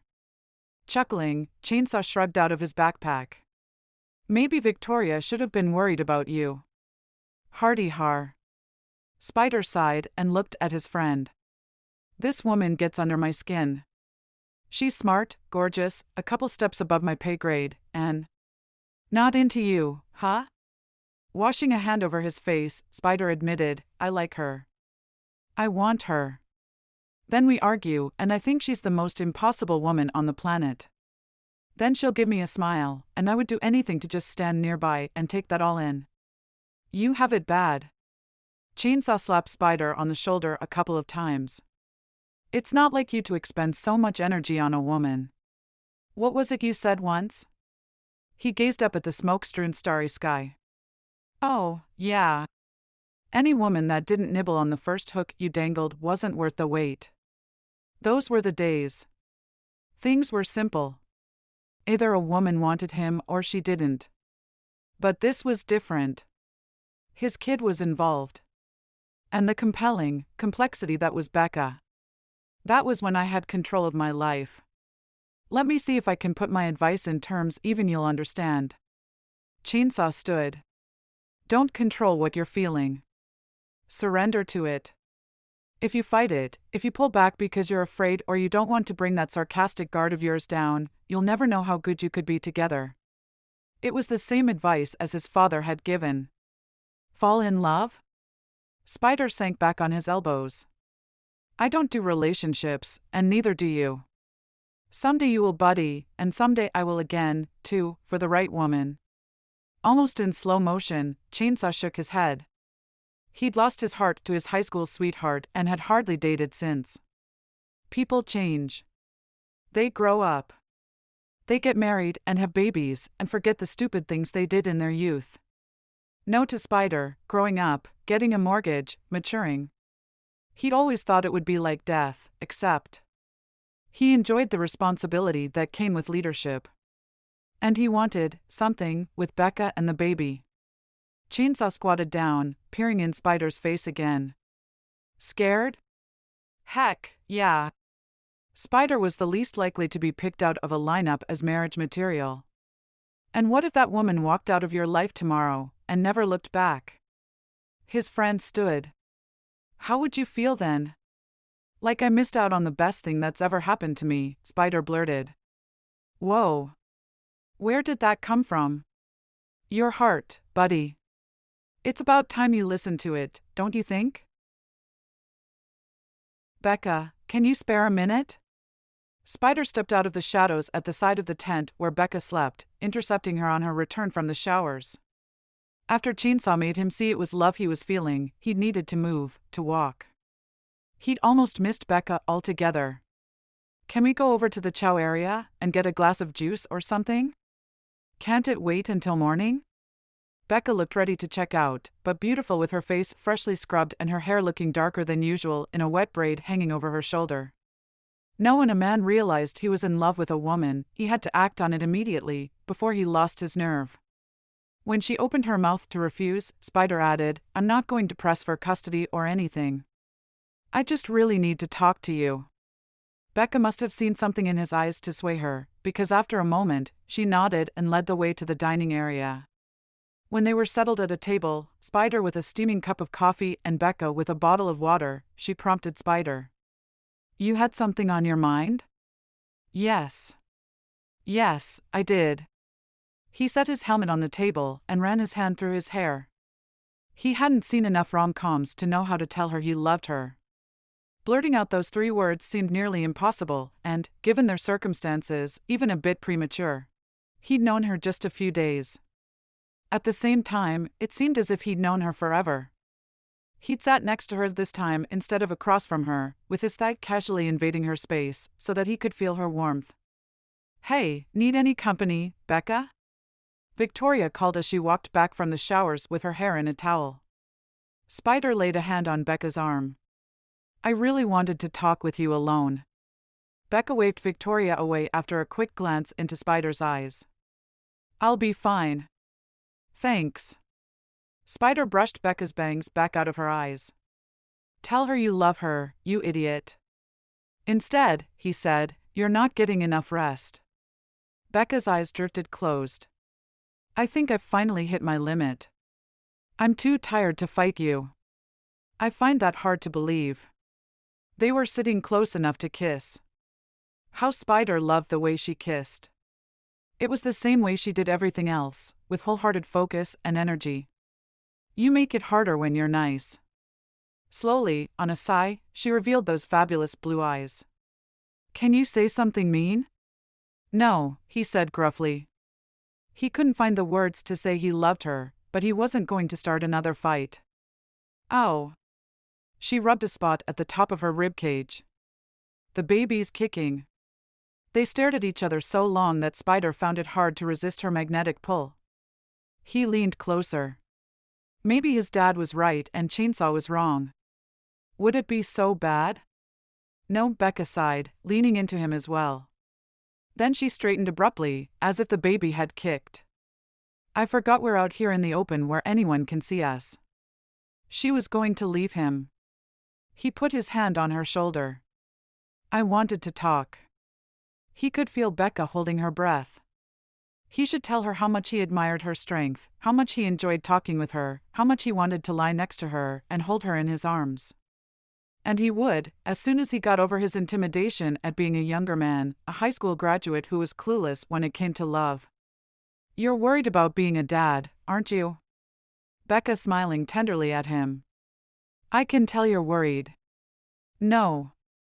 He was becoming paralyzed with the realization that he loved her and couldn't do a thing about it. "You'll be fine. Just trust your instincts," she said softly. "What if my instincts are telling me that being a dad isn't enough?" She did look at him then, with slender eyebrows raised. "Your instincts could be wrong." He shook his head slowly. He wasn't wrong. She was the woman he'd waited for without even knowing he was waiting. "You think you're having these feelings because I'm going to have a baby you had a hand in creating," she whispered. "It's not real." He swore. How can someone so smart be so stupid? Becca rose stiffly, moving in that careful way she had, less graceful now that she was upset. Spider made no move to stop her. He wasn't able to put his feelings for her into words that would convince her. He should have known that nothing with Becca was simple, not even falling in love. "Becca?" She stopped a few feet away from him, but didn't turn around. Maybe he'd find the courage to tell her what was so important that it couldn't wait until morning some other time. Tomorrow loomed as a better choice. For now, he had to know where he stood with her. "Would you say that our situation is hopeless?" For a moment, she didn't answer and Spider thought she might turn around. "Yes." The single word was drawn out with a sadness that seemed to propel Becca away from him. "Nothing is hopeless. You know that, don't you?" he called softly after her, but she didn't look back.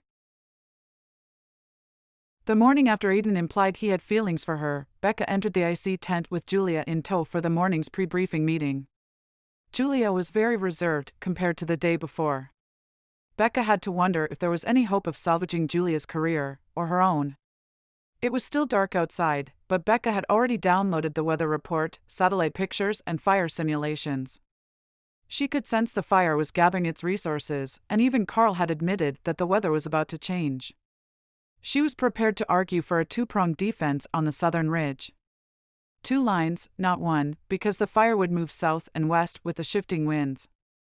"So we pull out our fire shelters." Aiden was sitting on a desk, telling a story to the support staff, who all clustered about him as if he were a rock star. Becca could relate. She was drawn to him as well, but she had more reason to resist, even though it felt good knowing he supported her belief that the fire would take the highway. Twice last night, he told her that there was more between them than the baby. Guys like him, young and unfettered with responsibility, tended to get excited about things and then regain their sanity when the initial thrill passed. Aiden had to be confusing his excitement about the baby with his feelings. The tent door swung open and Cyrus strode in behind her. "Let's get to it, people." Becca stood next to the table, one hand supporting her lower belly, and began pointing out changes in the fire map since the night before. "The fire front has expanded." Becca paused for the usual negative reaction, moans, groans and so on. Instead, people just nodded and waited for her to say more. "It's picking up steam even at night," Aiden noted. "How many acres would you say it's burned so far, Socrates?" "It's on pace of about 6,000 acres a day, so maybe 36,000 acres so far," the older man said. Someone whistled. 36,000 acres wasn't a record, but it was substantial. "And they still won't be sending us more resources?" Aiden asked. Cyrus shook his head. "The fire created vortex winds yesterday afternoon. It's working against us all the time as it advances through this intricate series of ridges. And all we're doing is containing it on the northern boundary." Becca pointed to the area northeast of camp. "As most of you know, according to locals, the winds have a history of shifting with dropping temperatures, and will soon work harder against us." "If history repeats itself," Carl said. "I'd prefer Becca's prediction to yours," Aiden muttered half under his breath. Becca ignored Carl and nodded in Aiden's direction. "Assuming the wind shifts, we need to cut off the head of the fire, not just the southern tip, but the western side as well. Here, and here." She pointed to the key ridge. It means risking letting the fire spread on the northern flank, but we'll be stopping its forward progress. She tapped the map with her pencil. We've talked about it before, but we can't delay any longer. By my estimation, this convergence of wind shift, terrain and fire will be more than our resources can handle if we let it get to this point. Becca tapped the ridge on the map again. If the winds shift as the fire reaches this point, even base camp won't be far enough back for a safe retreat, Julia added, with a careful look in Becca's direction. Becca blinked in surprise, recovered, and gave her assistant a nod of approval. That's a fairly aggressive ground attack. Do we have the manpower for something like that? Someone asked. I don't think we have the manpower for something like that. What's our team status, Pat? Cyrus turned to their personnel officer. No new teams expected, Pat, the personnel officer reported. In addition to that Washington blaze, state parks are on fire in California. They always get precedence. Air tankers? Cyrus turned to Angus, their sole helicopter pilot. Angus resettled a baseball cap on top of his long, black locks and shook his head. Just my bird. Which could dump water and the fire suppressant, slurry, but not in large enough quantities to make a difference. The tent became silent. Have you thought of calling in volunteers to build lines ahead of the fire? Spider asked. Originally, yes, Cyrus said. But then the fire got ugly. Aiden set down his coffee cup.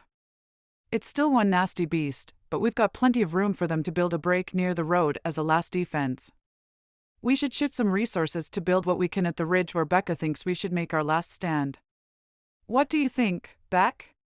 She nodded slowly. It's a start. Not near enough to stop the fire if we get an alignment of forces, though. Alignment of the right wind, slope and fuels would cause a deadly blow-up they'd have no chance of stopping. What's Plan B? Cyrus drummed his fingers on the table. Plan B? Aiden pushed Carl out of the way, moving closer to Becca.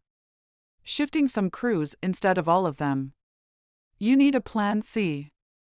If the winds shift and the fire lunges forward, we're screwed. We have no defenses to the south. If, Carl said quietly, not even giving Aiden the courtesy of looking him in the face. As much as I agree with Becca, and I do. Cyrus gave Becca a gentle nod.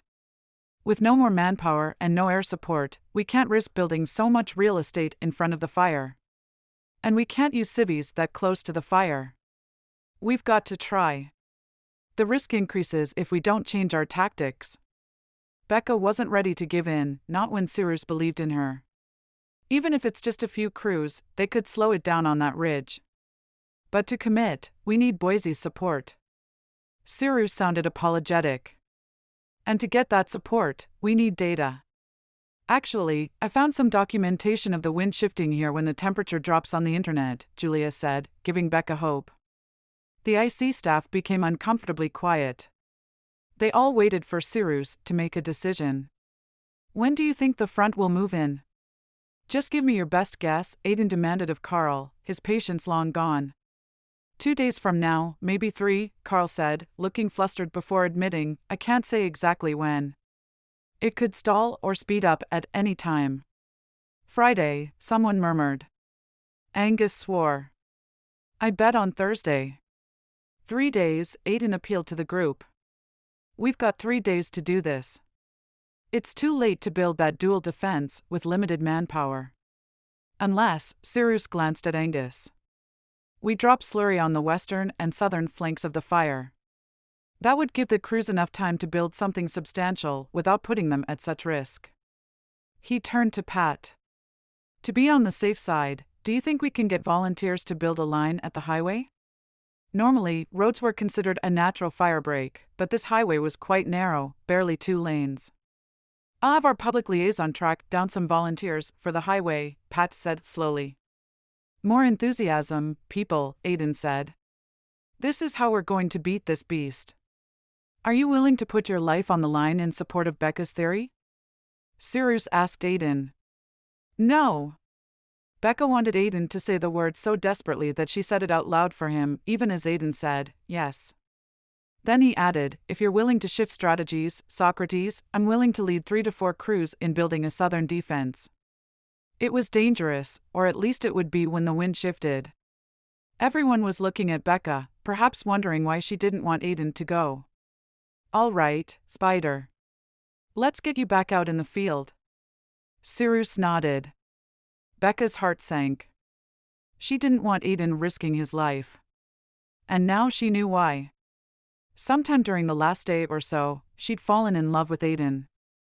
Somehow, his determination, compassion and energy, as well as his triumph over a difficult childhood, had found a place in her heart that she'd kept guarded for years. But she couldn't let the feeling go further than this awareness, otherwise she'd be defenseless when Aiden realized that he'd confused physical attraction and excitement at becoming a father with deeper feelings for her. They stared at each other. Becca wanted to tell him not to do it. If the winds shifted and they were too slow in their defense, a man couldn't outrun a fire that raged as fast as a speeding freight train. It's the right thing to do, Becca. I have to believe that. I have to believe in you. Aiden said this last in a gruff voice, his dark eyes determined. I'll go. Chapter 12. Socrates pulled me off the crew and onto incident command, Golden said, catching up to the rest of the Silver Bend hotshots as they were filing into the chow line for a pre-dawn breakfast. I'm replacing you, Spider. Sorry, Spider mumbled. But if he had to do it all again, he would still stand with Becca. No, I'm sorry. I should have known it couldn't be helped. Golden rubbed the back of his neck. Socrates has wanted me back in IC for months. Your being there just postponed the inevitable. Hey, just don't go on any flyby inspections without your shelter, Logan advised with a grin. The old man tends to forget he's in a fire zone when they drop him off somewhere to observe. The good news is that Spider will lead the team for the rest of the fire, Golden announced, with a tight nod in Spider's direction, as he obviously tried to shake off his disappointment at being left back at base camp. Spider exchanged a quick glance with Logan. They were equals and both would have been up for the job. I told Golden it was okay with me days ago when we first heard Socrates wanted Golden on IC, Logan admitted, still grinning. Spider felt a surge of pride. He loved being in command. And to receive such an honor with the approval of his friends made it seem more special. Now if he could just stop the fire from sweeping across the highway, maybe he'd prove to Becca that he was more than a 2 Sundays a month dad. Perhaps she'd be able to see that they had something worth exploring between them. It'll be one big party. Doc slapped Spider on the back as if they were about to pull something over on a substitute teacher. With a shake of her head, Victoria moved ahead of them toward a table. The rest of the group followed. Spider's bubble burst. He wasn't the same man he'd been even a few days ago. He was a man to be taken seriously. A man a son could be proud of. We'll miss you up there, Golden, Spider said as he shook Golden's hand. Not near as much as I'll miss you. A desk job. Golden shook his head. It's the first sign of old age. Spider had always thought that getting married and having kids was a sign of old age, but now he wasn't so sure. No, Spider said. The first sign of old age is when you want the desk job. Good to see you back out in the field. Roadhouse stopped in front of Aiden. Water. Roadhouse had been assigned hydration duty. With a 5-gallon water tank strapped to his back, Roadhouse was the water boy for 3 teams, filling their canteens and water bottles. It wasn't work he preferred, and it was murder on his knees, but it was good to have an excuse to talk to his son. Did it work? What? Aiden thrust out an open canteen. Roadhouse inserted the spout and toggled the switch so that water flowed into the canteen. My advice about her. He finished filling it and handed it back. No. Oh! The letdown was incredibly abrupt. He'd hoped that helping his son would open the door for him to be a part of his life. Fire season was drawing to a close. Soon, he and Aiden would be going their separate ways. Aiden back to Silver Bend and Roadhouse to heaven knew where. Unless. Victoria mentioned you've been staring at her, Aiden said, interrupting Roadhouse's thoughts. Who? Victoria. The Queen. Aiden gestured to the red-headed woman on his fire crew. She says you give her funny looks. You aren't thinking of hitting on her, are you? Roadhouse squinted as he looked at the woman. Her? She reminds me of someone, that's all. Not another lover. Aiden's expression turned to one of disgust.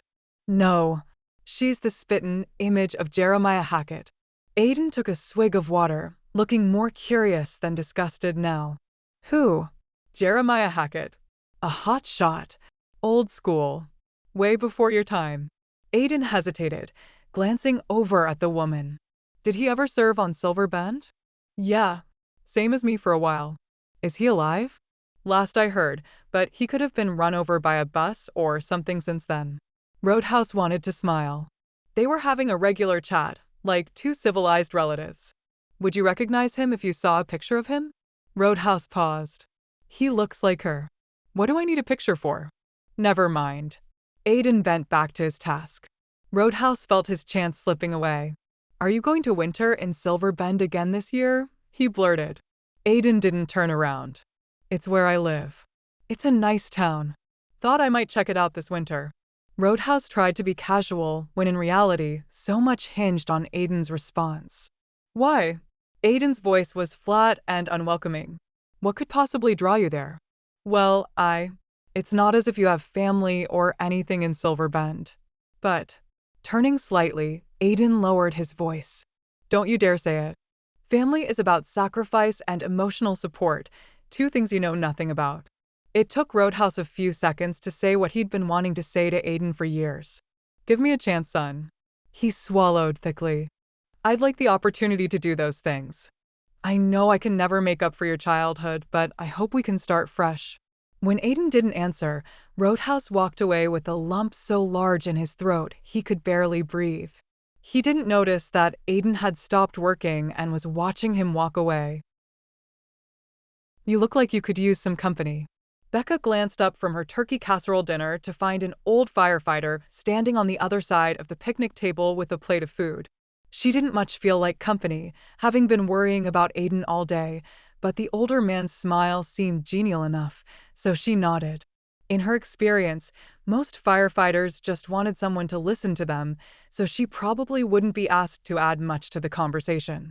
It wasn't until he took his helmet off that she realized he was the firefighter that had been staring at Victoria the first day they'd met. Roadhouse. He offered his hand. Not sure if she should stay or leave, Becca made sure his hand was clean before she shook it. Becca Thomas. It's been a long fire season, he noted before taking a bite of his casserole. He also had two thin white bread sandwiches stacked in front of him, along with a big pile of mustard potato salad, a cluster of grapes, and a small package of cookies. Despite the amount of food on his plate, he was gaunt. This season has lasted longer than most years, Becca agreed. I work mostly in California. Are you from a local team? I picked up an open slot on a private crew in Montana a couple of months ago, but I spent years working in the Southwest. The fire season is even longer there. There was something about his eyes that seemed familiar. Or maybe the deep loneliness she saw there was compelling. Long seasons make winter go faster. He gave her a lopsided grin, a lover of fire's grin. Becca wondered what Aiden did during the winter. Was he like some of the younger hotshots who took on seasonal jobs at ski resorts during the cold months? Or did he sit in a sparsely furnished apartment playing video games? Almost immediately, she chastised herself for the critical thought. I saw you talking to a friend of mine the other day, Roadhouse said tentatively. The baby kicked her bladder. Aiden Rodas, he continued. He's a good guy, don't you think? She'd been expecting him to say something about Victoria. Caught off guard, she hesitated. I barely know him. He's an assistant super on the Silver Bend Hotshots. Not knowing what to say, Becca took a bite of her casserole. I've known him since before he was a rookie, Roadhouse went on. He's a good kid. He gave her a strange look and corrected himself. Man. He hangs around with a good group of guys. And he's reliable. Something cold and uncomfortable gripped Becca's stomach. You sound as if you're trying to convince me of something. He picked up a fork. Nah, maybe I am. I don't want you to get the wrong impression about him. Why? Why what? Roadhouse was trying to look innocent and not really succeeding. There was something about his eyes, shifting to the side beneath slim silver brows, that indicated he was uncomfortable with her question. Why are you so concerned that I have the right impression of him? She was getting goosebumps now. And it was still warm out. Well, I'd like the truth, or you can take that plate and eat elsewhere, Becca stated coolly, even though her palms had started to sweat. Roadhouse stared at her for what seemed like a full minute, then he looked over each shoulder as if concerned that someone might hear him, finally whispering to her, "I'm his father." He blew out a breath. "You don't know how long I've wanted to tell somebody that." Then he looked suggestively at Becca's tummy, as if he knew she carried his grandchild. The cold knot in Becca's belly spread through her veins until her hands and face felt numb. Holy moly. Roadhouse jumped up and raced around the table. "Don't pass out on me now. Aiden would skin me alive." "I'm fine," Becca protested, but Roadhouse had already encouraged her to turn sideways and bend over, crowding the baby, crowding her lungs. "I just need a drink of water. Humor me, Missy, and count to 10. Then will you let me up?" Out of the corner of her eye, she could see them attracting attention. Her image as the woman who could keep up with any man was quickly being dismantled. "Then we'll see if you have any color in your cheeks." He kept one hand pressed down between her shoulder blades, even as he knelt awkwardly next to her. "I can't believe he told you about me." "About the baby," Becca mumbled, eyeing him when he finally let her up. Roadhouse rubbed his gray-stubbled cheeks. "He didn't tell me anything. I just know my son is all." "I can't wait to see this little booger." Becca rested a hand protectively on her little booger. "He didn't tell me you were working this fire. We're not exactly on good terms right now." Roadhouse's smile was rueful, as if the situation was more painful than he wanted to admit. "You know how it is sometimes between fathers and sons." Having come from a loving family with open channels of communication, Becca didn't know, but she nodded numbly anyway. "He's a good man. He really is. You should see him out on the fire line. He just whips his crew along. And when they get tired, he's the first to make a joke to lighten their spirits." Pride rang in his words. Becca couldn't resist asking about Aiden's childhood. "It wasn't all roses for the kid, I'm sorry to say. Some of that was my fault." He was. Roadhouse looked up at the smoke-laced sky while he gathered his thoughts. He was a handful, always moving, couldn't sit still in church to save his life. He rode his bike everywhere.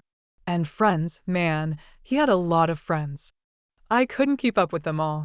And then Roadhouse grinned, the expression as impish as Aiden's. She couldn't help but smile at the love Roadhouse obviously had for his son. Becca could almost picture Aiden at age 8 or 10, a huge grin on his little face, pedaling his bicycle past the other boys, charming the minister out of punishing him for being a wiggle worm in church. That grin of his had probably saved Aiden's sorry, but many a time. And that kid was so determined. Once he set his mind to it, there was no stopping him. "I can see that," Becca said, loosening up for the first time all day.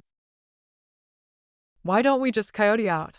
"All this back and forth to base camp is cutting into my sleep time," Doc groused, voicing what many of them had to be thinking if they went coyote out, as hotshots called camping out in the field. Life would be better all around. At this point, the fire was so close to base camp that it made no sense to spend their time off in the field.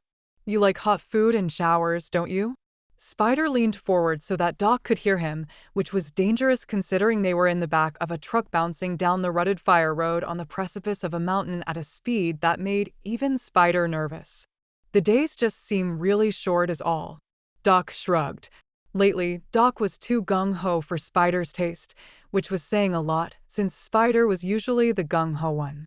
Maybe Spider was getting old. Or maybe it was unexpected fear that he wouldn't live to see his kid's birth. He couldn't pinpoint any one reason he'd become a nervous Nelly. The truck came to an abrupt halt in the staging area of base camp, sending everyone slamming into everyone else's shoulders. Spider was crushed by chainsaw, sending air whooshing out of his lungs. Several curses went up. With a dark look, Doc jumped out of the back of the truck and headed with purposeful strides to the truck driver, some pimply-faced teen who seemed more concerned with speed than safety. Victoria hopped off the truck before Spider.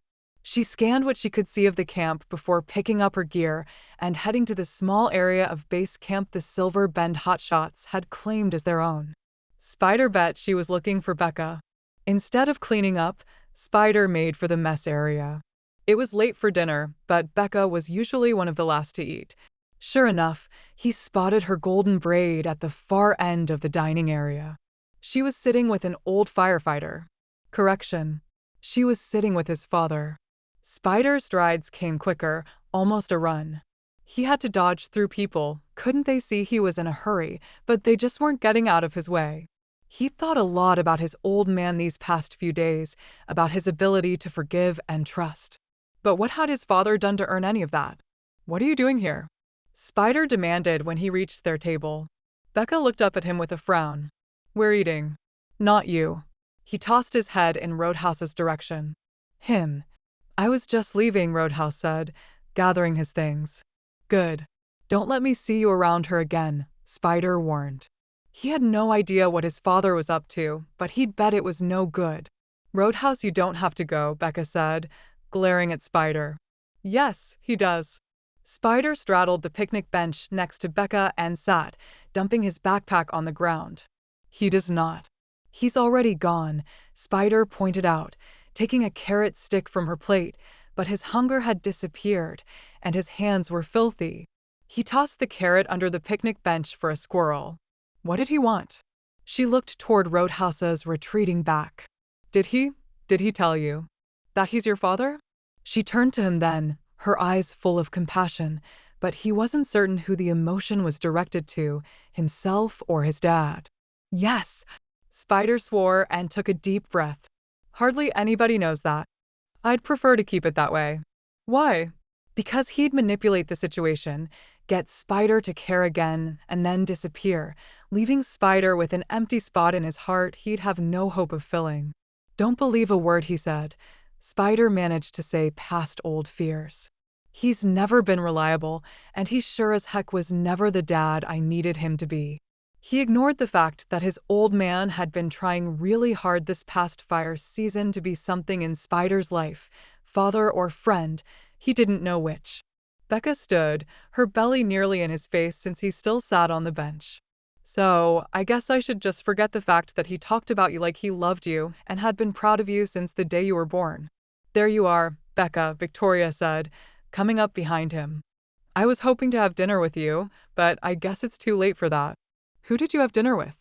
"I thought I saw you with that guy," Victoria said, dropping her voice. "But I knew that couldn't be right. In fact, I did have dinner with him. His name is Roadhouse." Pausing, Becca stared pointedly at Spider, as if she were waiting for him to clarify to Victoria that Roadhouse was his father. When he kept quiet, she added, "He's very sweet." Spider wondered what his father had said to Becca to make her defend him so. "You can't be serious." Victoria was visibly upset. "He's so out there." "He's not really. He's just lonely." Another meaningful look Spider's way from Becca, another pause. He was getting the distinct feeling that she was disappointed with him. Heck, she was delivering her feelings as if she were holding up a sign that said Spider needs to give his dad a chance. Spider had a news flash for Becca. He was fresh out of chances when it came to his father. "I have to go." Becca turned and walked away in that funny pregnant walk of hers that usually made him want to smile when he wasn't wanting to yell at her. At the moment, he didn't want to do either. He wanted to wrap her in his arms and have her tell him not to worry about a thing, not the baby, not them, not the fire, not his father.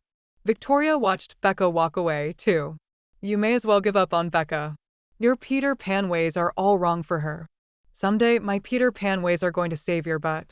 Again, Spider snapped back, irritated that Victoria thought she knew Becca well enough to know what was good for her, and that he wasn't it. Roadhouse tried not to dwell on Aiden's anger, tried not to be hurt by his continued determination to shut him out of his life. But it did hurt, and he couldn't seem to get past it. Without really thinking about it, he found an empty pad of paper in his hands and a chewed-on ballpoint pen. He started writing, "Dear Aiden." 20 minutes later, he heard his superintendent calling his team together for the nightly briefing. Jack was all about appearances. Every private crew member needed to appear interested and involved in fighting the fire. Sucking up to the incident command team was one way to avoid getting sent home early. Knowing what you were doing and doing it well was another. Roadhouse folded the letter and stuck it into a plain white envelope, then into his Ziploc bag of letters. He then tucked the whole thing into an outside pocket of his backpack as he jogged as quickly as his stiff legs would allow through the sleeping tents toward the incident command tent, dodging other fire crew members, not even noticing when the bag of envelopes fell out of his pack.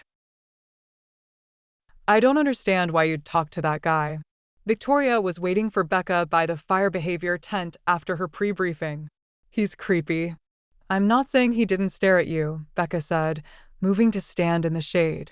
He might have been tired and just happened to be looking in your direction when he vegged out. He was polite today. Victoria vehemently shook her head. He's been on other fires with us lately. He stares.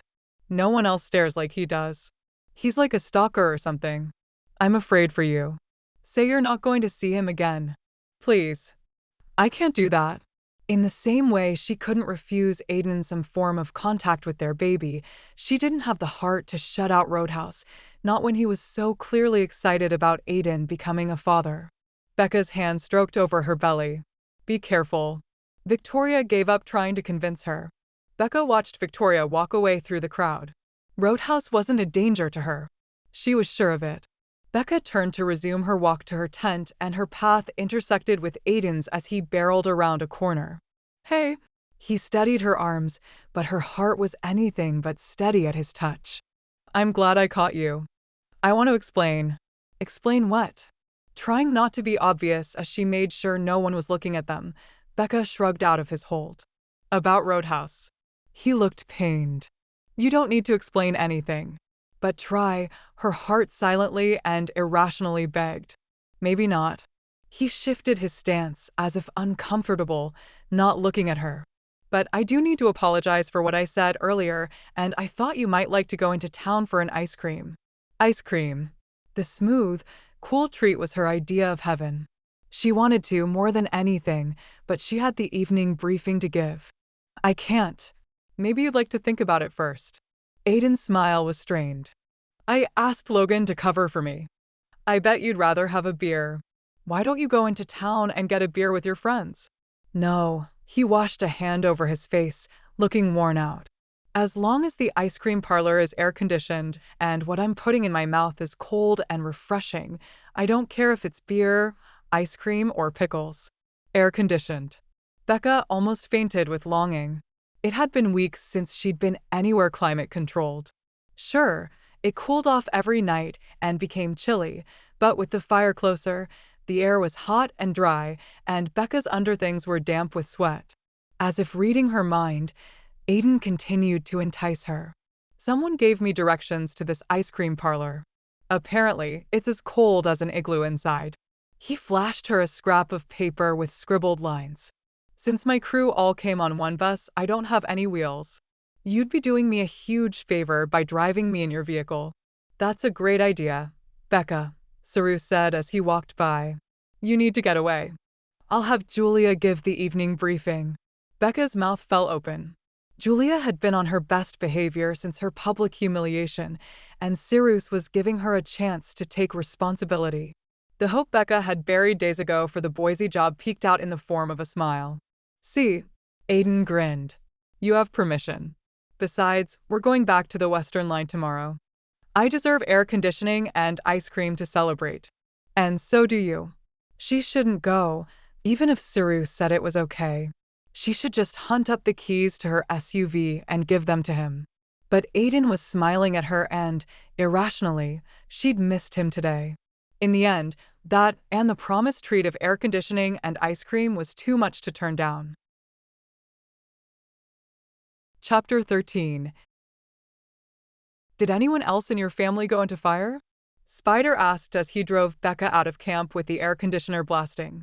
He'd insisted upon driving her old white Toyota 4Runner since she looked so tired, and, surprisingly, she'd handed the keys over without much fuss. No one but my brother and me. Spider scanned the two-lane highway for traffic before he pulled out. Not that he needed to. At this late time of day with the sun beginning to fade, a car was rare this high up in the mountains. Think of something to say, stupid. I love you. The words stuck at the back of his throat. He was never at a loss for words. And yet, they passed several miles of pine forest in silence. He couldn't even look at Becca for fear she'd realize how lacking he was in conversation skills. She had to think he was conversationally challenged.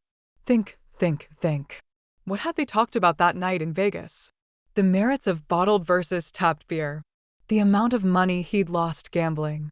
Neither of which seemed like topics the Becca he knew today would be interested in. Or a good segue into what he really wanted to talk to her about, his love for her. Baseball, he blurted out suddenly. The word sent her limbs flying. Criminy. She'd been asleep. She gazed over at him with sleepy eyes and just a tiny bit of drool on the corner of her mouth. She wiped it off self-consciously and settled deeper into the seat. You like the Giants? Or the Dodgers? She was from California after all. Angels? Or the A's, she murmured in a sleepy voice, barely audible above the SUV's engine. He slowed the truck and kept silent the rest of the way, letting Becca rest. When he pulled in front of the Waltzing Bear ice cream parlor a few minutes later, he put her SUV in park and let the air conditioner continue to blast them, taking advantage of Becca's silent and approachable in sleep to study her. It was hard to believe that his child grew in her belly. The need to place his hand over the baby was strong, but he didn't want to wake her just yet. The drive had only taken 30 minutes. That hardly seemed enough time to restore Becca's energy. He looked at his watch, calculating the amount of time it might take to eat an ice cream and drive back, calculating the hours of sleep that he'd be able to get when he collapsed in his sleeping bag later. He'd felt especially rested when he'd slept with Becca in Vegas. Perhaps that was because he knew on some level that he loved her. He snorted. Yeah, and pigs could fly. Still, it'd be nice to feel that way again, safe, loved, rested as he held her in his arms. Only one thing stood in the way of him having that feeling again. Becca had no idea that he loved her. He was going to change that. He had momentum. She was here with him now, wasn't she? Sure, she was sleeping. And Spider had to admit he was a bit jealous of her sleeping. Once she was awake and he got the conversation rolling, she'd realized that taking a chance on him in Vegas was the best bet she'd ever made. He blew out a heavy sigh, and her eyes flickered open. And then she was straightening. Tell me I didn't fall asleep. He'd tell her almost anything she wanted to hear if she'd just let him into her life. You didn't.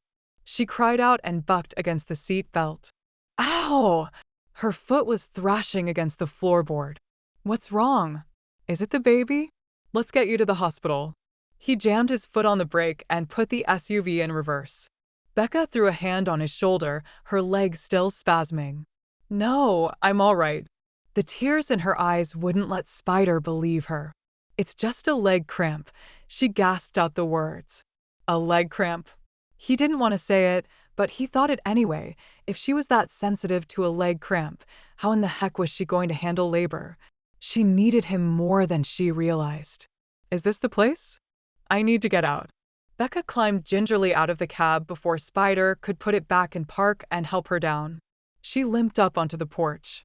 Cold air wrapped around Spider as he followed her inside. The ice cream parlor was small, with a couple of wood booths lining each wall and a round, plastic, kid-sized picnic table in the center of the place. 80s rock music was piped in through little speakers in the ceiling. There was only one other couple inside, teenagers, huddled against each other as if they were freezing. More than likely, they were burning up, what with their hands all over each other. The teenager behind the counter waited for them expectantly, his green apron embroidered with a smiling bear wearing lederhosen. Banana split. Banana smoothie. Banana milkshake, Becca mumbled under her breath as she looked at the menu. Do you like bananas? He asked. The potassium in bananas is supposed to prevent leg cramps.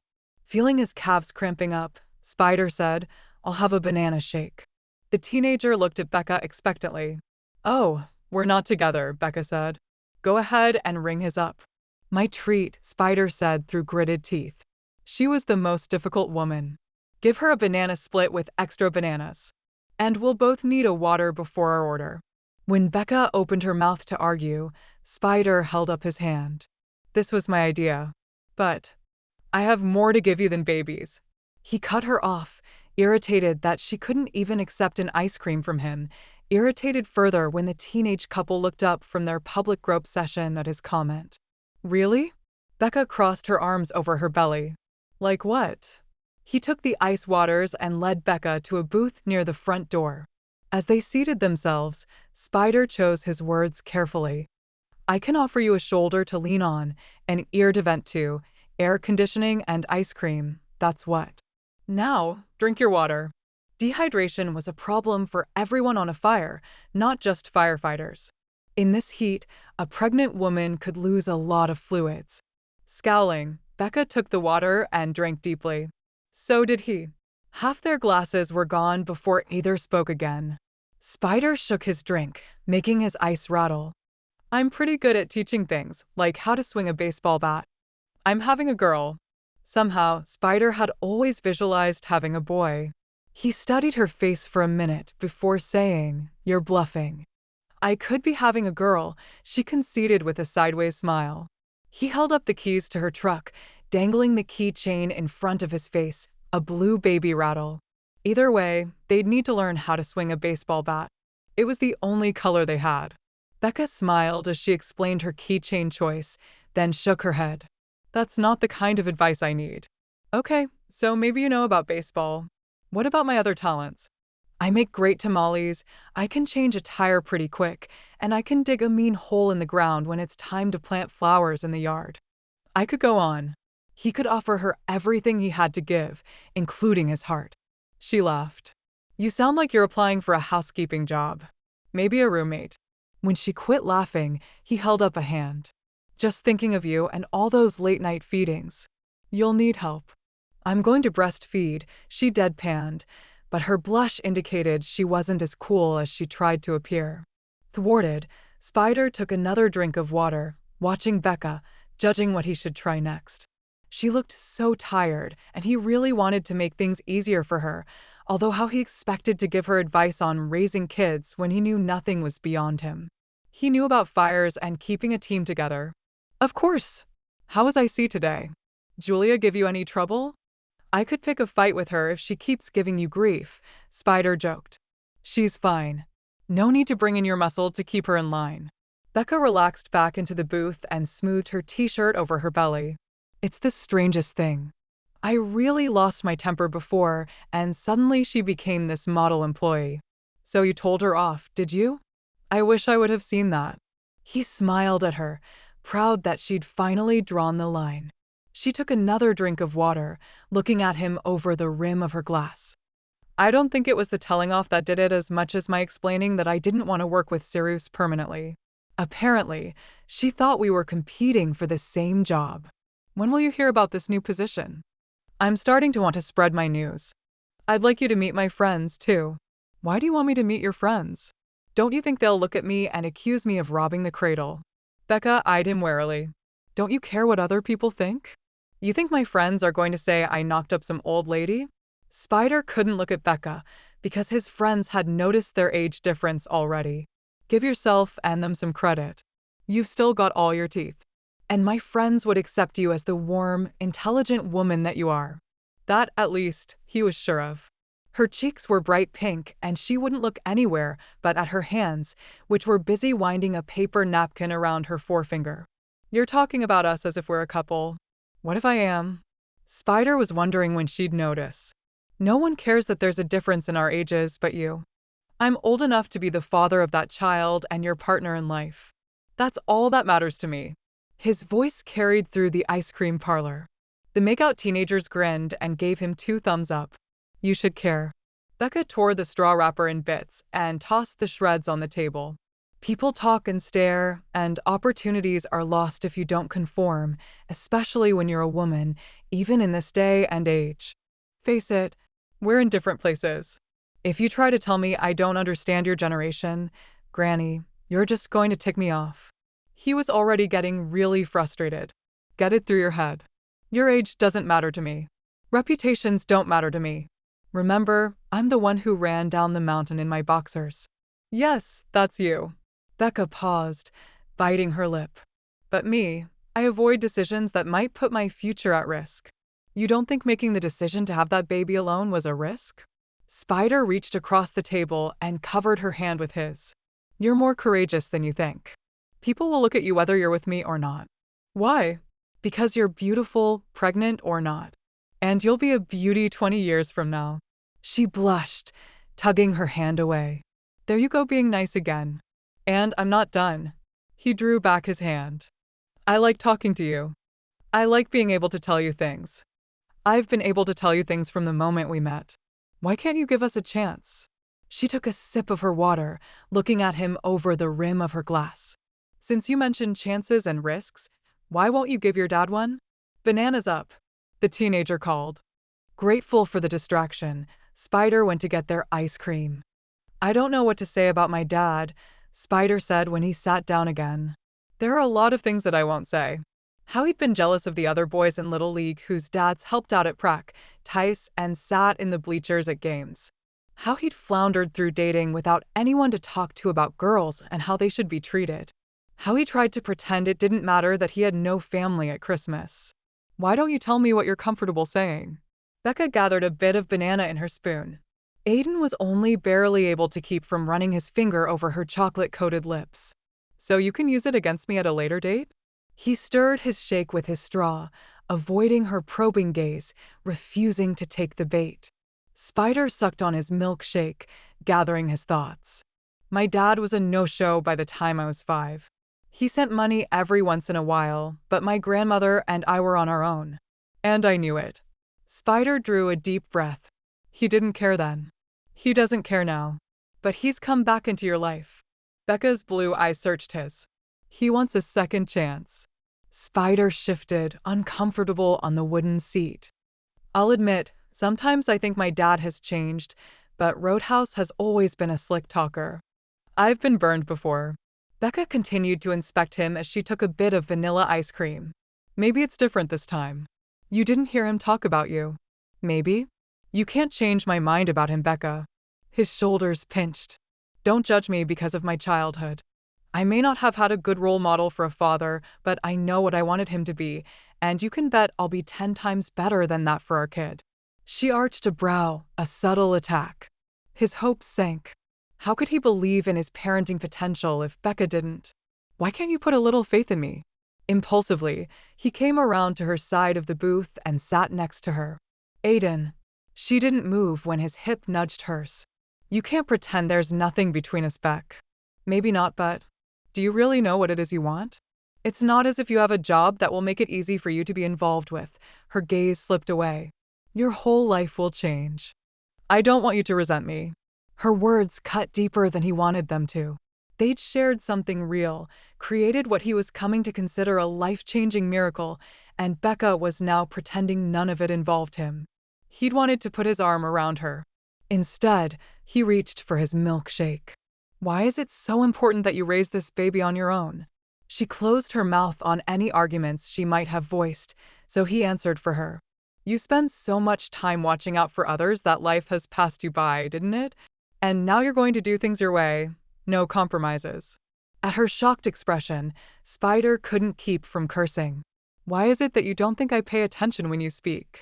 I absorb everything about you like a sponge, your sweet smell, the careful way you carry that baby, the way you try and make everyone come together through peaceful negotiation, and the way you keep everyone at arm's length. He blew out a breath. You know, back in Vegas, you let me into more than just your body. You let me see a side of the real you, the one you keep trying to hide. He locked his gaze with hers. I know all the arguments you're going to make about our difference in age and that it's too soon, but I love you, and I want a whole lot more than court-sanctioned visitation. I want a church-sanctioned marriage. He hadn't meant to propose. He couldn't believe he'd proposed. Instead of coming out with hearts and flowers, he sounded like a loser. It's pretty hard to argue when you've already laid out my objections, Becca said in a weak voice. Can I take your silence to mean you'll think about it? Spider willed her to say yes. Becca leaned away from him. We'd just be complicating everything, our lives, our careers, the baby's life. I went into this thinking it would just be me and the baby. So now that you've been blessed with this kid, you figure why bother with a man? Even if it means you're missing out on loving somebody. Becca wouldn't look at him, but her gaze bounced around the room. He'd shaken her up. He just couldn't tell if it was in a good or a bad way. She pushed her banana split into the middle of the table. I need to get back. Fine. Her rejection stung. He'd never confessed to loving a woman before, much less proposed. He couldn't get to his feet fast enough. It's too cold in here anyway. You can sleep if you want to, Aiden offered as they started the drive back from the ice cream parlor. Sleep? Becca stared out the window, wondering how she'd ever sleep again. Aiden wanted more than a role in her baby's life. He wanted to marry her. That was just too far-fetched. Forget that he made her feel sexier than a pregnant woman had a right to feel, or that she loved him back. They were wrong for each other. He was young and impetuous. She was seasoned, okay, older, and cautious. He was a playboy, full of energy, barely able to sit still. She was a homebody, content to relax in front of the TV after a long day at work. Together, they made no sense. But he wanted to marry her. An amazing calm threatened to settle over her, as if marriage were the answer to all her problems. She had to snap out of it. When reality sank in after the baby was born, Aiden would quickly become bored with her, while she'd go through the agony of watching him pull away. She'd be left to pick up the pieces that he'd made of her life, plus have to deal with the legalities of divorce and custody agreements. He'd have a permanent say in her life, and she'd be left with a broken heart, no credibility with NFC, and no job in Boise. They passed pine trees with mesmerizing speed. The baby wiggled around in her belly, combining with the kaleidoscope of trees to make her feel dizzy. The air conditioner caressed her skin, sticky from a day of sitting in the stifling tent. Becca closed her eyes against it all, the baby, the exhaustion, and Aiden. As she drifted off, she wished she could just follow her heart and let Aiden into her life. In her dream, Aiden was supportive. He held her hand gently in his own and feathered kisses down the side of her face. He promised to be there forever and support her despite. So scared and stubborn. It doesn't have to be this hard, Becca. Aiden's warm breath tickled down her cheek.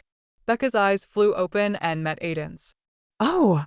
The word came out on a breathy sigh as Becca realized that Aiden held her hand, that Aiden had kissed her cheek, that she was too tired to fight him. That she didn't want to fight him, this man that she loved. I'm going to kiss you back. She was unable to move, unable to stop him because she wanted his touch. She wanted the feel of his body pressed against hers. She wanted what she shouldn't want, Aiden in her life. His lips descended to hers with feather softness. For a few moments, she lost herself in his kiss. Reaching up, she pulled him closer, turning into him, enjoying the feel of his solid chest against her own. We can work this out, Aiden whispered against the side of her mouth. Then he was kissing her again. Woohoo! Take a look at this, Daryl. Somebody's going at it in that SUV. The crude male voice just outside her window sent Becca into rigid horror. Hands that had been pulling Aiden closer now shoved him away. Only he wouldn't move. Get back on your side, she whispered fiercely. Not until they're gone. If I move now, they'll see your face. Becca ceased all efforts to push him away from her. He was still too close. She looked up into his eyes, mere inches from hers, demanding things she couldn't give. Don't touch me, she warned, when what she wanted to say was, I can't risk giving my heart to you. I think we can safely say we like touching each other. His voice was soft and strained.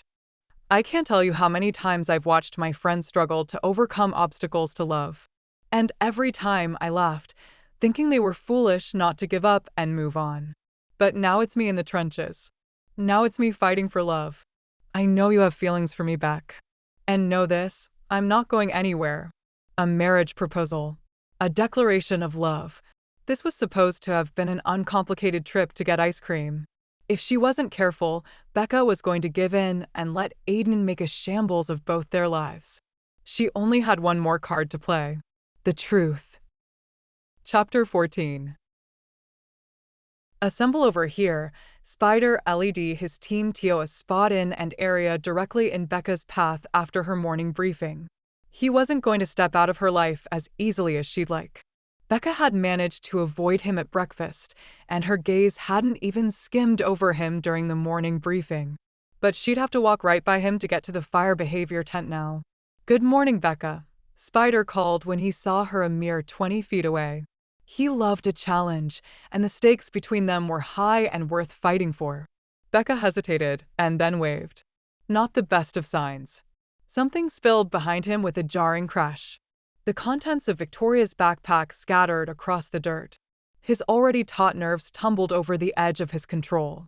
"What's the deal, Queenie? In need of some caffeine to wake up that brain of yours?" "It's a zipper, the same as on your pants." The Queen's face was bright red. Then, to Spider's horror, she looked as if she might cry. He swore under his breath. "You're such a butthead." Becca thrust her belly into his business. He'd wanted her attention, but not like this.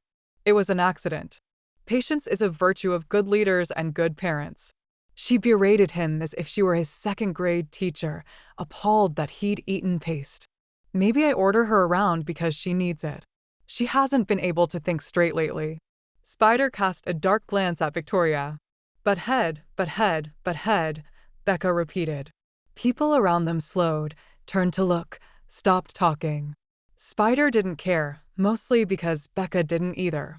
"The least you can do is think of something else to call me." Several of the Silver Bend hotshots offered suggestions. "Oh, please." Becca didn't break eye contact or back away. "Don't encourage him."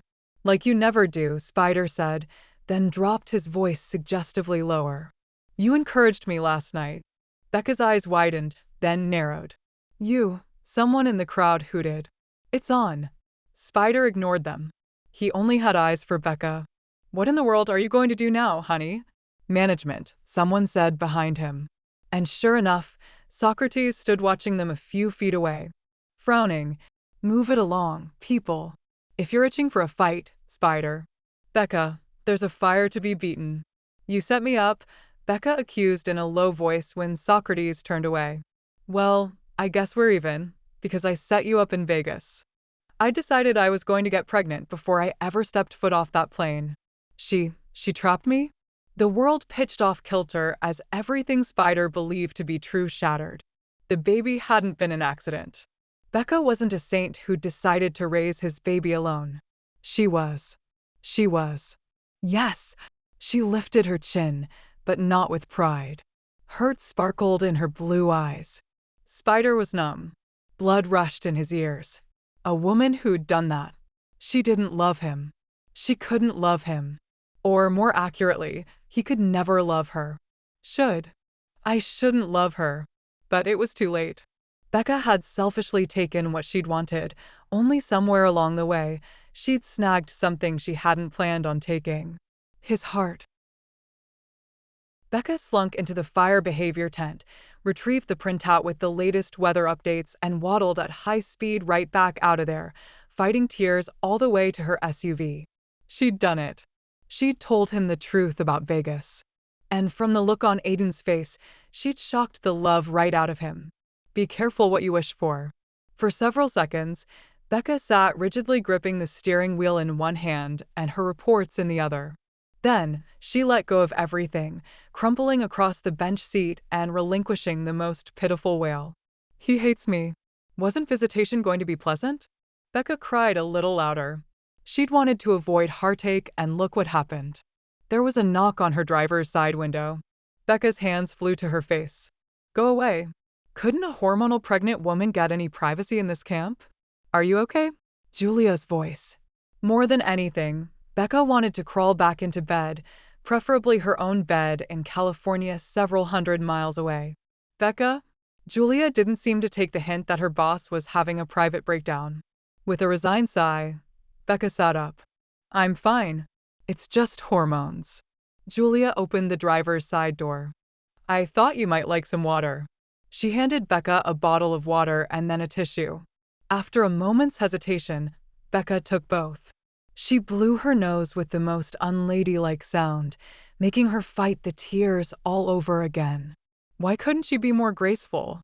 Then she tipped the water bottle back too far when she tried to take a drink, and it spilled down the front of her t-shirt. Becca closed her eyes.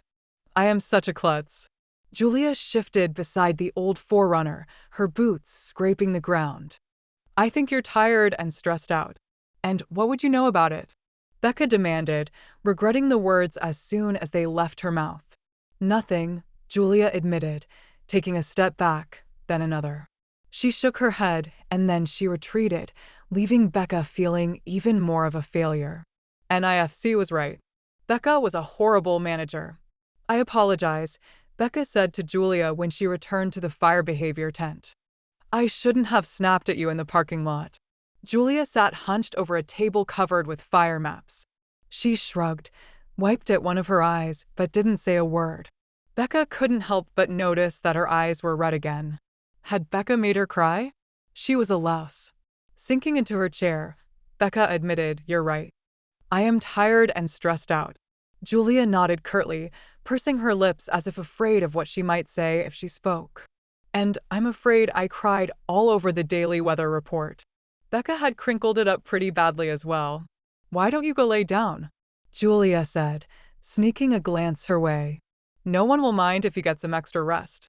Becca's back stiffened. Extra rest? That implied she needed more rest than anyone else. What would Cyrus say if she went back to bed?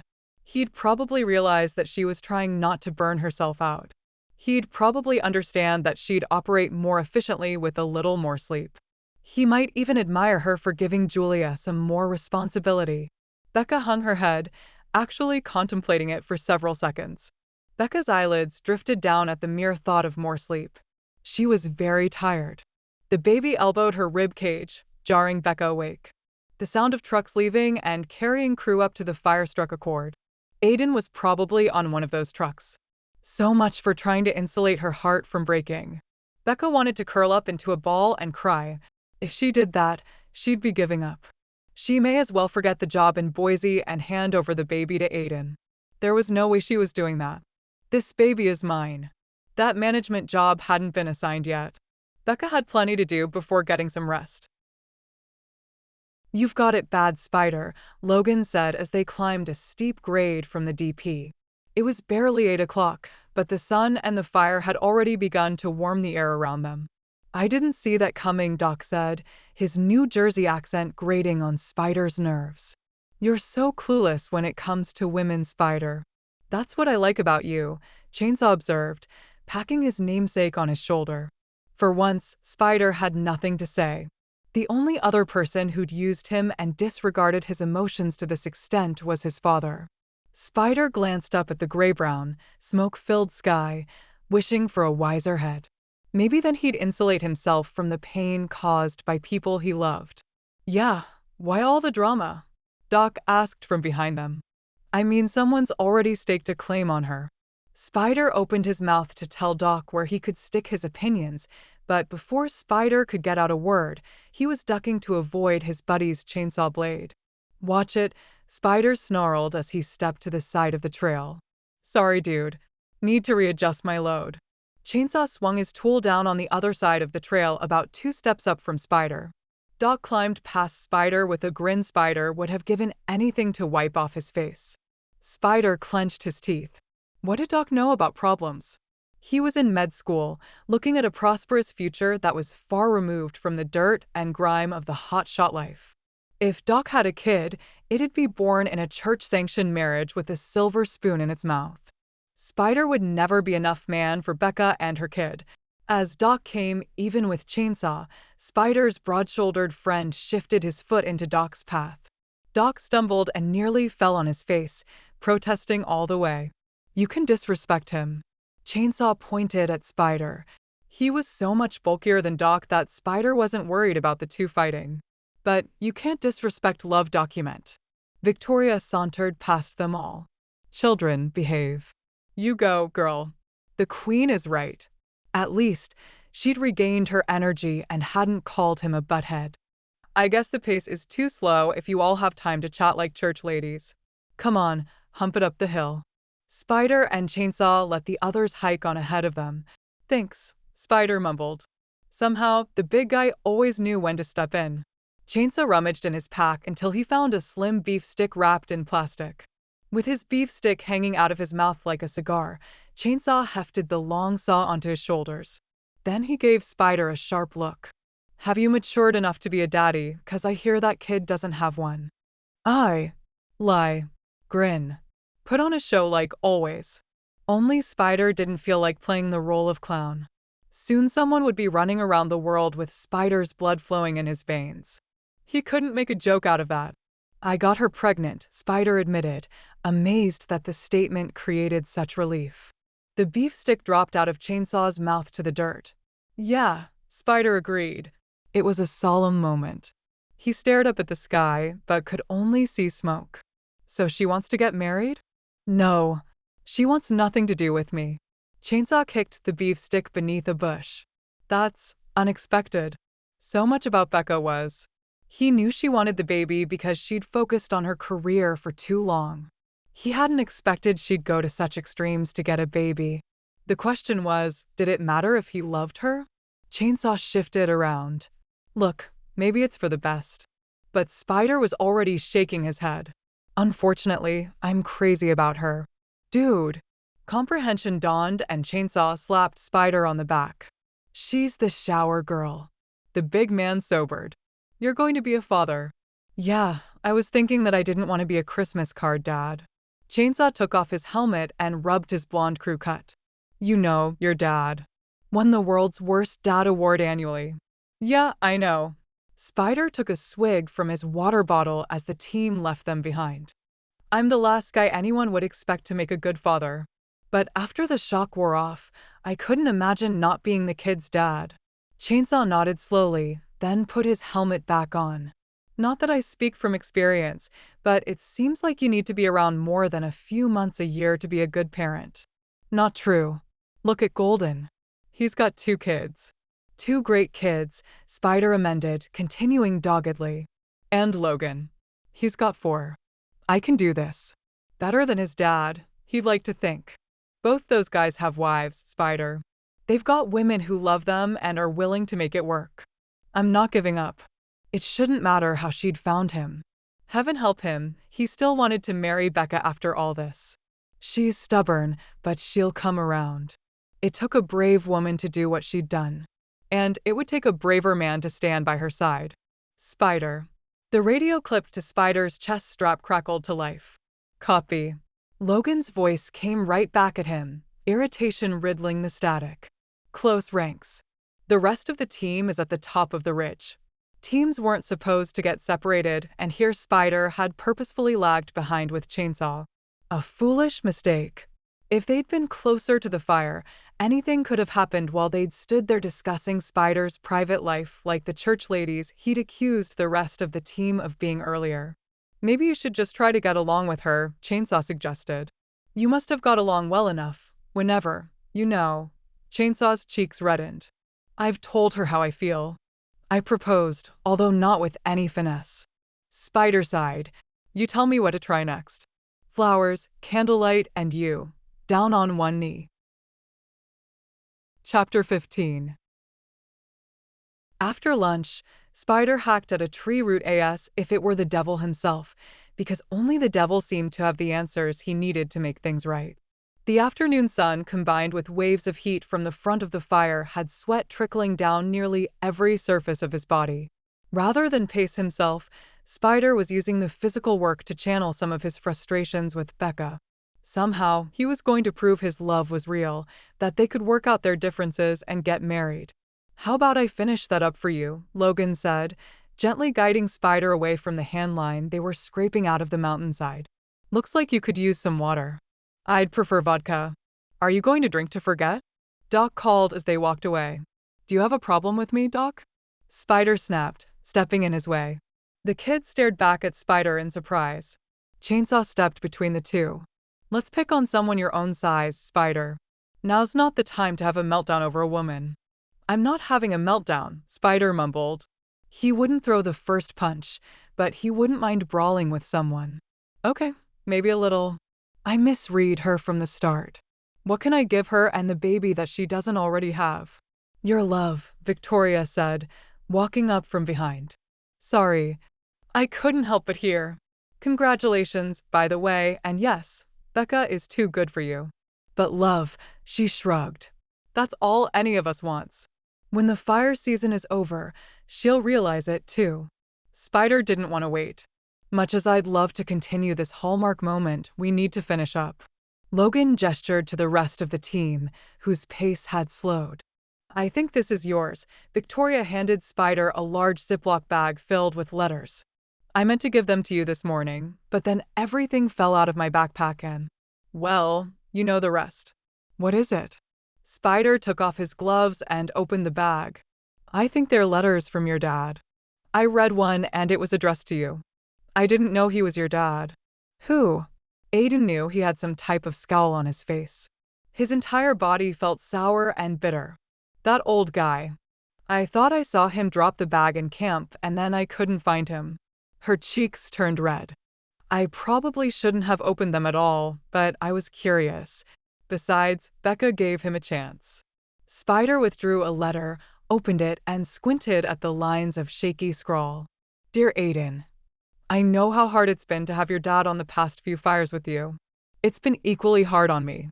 As my career winds down, I'm grateful that I was able to serve with you and see what a solid leader you've turned out to be. If I could give you one bit of advice, it would be to beware of your pride. That emotion is like a wedge that creates distance between you and those you love. Pride stopped me from fighting for your mother. Pride stopped me from being a better father. I should have taken a job that would have allowed me to spend more time with you, but I wasn't willing to sacrifice something I enjoyed for the person who meant the most in life to me. Please don't repeat my mistakes. Love, Dad. Is he your dad? Victoria asked. Spider nodded, throat so tight he couldn't speak. It appeared his dad did indeed have regrets. Becca had seemed to think he'd always loved Spider. Here was the proof. He tucked the letter back in the bag, stowing it carefully in his backpack. I'll make sure this gets back to him. Becca knew a lot about second chances, and as soon as he got off this mountain, he was going to drop down on one knee and ask her to marry him again. Becca. Julia's voice into Becca's consciousness mid-afternoon. Despite her resolve, she'd come back to her tent mid-morning and collapsed, unable to go on without rest. Besides, Carl had been convinced that the weather would remain calm and that things would be quiet until the evening briefing. So, she'd come back to her cot and slept, the only relief from her heartache at finally, completely, ending it with Aiden. Becca, are you in there? Julia stuck her head in the door. Hang on a second. Becca sat up, swaying on her cot dizzily as the blood rushed away from her head. It took her almost 30 more seconds to be able to stand. What is it? But Julia didn't have to answer. The tent door faced the north. Becca felt a cool wind blowing on her face. The winds had shifted early. She hadn't fought hard enough for that second line of defense.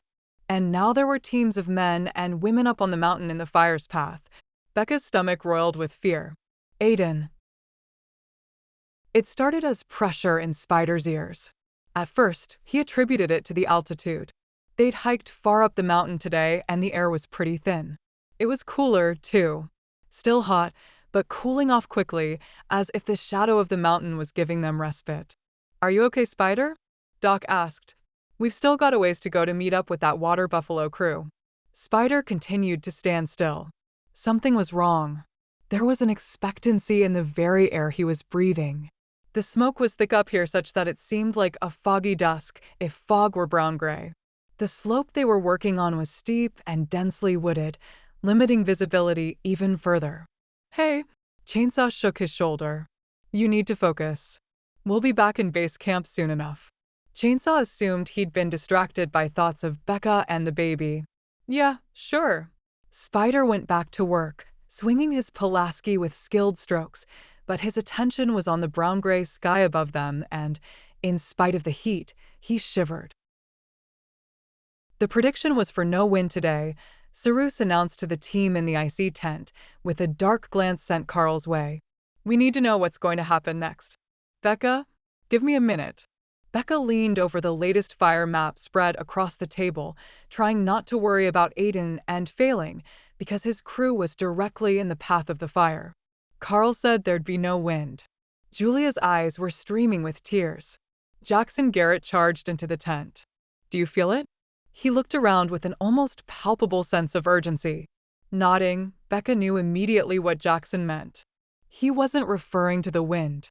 The pressure was dropping. She could feel the pressure in her ears and in her belly. Julia stood, sniffed, and tried again. But the computer. Becca hushed her. If you need to go pull yourself together, please do so. Becca sank into the chair Julia had vacated. She needed to concentrate. She needed an extra pair of hands, but that wasn't likely when Julia was falling apart. I'm not crying, Julia said stubbornly, her cheeks still wet with tears. I'm allergic to spruce or whatever is burning up there. She pointed in the general direction of the mountain accusingly. My eyes haven't stopped running once since I've been here.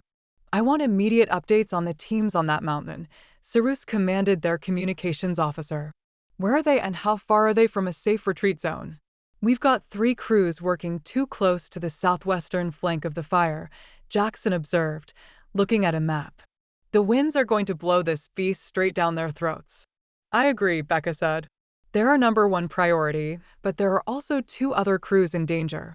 Let's pull them all out. Thank goodness, Cyrus didn't hesitate. Relieved, Becca turned her attention back to Julia. Why didn't you go to the infirmary? Because I wanted to work with you. I was willing to do anything to work with the legendary Becca Thomas. Julia blew her nose. And then I couldn't do anything right until today when I adjusted the computer simulation to account for the change in temperature and wind direction, but it's too late to help us. She wiped at her eyes, then groaned in frustration. Look at me. The wind is making me worse. My eyes are watering so bad that I can barely see the computer keyboard. Becca didn't know what to say. Her opinion of Julia had been biased by the belief that she was averse to the outdoors when in fact she'd been suffering. Don't distract her, Julia, Cyrus snapped. Do what she says and take a break. No, Becca stared up into Julia's red, watery eyes. I need her help. Becca was rewarded with a hesitant smile from Julia. What do you want me to do? This isn't good, Spider said, conferring with Chainsaw and Logan at the back of the fire crew line. The wind whipped around them, first in one direction and then in another. Small embers danced in the air. As they landed, the fire crew tried to smother them. But Spider could see there were too many. The embers were getting bigger. And the fickle, ever-changing wind made choosing a direction of escape a gamble.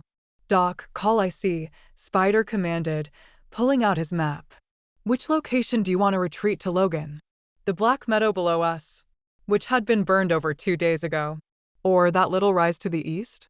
Which would only be good if I see was sending them a helicopter. Considering this fire only had 1 helicopter, the chance of an air evacuation was slim unless they were in really deep trouble. And if they were in deep trouble, there was no way 1 chopper could airlift 3 teams to safety. Spider was hoping they weren't going to need that helicopter. I'm betting on the black, Logan said slowly. We've got 2 other teams out here. 1 other hotshot team and the Montana number 5 private crew. Spider's dad's team. There's too much static on the line. I'm getting nothing, Doc said. Want me to run up to the ridge and see if the reception is any better over there? No, Spider could almost feel the fire drawing itself up for one tremendous, fiery belch. They didn't have much time. Of all the days to be without Golden, we've got to retreat. Now, down to the blackened meadow. Several of the men grumbled. 1 more hour and they'd be close to finishing. Retreating was like admitting defeat, and they'd certainly done enough of that already on this fire. You heard what Spider said, Chainsaw bellowed, looking as if he'd willingly pound them into action. Move your lazy butts down to the meadow. Logan, Chainsaw, and Spider stood while the rest of the team moved down the mountain, albeit slowly. Spider turned his attention up the mountain, toward the fire. I need you to take the team, Logan. His forehead wrinkled. Why? Communications to base are unreliable. I've got to warn the other crews. Spider scanned the slope above them, but didn't see a soul. To the northeast, the smoke seemed to be roiling into giant clouds that looked to be threatening rain. That superintendent of Montana number 5 is just looking for a chance to prove they're just as brave, or braver, than a DUF crew. He'll stay until the last possible moment and rely on his team's speed and mobility to escape. The crew needs leaders right now. Without me or Golden, That's 2 less steady heads. You stay. Do you see that cloud forming here? Carl said, pointing to the screen. The fire's creating another thunderstorm. That's totally amazing. But will it bring rain or lightning or both? Julia asked, wiping at her eyes with a tissue while Carl stared at the screen, saying nothing. It doesn't matter, Becca said. The fire will blow up before the first drop of rain hits the ground. Was Aiden paying attention to the conditions? He'd felt the pressure build during the first blow-up. Her stomach was wound up in such tight knots that she didn't think she'd be able to breathe soon. It had become hard just to draw air. Those 3 teams still haven't called in, Jackson whispered to Cyrus, but Becca heard him anyway. Which teams? Cyrus asked. Silver Bend. Becca didn't hear any more. Aiden was up on that mountain, at the heart of the approaching storm, carrying a metal Pulaski, a miniature lightning rod as far as she was concerned, just a huge magnet waiting for a lightning strike. But there was a more imminent danger from the front of the fire. Leaping quickly across the narrow ridges, it could take the men and women up there by surprise. The satellite won't be in position for another 15 minutes to read the fire's progress, Carl said. Can we send the chopper? Becca asked in a strangled voice. Angus isn't going to fly into a blow-up in this weather, and I can't say as I blame him. It's a suicide mission. Jackson exchanged a look with Becca that was not at all encouraging. But they're not a bunch of rookies, Becca. They'll realize there's trouble in time to head to the safe zone. What if they go to a pickup zone instead? Julia asked. Sensing her unease, Cyrus put a hand on Becca's shoulder. With the winds whipping around like this, they won't expect any air support. In other words, they wouldn't expect a rescue. Hey, Spider yelled as soon as he spotted men through the trees, hoping his voice would rise above the wind and reach the Montana crew. He'd already warned the 2nd DUF crew to retreat. Either they heard him or he'd come into their line of vision, because many of the crew looked up. The embers weren't as bad on the side of the ridge, but there were still embers in the air and crackling on the ground. We're falling back to the safe zone, Spider shouted as he ran up to the superintendent. At whose command? The super asked, looking suspicious. A couple of the veterans in the group kept hacking at the ground, including Spider's dad. Spider forced himself to look casual. Well, you can radio in if you'd like, but the other 2 DUF crews have already fallen back. The leader asked his radio man to make contact with base camp. Aiden knew it was futile. The smoke and clouds overhead were swirling, the air charged heavily with something bad on the way, and they were on the opposite side of the mountain range from base camp with no radio relay in between them. I guess we can fall back with you, but just remember, we were the last to go. The leader smiled triumphantly at Spider. Jerk, Spider mumbled to his dad when the old man came over to him. I've been trying to tell him for the past 10 minutes that we should pull back, but I don't think he's ever seen anything like this, Roadhouse admitted half under his breath. He doesn't know what we're in for. Something changed. The wind became hotter. There was a roar in the distance, a fierce challenge to all who lay in the dragon's path. Run! Spider shouted, hoping the team wouldn't put pride in the way of safety. He grabbed his father by the arm and together they stumbled down the path. Look at those wind speeds, Becca said, pointing to Carl's computer screen where several pieces of equipment Carl and Becca had installed in the fire's path were shuttling information like crazy. It's coming down the southwestern slope, isn't it? Julia asked. Yes, Becca and Jackson said at the same time. The right slope, the right fuel, and the right wind were converging with potentially deadly consequences. Can we cut it off somewhere? Cyrus asked, the lines on his face deeper than Becca had ever seen them. Becca and Julia pointed to the same place on the map at the same time. Here. At the bottom of the valley there's a river, Julia explained, wiping at her nose with a tissue. The wind will channel it to the south, toward the highway, but it may not have enough force to scale the next ridge. It had better stall because that was the last ridge between the fire and the nearest town, Becca said. What about base camp? Cyrus asked. My simulation indicates it won't be threatened until tomorrow. Julia thrust a paper in Becca's direction. After a quick perusal, Becca nodded at Cyrus. If we can get some air support and dump a couple of loads of slurry. Catching on, Jackson looked up at Cyrus. It's time to call in some favors. Becca handed the printout back to Julia. I always knew you had it in you. Julia looked both pleased and saddened by Becca's compliment. Sometimes it takes stubborn minds a bit more effort to come around. I should have told you about my allergies. I'm sorry. Don't apologize, Becca cut her off. You've learned something, and I've learned something. Not to be quick to judge. To communicate better. It was unfortunate that Becca had learned too late. It only took them 10 minutes to make it to the safety zone. Days earlier, the meadow had been burned over, the ground mere charred grass, but all the empty space seemed to be filled with the 40-odd DUF crew members already there. Fitting another 20 men and their shelters in was going to be a challenge. Move closer. Logan was shouting over the wind, trying to direct everyone to make room. Faces, young and old, were pinched with fear. Men were sweating openly in the path of the ever-increasing hot wind. Explosions sounded on the mountain above them, trees being consumed in one fiery flame like a match. The roar of the fire grew louder, like a freight train, bearing down on them all. Some were still tossing their packs aside, taking only water, wetting a bandana and covering their mouths in an attempt to cool the air they'd be taking into their lungs if the fire passed over them. Others had already deployed their shelters, fitting their feet in the bottom corners and hooking their gloved hands in the top corners, then flopping down with no grace onto the ash-covered ground. The way some of the shelters were shaking and lifting in the wind, Aiden knew some firefighters were trying to dig a shallow hole in the ground for their faces to try and escape the poisonous gas the fire would bring. The wind seemed to swirl around them, taunting with the promise of certain doom. Spider began running around making sure his team members were deploying their shelters correctly. They all carried one in case of emergencies like this. The roar of the fire intensified with another explosion, closer now. O'Reilly, one of their rookies, was struggling with his folded shelter, as if the fireproof material were stuck together and unwilling to open. He shook it violently. It opened, and then blew away in the wind. Before Spider could react, Victoria was standing next to O'Reilly, pressing her shelter into his hands. "What are you doing?" Spider shouted, racing over. "I'm giving him my shelter."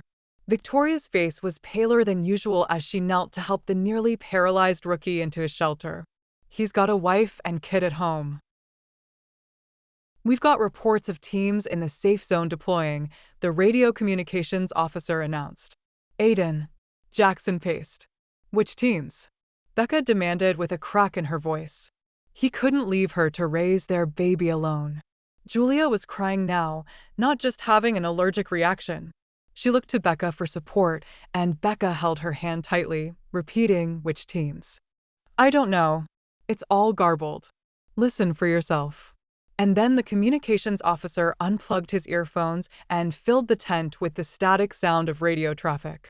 "It's coming. Mountain. Hear it. Where's my satellite feed, Carl?" Cyrus was the calmest one in the tent. Becca thought she might throw up. "Which teams?" Chapter 16. "Victoria, take my shelter," Spider shouted. "I'm the queen, Spider." The redhead stood staunchly before him, her hands behind her back, shaking her head. "And there's no point." She was demanding the respect of a hotshot nickname now. "Take my shelter, queen, or so help me, I will stuff you in it myself." The roar of the fire was deafening now. Spider glanced around the safe zone, looking for anything that would provide him with some level of protection. Maybe there'd be a miracle, as there had been last fall when Logan had found a coyote den. The queen raised her head, her expression sadly determined. "I will not take your shelter." He grabbed her shoulder with one hand, being careful not to let go of the shelter in his other hand. "I will not stand by and let this happen. Get in the shelter with me." Spider shook his head. "You know that doesn't work. There won't be enough oxygen. Take the shelter." "That's an order.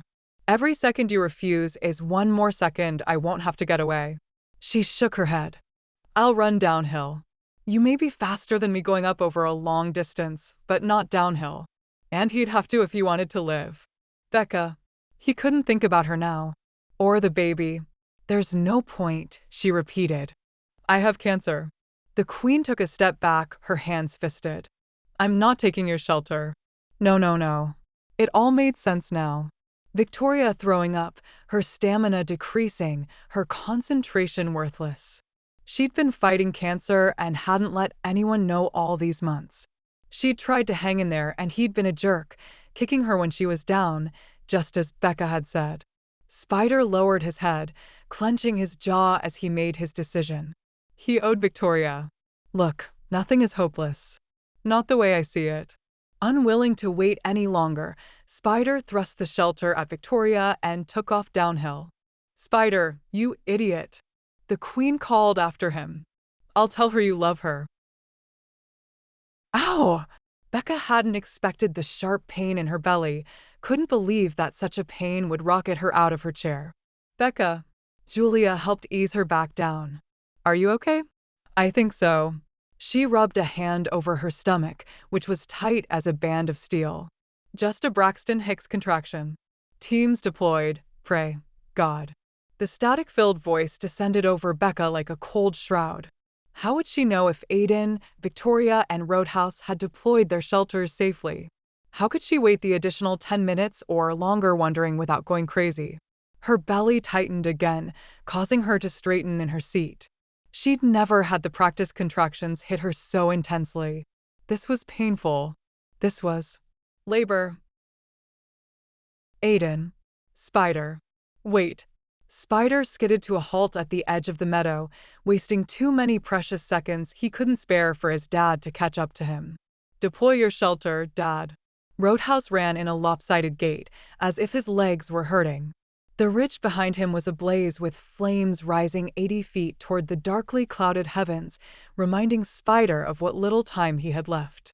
"Take mine," Roadhouse shouted as he slapped his folded shelter into Spider's chest, not even pausing as he loped past him down the mountain. "What the?" "Becca and the baby need you," he called without looking back. And then his dad disappeared into the brush and down the mountain. Foolish old man. What was he thinking? He'd never outrun this beast. Spider took a step after him, then paused. A tree exploded on the edge of the meadow, sending a new wave of flame into the air and embers showering across the meadow. If Spider didn't deploy now, he'd die for sure. They'd both die. The air seemed to slow around him, waiting for him to decide. Stay and brave the dragon or run after a father he'd only just learned really loved him. The air became heavier, pressing down on him, holding him captive until the decision was taken from him. And what of Becca and the baby if he died? With one last look down the ridge, Spider swore and sprang into action, pausing only to retrieve the bag of his dad's letters from his pack and stuffing them into his shirt. With practiced, shaking hands, Spider shook out his dad's shelter, fit the loops around his feet and hands, and flopped face first onto the ground, his ears filling with the roar of the dragon's anger. The hungry dragon had arrived. "I can't breathe." Becca struggled to fill her lungs with air.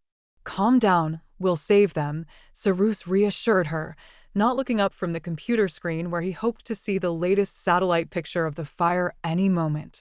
Jackson spared her a quick glance, then did a double take and swore. "She's not having a panic attack, she's in labor." Becca's stomach muscles contracted, sending her arching in her chair. Her face felt hot. She couldn't be in labor. She still had about 5 weeks to go.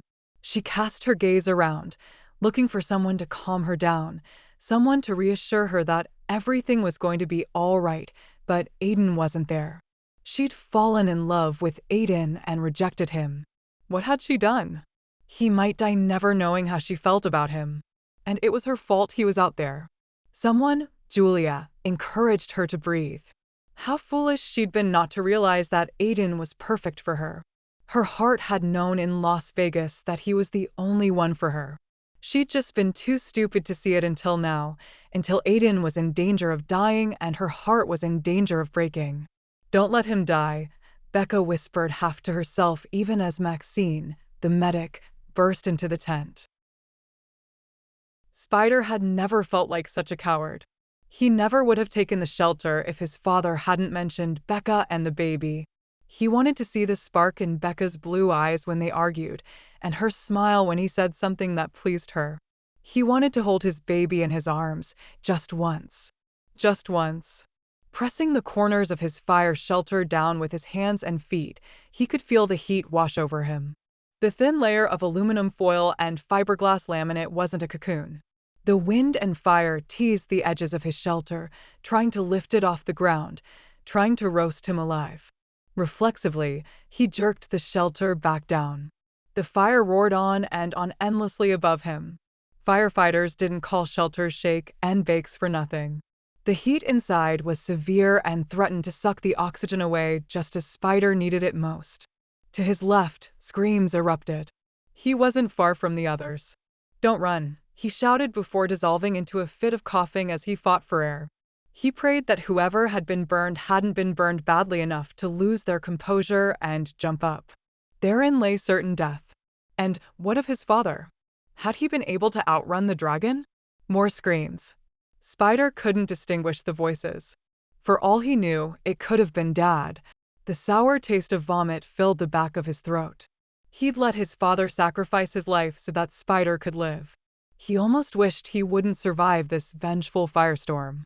Because if he did survive, he'd have to live with the knowledge that he was a coward every day for the rest of his life. Up, down, up, down, up, down. Don't think. Just move. Roadhouse's knees were 2 knots of pain.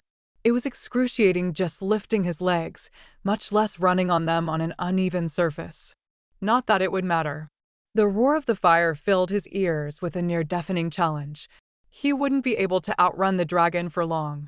At least he'd go out on his own terms. Death would come swiftly, and with it the knowledge that he'd finally done right by his boy. Well, one of his boys, anyway. Up, down, over a felled log. Losing his footing. Sliding on his butt. Somehow managing to pop back up to his feet without losing speed.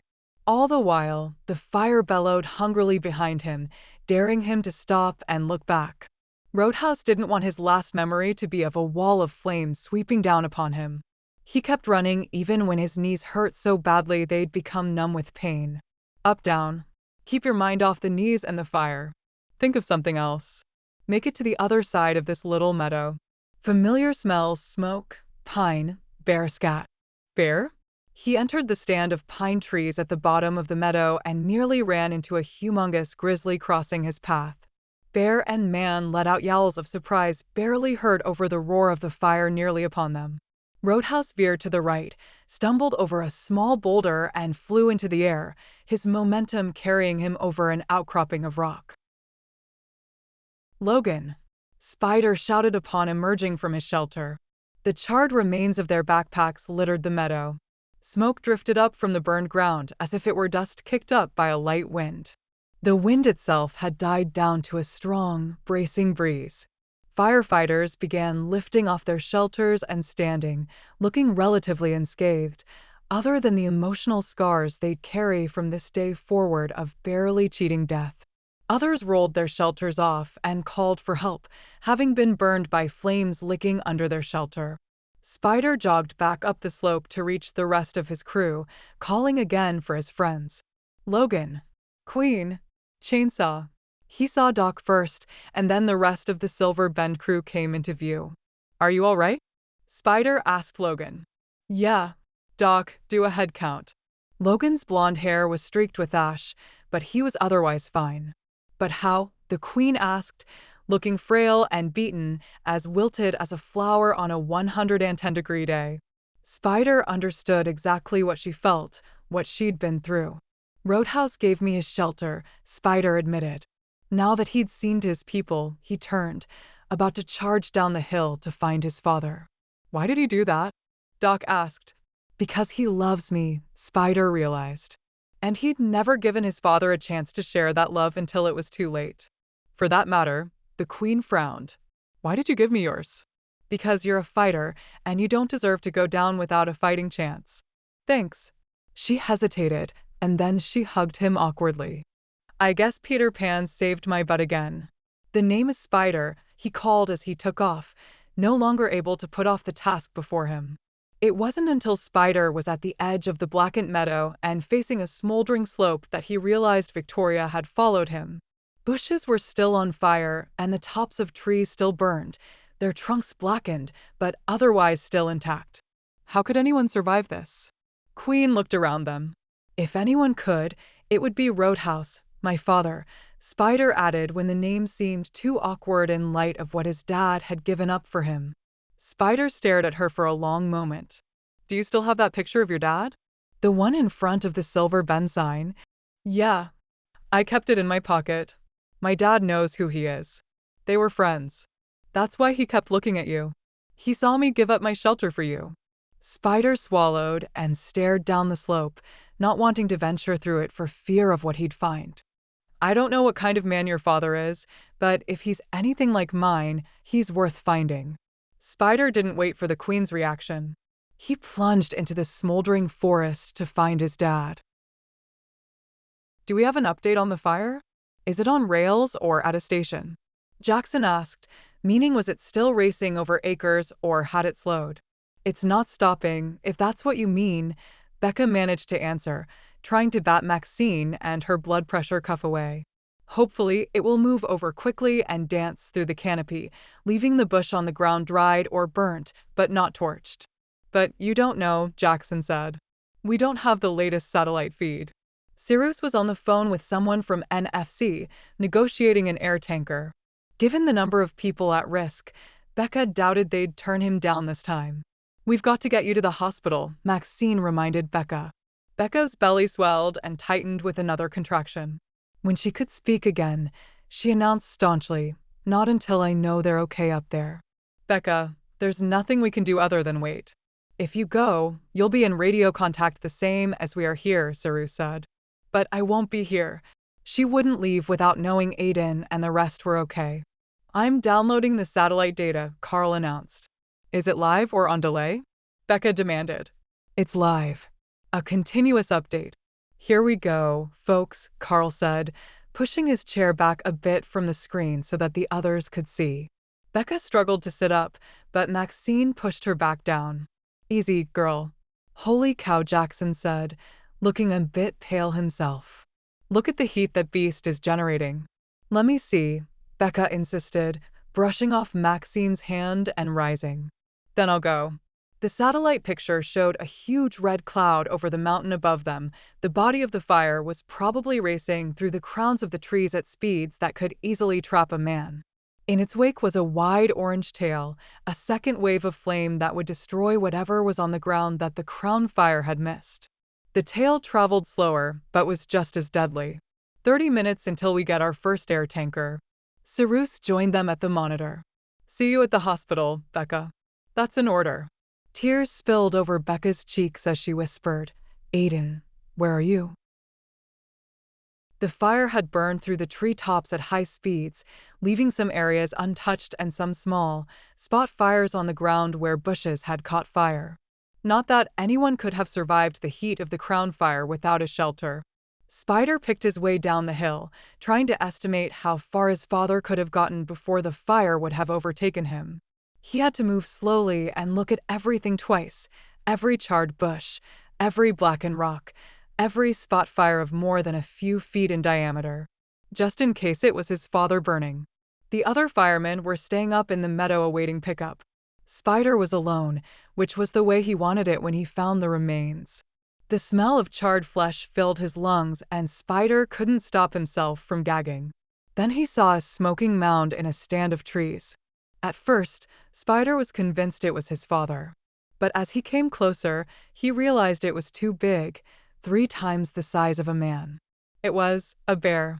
Aiden moved on, climbing to the top of an outcropping of rock. Even though rock wasn't combustible, it had taken in the heat of the fire. He could still feel it through the soles of his boots. He looked around, nearly jumping out of his skin when something moved under the ledge of rock. A booted foot. Dad. Spider jumped down, his feet sinking a few inches in ash. He crouched low until he could see his father's body wedged within a fissure in the rock, expecting the worst. That's when he heard the low moaning and realized his father's body was trembling, his shirt and pants singed. His dad was alive. Barely. Aiden reached toward his father, but was afraid to touch him for fear he'd cause him more pain. Spider yanked his radio off its strap. "Doc, are you out there? I need a medic 60 feet south of the meadow. I'm going to need an evac ASAP." His voice was surprisingly calm, with no indication of the bile pressing at the back of his throat. He'd done this to him. Spider had signed his dad's death warrant when he'd accepted his shelter. "Help's coming, Dad." His father didn't answer. With a hand that trembled, Spider steadied himself against the rock. Through his glove, the heat was still uncomfortable. How had his father survived such heat? Spider was afraid to touch him, but he was worried that his father might be literally cooking inside the rock. Should he pull him out? Torn, Spider put a hand on his father's leg. "You hang in there, Dad." His father continued to tremble, not uttering a sound. "Firefighter down. How soon until we can get a chopper out here?" "Aiden." Becca had been walking out the door of the IC tent when she heard his voice. She rushed back to the radio, flooded with relief. "We're sending out a bird. Can you move the wounded to the meadow?" the communications operator asked. "Negative, not without a stretcher. We can't make one." All Pulaskis and shovels were burned in the fire. Aiden sounded shaken. Overcome with concern, Becca grabbed the mic. "Hello? It's me, Becca. Are you all right?" "Becca, put down that microphone," Cyrus commanded. Ignoring him, Becca pressed the talk button again. "I want to take you up on your offer. Do you hear me? This baby is—" "Becca, don't." Cyrus cut her off, putting his hand gently over hers, loosening her hold on the button. "Communications are cutting out." "For crying out loud," Maxine said. "She's in labor. Just let her say her piece." "I'm trying to tell Aiden that he was right." She fought back a sob and pushed the button again. "I want you to know that I love you." The airwaves were silent. No one so much as breathed within the tent. The microphone cord was dangling at her feet, having come unplugged during her breakdown. Aiden hadn't heard her, but everyone in the IC tent had. "Clear this channel," Aiden ordered. "I've got a man down who needs medical attention immediately. He was out in the fire without a shelter." Becca drew a shuddering breath. It was too late for them. She'd had her chance. She'd dealt with Aiden the same way she dealt with everything. She'd stuck to her plan and planned to go it alone. And now she'd lost him. "Get her to the hospital, Jackson." "I need the medics in the chopper," Cyrus said. Strong hands gripped her shoulders and turned Becca toward the door. "Thank you." She handed the useless microphone back to the communications officer, completely aware that she had probably made the biggest fool of herself in forest fighting history. "I'm ready to leave now." "What do you think, Doc?" Aiden asked. With Doc's blessing, they'd moved Spider's dad inch by slow inch out of the crevice he'd crawled into. His face and ankles were burned, and he was having trouble breathing, as if his lungs had filled with too much poisonous gas. His gloves were melted to his hands, but his helmet and fireproof clothing had protected the rest of his body. Roadhouse's eyes were glazed over, and the only sign that his body was alive was the shallow rise and fall of his chest and the trembling of his arms. Spider sat helplessly at his side. "He's in shock." Doc exchanged a glance with Spider. "It's his body's way of protecting itself." Spider knew it was also the body's last defense before death. "Where's that chopper?" Spider searched the sky, seeing nothing more than thick smoke. "They would have had to fly around the fire," Doc said quietly. "They know we've got a man down. They'll get here as soon as they can. Chainsaws waiting in the meadow to lead them down. It's no use sending up a flare with all this smoke around." The Queen kneeled next to Spider. She'd come down with document. "He'll make it. He's a tough old man." Looking down at his frail, unconscious father, Spider found it impossible to agree. "You're not breathing," Jackson reminded Becca for the third time since they'd left base camp. They were driving Becca's SUV to the hospital. "I've had 2 kids. Breathing is an important part of the labor process. There's something about a man I barely know telling me how to breathe. That's a little hard to take, Becca said between gasps of air. If I told you to shut up, would you be offended? You're just worried about the teams on the mountain, Jackson surmised. And in pain. So feel free to lay into me as much as you want. Instead, Becca grew silent. There'd been no word about the injured firefighter on the mountain. Becca didn't know who it was or how badly they were hurt, but she knew it was her fault. She should have been insistent about the fire lines. She should have lobbied for it earlier. Aiden and others had risked their lives to build a long, two-sided firebreak that was now just ash. The fire had traveled more than a mile in less than 15 minutes. She'd known the front would do that. She'd played politics instead of insisting everyone listen. Spider sat helplessly at his father's side through the bumpy helicopter ride to the hospital. Talk to him, Doc encouraged, yelling over the helicopter's whining blades. He can hear you. Dad. Spider gulped and blinked back tears. Dad, you made it. Geez, you wily old coot. How'd you find your hidey hole? Eyes closed, his dad didn't respond. His body's trembling had all but ceased when they'd popped in 4 into his system before takeoff. Keep going. Doc rolled his hand.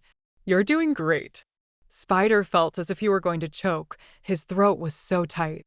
I don't think I've ever seen you move as fast as you did today. Those knees were pumping. Of course, you were going downhill. Nodding his head, Doc squeezed the 4 bag. Apparently, there was a bear that wasn't as lucky as you. He was roasted. Spider cleared his throat. Just a few feet away from you. Did you fight him for that crevice? The hospital's still 20 minutes away, one of the paramedics said. Keep talking. For a moment, Spider panicked. What else could he possibly say that would keep his dad's spirits up? He'd missed 25 years of Spider's life. They had a lot of catching up to do. And Spider hoped they'd have lots of time to do it in. And suddenly, he knew. Dad, did I ever tell you about the time I played in the Little League World Series? I was an all-star shortstop. You're very lucky, Ms. Thomas, the maternity ward doctor told Becca over an hour later. We were able to stop the labor. We'll keep you here a few days, confined to bed, until we feel it's safe for you to deliver the baby.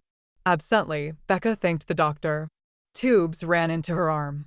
A monitor was strapped across her belly. Other monitors were taped to her chest. Machines beeped and hummed at her bedside.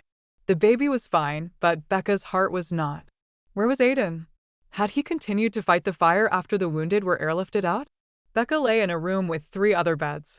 Behind thin curtains, 2 other women labored, their significant others encouraging them to breathe, telling them how proud they were of them, making jokes with the nurses. Becca was alone. Jackson had driven her down the mountain to the hospital in Missoula, and then had left her in the capable hands of the maternity ward staff, promising to check on her later. He'd gone in search of information on the Flathead fire burn victim. Becca supposed she should call her parents, but they'd just come and make a huge fuss over her. They certainly wouldn't provide her with the support she wanted. Only Aiden could do that. She was alone. From the moment she'd conceived the idea of having a baby, that's what she'd wanted. Be careful what you wish for.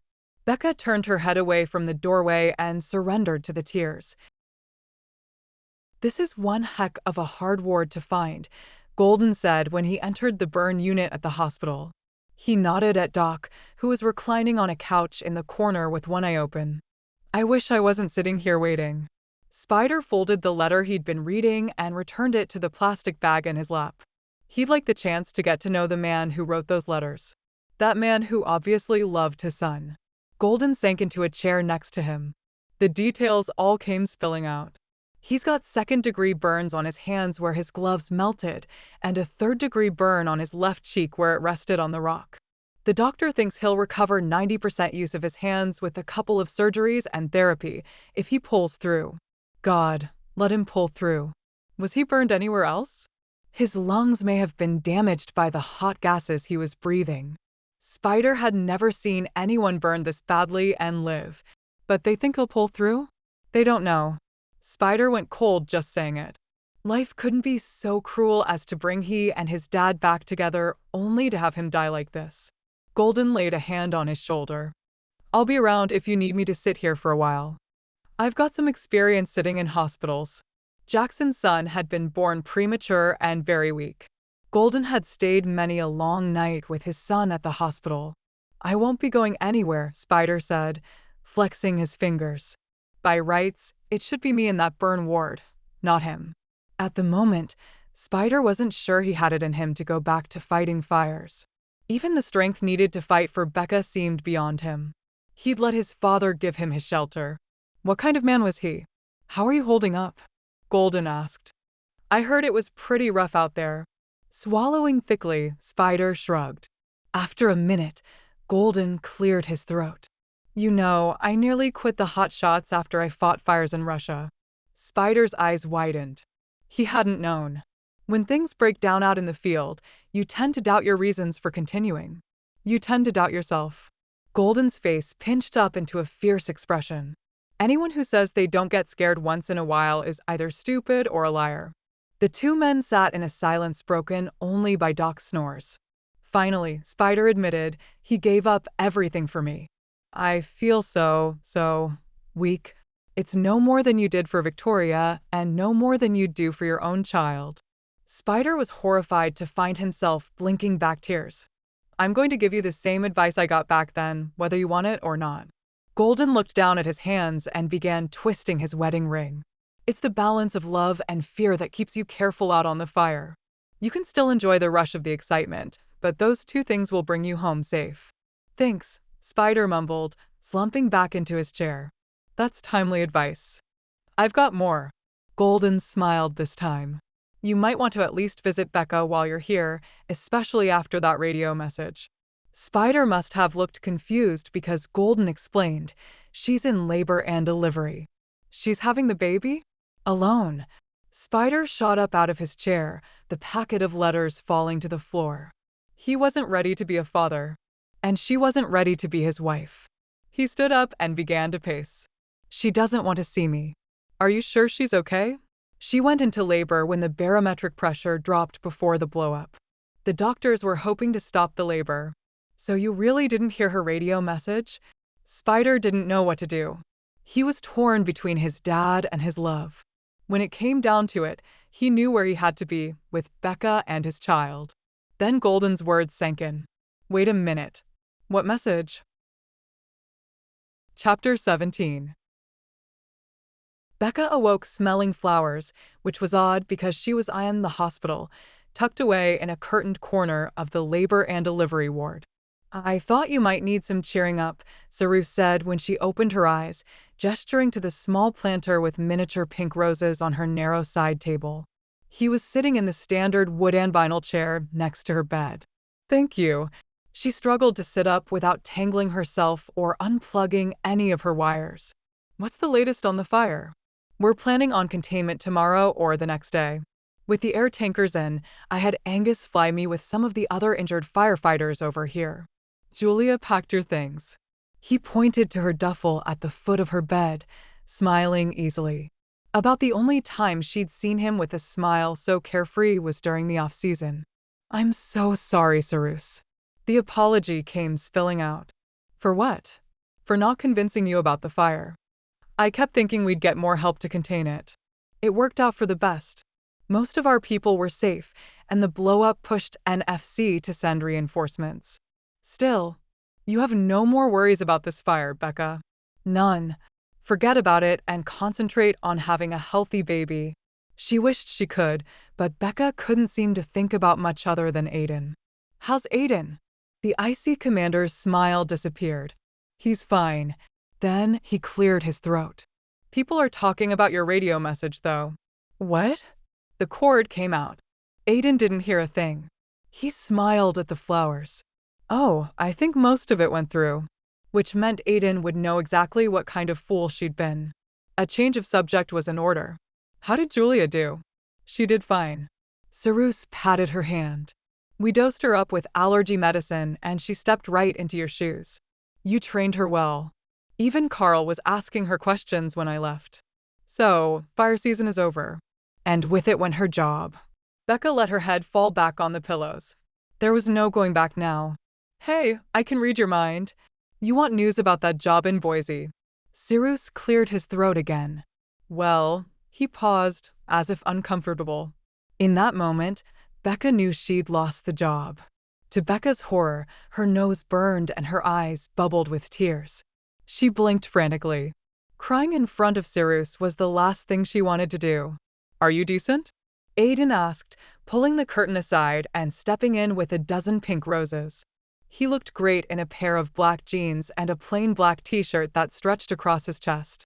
He frowned when he saw the other roses, making room for his larger vase on the table and pulling it back a bit from the bed. Although Becca tried to catch his eye, he wouldn't look at her. Becca's spirits sank. He was here only for the baby. Cyrus stood and shook Aiden's hand. "Good to see you. How's Roadhouse doing?" "He's my next stop." Becca hadn't known the injured man was Roadhouse. Now the tears did spill over her cheeks. She quickly wiped them away. "He turned the corner this morning," Aiden explained. "They moved him out of intensive care. Visitation is restricted, but they'll tell him you came by if you check in at the nurse's station." "I'll do that. Oh, and before I forget, we need to announce the winners of your pool." Cyrus hesitated, and when next he spoke, his words were laced with a teasing note. "It's nice of you to visit Becca. I hadn't realized you'd grown that close."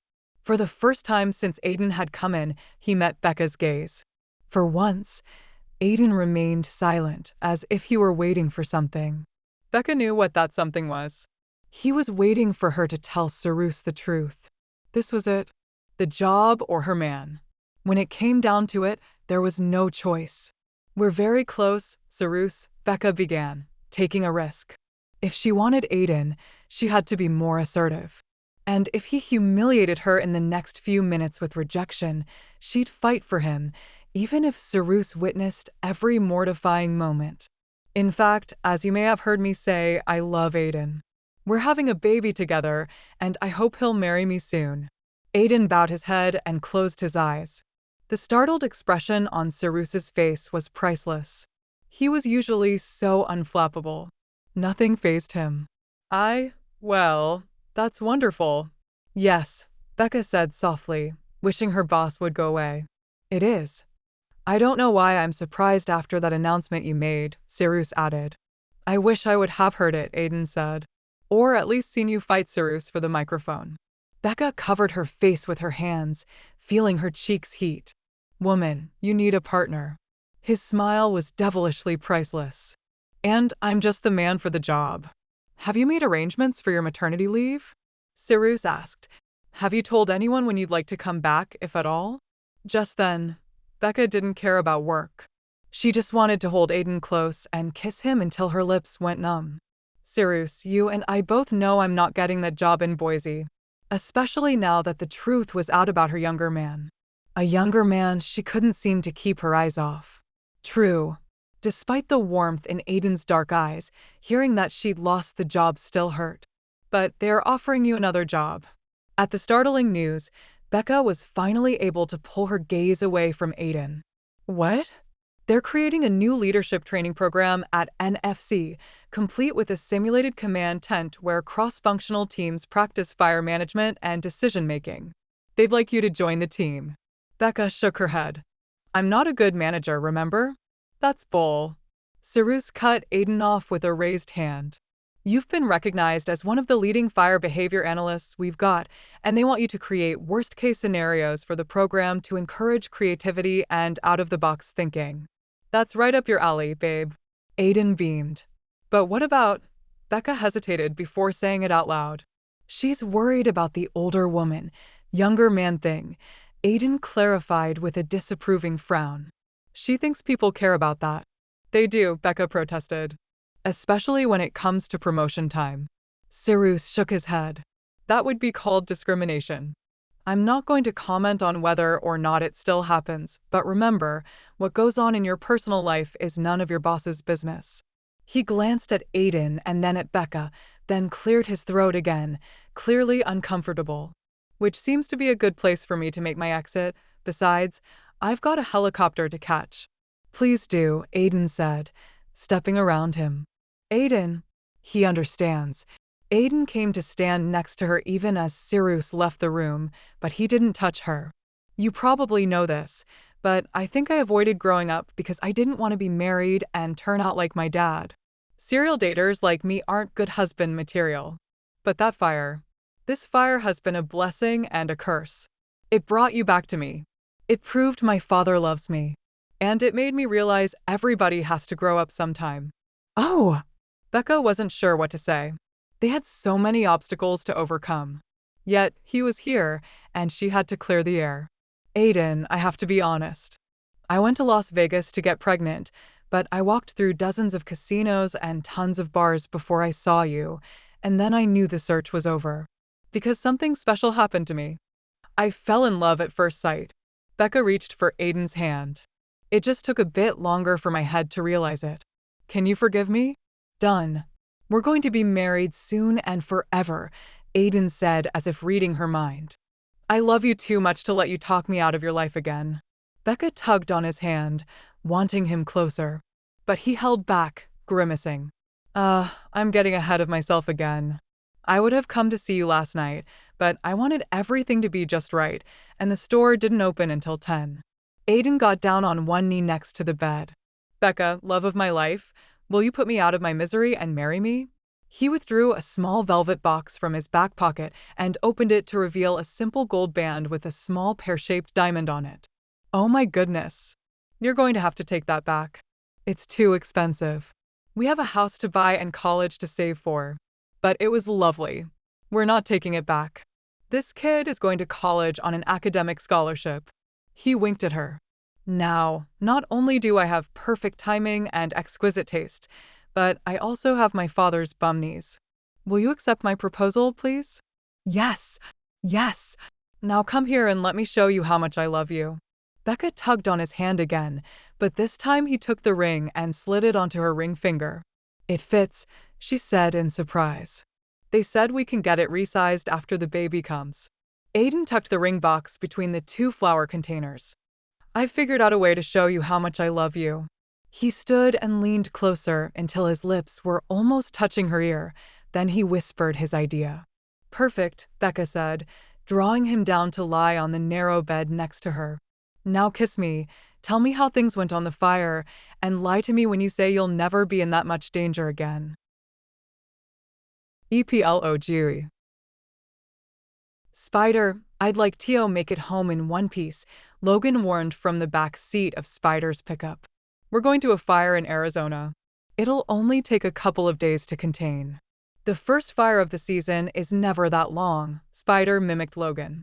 That's what Logan had told him 10 days ago when they'd left, assuring him that he'd return in plenty of time for this important day. Spider slowed down to take a corner, but didn't slow down enough, sending everything in the truck, including the passengers, listing to one side. Spider, Chainsaw, Golden, and Logan all yelled in protest. Sheesh, all right. We're at the city limits anyway. Spider let off the gas as he saw his destination up on the right, the Painted Pony restaurant in Silver Bend, Idaho, the place where his hotshot team met before they left for a fire and when they came home from a fire. Tell me again what this ceremony is for? Golden asked. So that Becca can say, without a doubt, that I'm the father of Charlotte. She'd given birth to a beautiful baby girl with Spider's dark hair and eyes in early October. They'd had a Christmas wedding at a small church down the road, complete with Becca's family and a reception at the Painted Pony. He pulled into the parking lot of the Painted Pony, and his friends all piled out before he barely had the truck in park. It took them less than a minute to greet their families with huge hugs and boisterous kisses. Pausing for a moment after shutting the truck door, Spider filled his lungs with the clean mountain air and looked at the Painted Pony's namesake, a life-size plastic horse posed on the wooden porch. Inside, his wife and daughter waited for him. A change in his life awaited him, and he was ready for it. When he entered the restaurant, the buzz in the room seemed to stop. Then Becca was threading her way through the crowd, looking better than a wife was supposed to look in a red sheath dress and killer red pumps that made her 2 inches taller than him. A lesser man would have been intimidated. Spider loved it, loved her, and loved the precious chubby baby she carried. You're late. You were supposed to be home days ago. With the baby propped on one hip, Becca hugged him fiercely with her free arm. I can't believe I let you go out to a fire without me. You look good enough to eat. He rubbed his cheek against hers. Even though she hadn't lost all of the pregnancy pounds, a fact she continued to complain about, Spider loved her curves. Promise me dessert later? He gently brushed her bangs out of her eyes so that he could see the thin scar that had brought them back together. He pressed his lips against it briefly. Little Charlotte bounced in her mother's arms and flung her upper body in Spider's direction. Come to Daddy, Charlie. He took her into his arms and had to close his eyes against the powerful surge of joy that Charlie caused when she flopped herself against his chest and nestled her head in the crook of his neck. You are a heartbreaker, pumpkin. You're gonna drive the boys in town crazy. She's only 6 months old, Becca chastised him. Don't go giving her ideas. She leaned closer so that she could see Charlotte's chubby cheeks. You want to be a rocket scientist, don't you? Spider could feel Charlie's smile against his neck. She'd been born all smiles and energy. Spider challenged anyone to disagree that Charlie hadn't been smiling moments after her birth. The kid knew what life was all about. Other fire families were finishing up their reunions and moving toward the bar where Cyrus's wife, Mary, the owner of the pony, had set up a podium. Cyrus stood behind the podium looking suitably solemn for the occasion. Surprisingly, he'd been the big winner in the flathead fire betting pool. Next to him sat Spider's dad, beaming at the crowd despite the bandages on his hands. His cheek was still pink where they'd grafted new skin. He had one more surgery to go before he'd tackle physical therapy. He was living in Spider's old apartment above the barbershop. Spider's family lived a few miles down the road in a 2-story clapboard house with a wraparound porch. When Becca's offer on the house near Boise had fallen through, they decided to settle in Silver Bend. Currently, Becca was working part-time from home and was getting ready to work 2 days a week in Boise at her new job. Hey, Spider. Spider, way to go. Good to see you, Spider. The greetings went on as Spider passed through the crowd carrying Charlie, his fingers entwined with Becca's. He halted in front of the podium and turned to Becca. I'm sorry.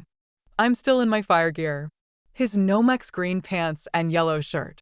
He was supposed to wear a suit for the ceremony, but he hadn't gotten home in time to change. At least he'd been able to shower before he'd gotten on the plane in Phoenix. You look fine, Becca reassured him, outclassing him as she always did. Charlie blew bubbles against his neck and started chanting da-da-da-da. But we spent so much money on the suit and you really wanted me to wear it. Oh, you'll wear it for me later, won't you? Becca raised her brows, demanding a promise. The air whooshed out of his lungs. She could still do that to him. Sometimes he thought she was too much woman for him. Every once in a while, she still got prickly about the age issue, but it really didn't matter to him, and she'd finally seemed to understand that when she'd told Cyrus she was going to marry him. Hey, son, his dad greeted him. Spider knelt next to his father's chair. How are you feeling, Dad? Better every day. Smiling big, the old man leaned forward and caught Charlie's eye. People want to get home, Cyrus said. We need to get started. Okay. Spider stood up. Now that the time had come, Spider felt a bit at odds. In the scheme of things, this was huge and yet not. Let's get to it, people, Cyrus addressed the crowd, which immediately had the noise level dropping down to silence. We are gathered here today to share in the ceremony of the Rodas family. For many years, we've known this man as Spider, both on the fire and off. Cyrus cleared his throat. Today, I stand before you to announce that from this day forward, if we are not on a fire, that you should call this man Aiden Rodas. And to make this decree somewhat legal and somewhat binding, you're invited to view Charlotte Ruby Rodas's birth certificate, which lists Aiden Rodas as her father, not Spider. With a glance in Becca's direction, Cyrus continued with a smile. Those of you who failed to comply will have to deal with Mrs. Becca Rodas. And me, his dad piped in, holding up one bandaged hand like a boxing glove. Aiden turned his head to look at Becca. She'd told him once that she wouldn't call her child's father Spider. He'd gone to Becca in the hospital with roses and shown her how much he loved her by offering to shed his hotshot nickname, the name he'd come to refer to himself by over the years. Drinks are on Aiden, Cyrus called out. The crowd hooped it up and moved toward the bar or the tables of food on the far side of the restaurant. Da-da-da, Charlie cooed in his arms. Becca squeezed his hand and kissed his cheek. Thank you, Aiden. You couldn't have given me a more perfect trio of gifts, our daughter, your name, and your love. Aiden grinned. In the embrace of his family, he'd finally found the balance between fear and courage, humor and seriousness, friend and lover, father and son. There was a lot of life he had yet to live, but with a family like his there wasn't much more to yearn for. Except, Beck, maybe being an only child wasn't such a good thing.